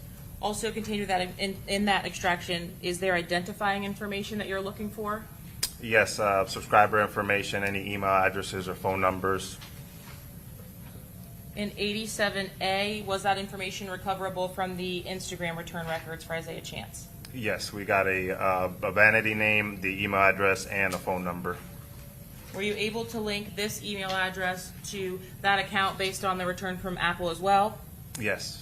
What about this phone number that's linked to the account as verified? Were you able to identify the phone number that was ending 7534? Yeah, that was an old phone number for defendant Isaiah Chance. Were you able to subpoena records to confirm that that was an old phone number that had been utilized? No, it was no longer his phone number. Had you, in the returns from your applications for a search warrant or subpoena to other accounts linked to Isaiah Chance, reviewed that number as an old number that was utilized? Yes. Specifically in iCloud, did you have an opportunity to review the contact information or the location information related to Isaiah Chance? Yes. Was the number that had been utilized previously by date and time as it was registered with iCloud depicted on the returns? Yes. And is that 7534 number that was utilized to create the Instagram? Correct. And did that number ultimately change? Correct. Did the residential address for those accounts remain the same? Yes.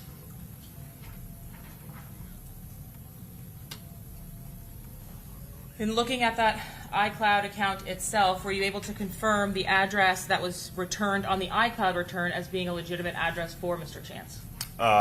It was one of the addresses historically listed under his driver's license information, correct? And did you obtain the records on the right from another subpoena to Cash App, the image specifically? That image specifically came from Cash App. Cash App requires a user to upload a picture of their ID. And was this the ID that was utilized in the Cash App, or at least provided to you from the Cash App return? Correct. Your Honor, at this time the state seeks to admit State's Exhibit number 93. Okay, any objection, Mr. Gonzalez? No, Your Honor. Okay, Mr. Sonardi? No, Your Honor.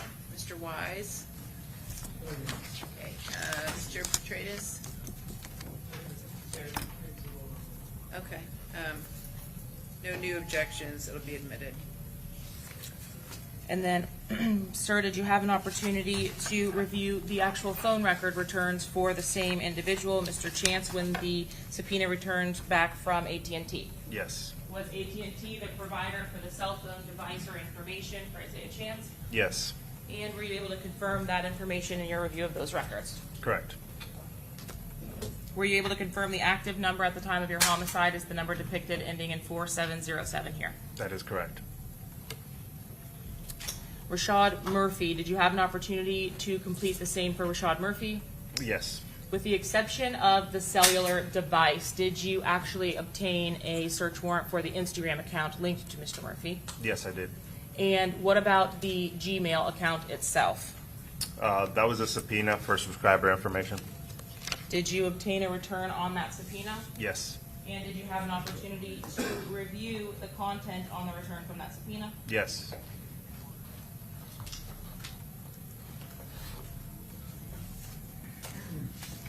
Starting first with the Instagram records at States Exhibit 88A for this account. Ghost187 official, is that an email address used to make this account? Correct. So when you set up your Instagram, you don't have to submit too much information. In this specific Instagram account, the only subscriber identifier that they gave us was a vanity name, Ghost187, and then the registration email address, the email address the user used to create the Instagram account. And I've kind of condensed or tried my best to condense it to a slide, but do you receive a significant volume of information on your returns from Instagram? Yes. The metadata? Yes. Do you then go through that information searching for dates and times that are relevant to your case? Correct. Did you do that in this case with Ghost187, the Instagram account? Yes. Your Honor, at this time, the state seeks to admit State's Exhibit number 108. No new objections, Your Honor. Okay. Any other than previously made objections? Any new objections, Mr. Sonardi? No objection, Your Honor. Mr. Wise? Mr. Petridis? Okay, that will be admitted. Did you have an opportunity at this point to review the screen recording from the account Ghost187 on Instagram? Yes. And could you see any identifiable markers at that point? No. No photos or pictures that identified the account holder? No. What steps did you take when you actually received this Instagram return to identify the account holder's information?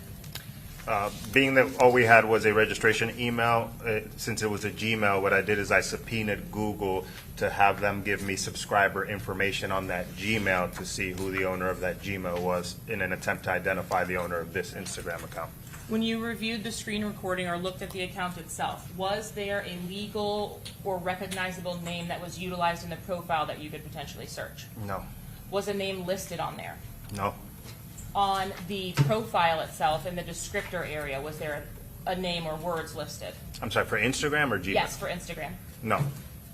I'm sorry, you got to rephrase the question. On the Instagram account itself, the screen recording that you received from Detective Drabeck? Yes. Of Ghost187's account after the homicide? Correct. You with me? Yes, Okay. sorry. No, that's okay. In the descriptor location under the profile picture? Yes, there was was there some paragraph about a descriptor? Yes, there is. Were there names or words written in that descriptor paragraph? Yes, correct. Were there any legal government names or identifiable persons that you could find in the course of your investigation that were listed there? I believe so.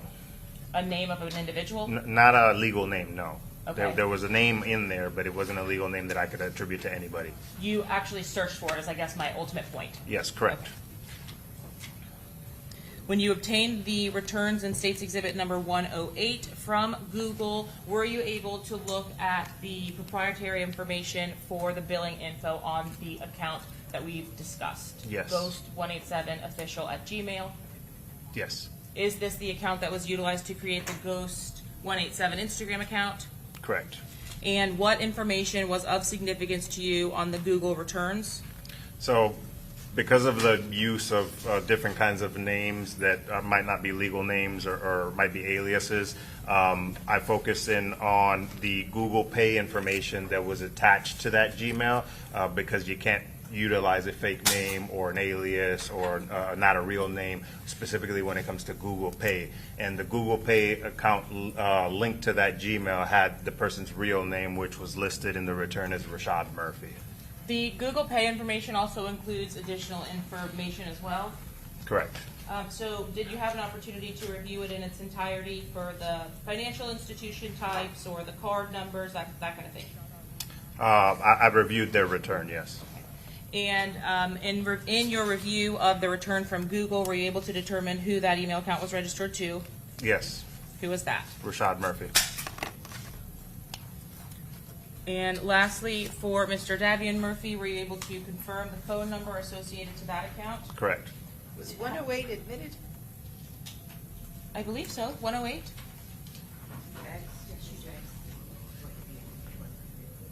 It wasn't. Say that again. She did ask, but it hasn't been admitted yet. Oh, I apologize. Okay, any objection to 108, Mr. Gonzalez? No new objection, Your Honor. Okay, Mr. Sonardi? No objection. Okay, Mr. Wise? Mr. Petrides? Admitted.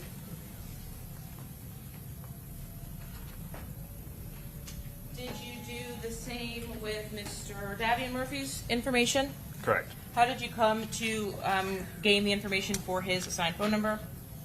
That specific number showed up in Rashad Murphy's CDR records. The call detail records. Correct.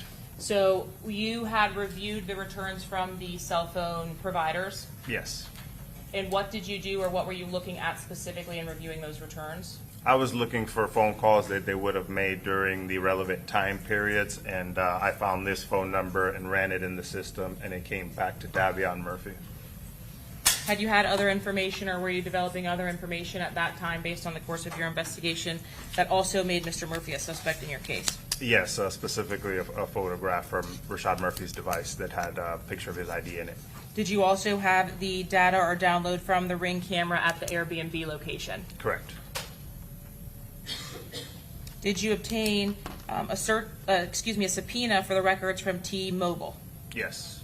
And did you ultimately seek a return from the records for T-Mobile for the device assigned to Davian Murphy? Yes.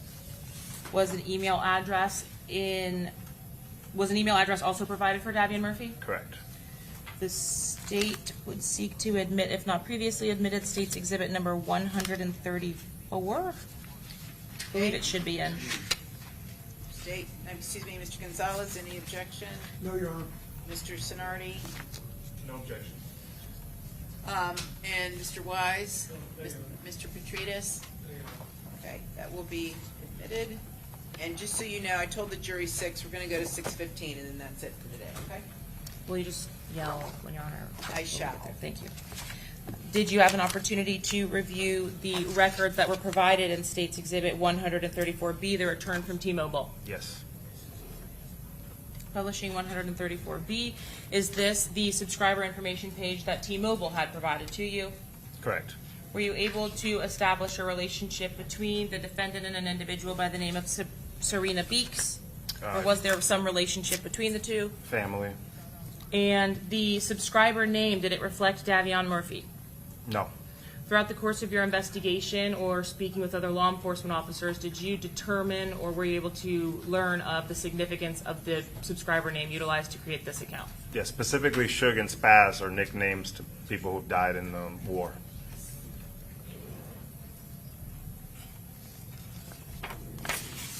Did you have an opportunity to obtain an iCloud return as well for the email address that was utilized to create the accounts? Yes. And was that davianmurphy44@gmail? Correct.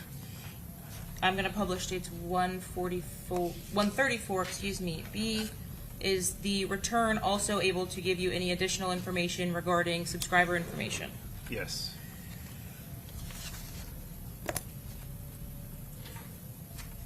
Was there a different name utilized in 134B for the return from iCloud for the subscriber? Yeah, it appears to be another fake name, Koopa Cutway. Did you have an opportunity to observe whether the email account that was utilized for both the cell phone and the iCloud return were the same? Yes, davionmurphy44@gmail.com. And was the number utilized to register both also the same? Correct.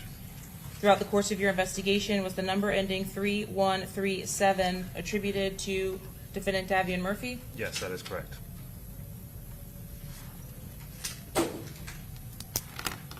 Your Honor, I believe the next portion is actually when we actually dig into the timeline, so it may be a better time to stop. Sure. Okay.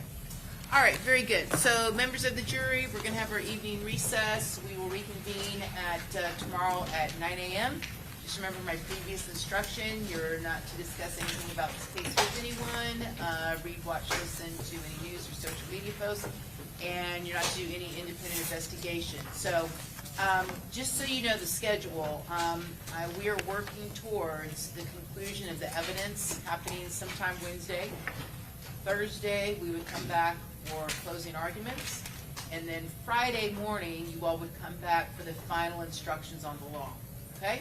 So my plan is to attempt to send the case to you Friday morning. All right? Just so you know. And so that may mean we may have to work a little bit past 5 these next couple of days to get the evidence in and done, but we are making really good progress. And I just want to thank you all so much for your patience with this, and we're almost there. All right? Very good.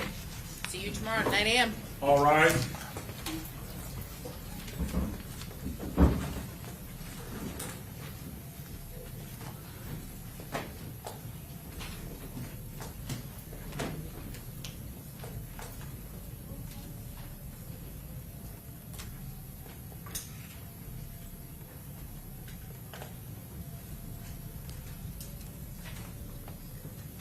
All yours are out there. Okay, very good. All right, everyone, see you tomorrow morning at 9 a.m. I have a quick matter and another death penalty, 3851. It'll take me just 2 minutes in the morning at 9 a.m. and then we'll get going, okay? Thank you, Detective Ramos, same thing. You, again, on the stand, you've not yet Damn. been examined. You can't talk to anybody, including the prosecutors, about anything related to this case, okay? All right, see you tomorrow morning at 9 a.m. Maybe like Yeah. whatever. Shorty say, I got a quick matter, just a little death penalty I got to handle in the morning. It'll only take like 2 minutes. Damn. Boy, they get you in it for no, don't take just 2 minutes to determine something with my life or death. What the yo?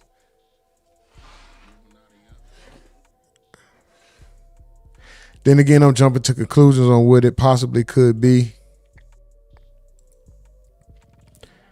Today was pretty exciting, guys. You know?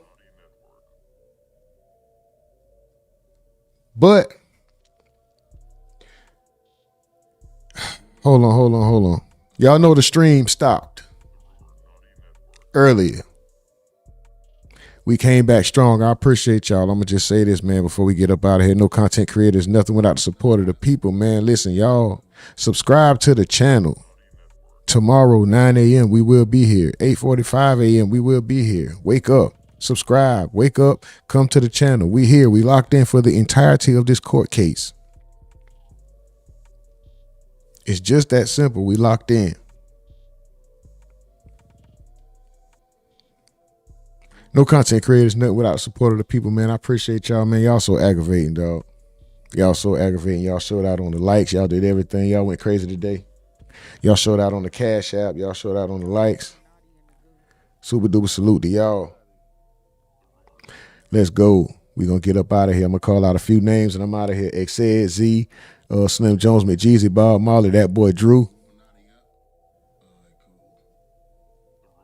Candy Abel, XO Mills. I can't go up that far. Jennifer Hodge. Oh, that dude was trolling. I'm glad I got him out of here. Xed, Officer Cleo. She says Cleo out. Oh, she was gone. Damn, that's crazy. That's the last one I could have seen. All right, y'all. We out of here. Let me call out the top fans. Hold on. Excuse me. Top supporters, top commenters. This say top. I don't like the word fans. Bob Marley at number 1. Xed at number 2. Slim Jones McJeezy at number 3. Candy Abel at number 4. XO Mills at number 5. Mike from the Ville at number 6. Officer Cleo at number 7. Jennifer Hodge at number 8. Anonymous at number 9. Miss Duval at number 10. And number 11. Just for honorable mention, we got G Boy News Gaming. Let's go. Shout out to y'all, man. Shout out to y'all. Let's go, man. Hold on. Before we get out of here, I just got to shout y'all out. Let y'all know y'all so aggravating, man. Most aggravating chat in the game. Most appreciated chat in the world. So, aggravating.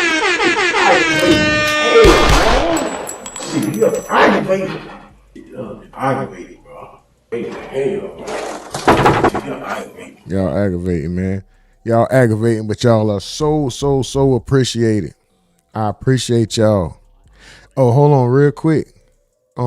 Like I said, I guess I'm gonna go ahead and run it then. Look, subscribe to the channel. Go right here, right above the subscribe button. You'll see the Discord. Join the Discord. You guys, always welcome to come kick it. We're gonna keep it short and sweet today. I'm gonna just let y'all know. I dissed Mano. Mano dissed all the bloggers. I responded. He sent the sneak diss. It's a little snippet in the beginning. You'll hear it. Then you'll hear the song. After the song finishes 2 times, the stream will end. So super duper salute. Y'all go finish strong. You know what I'm talking about? Like my bro said, I reserve the right to be wrong. That's only room for human error. I never set you out on purpose.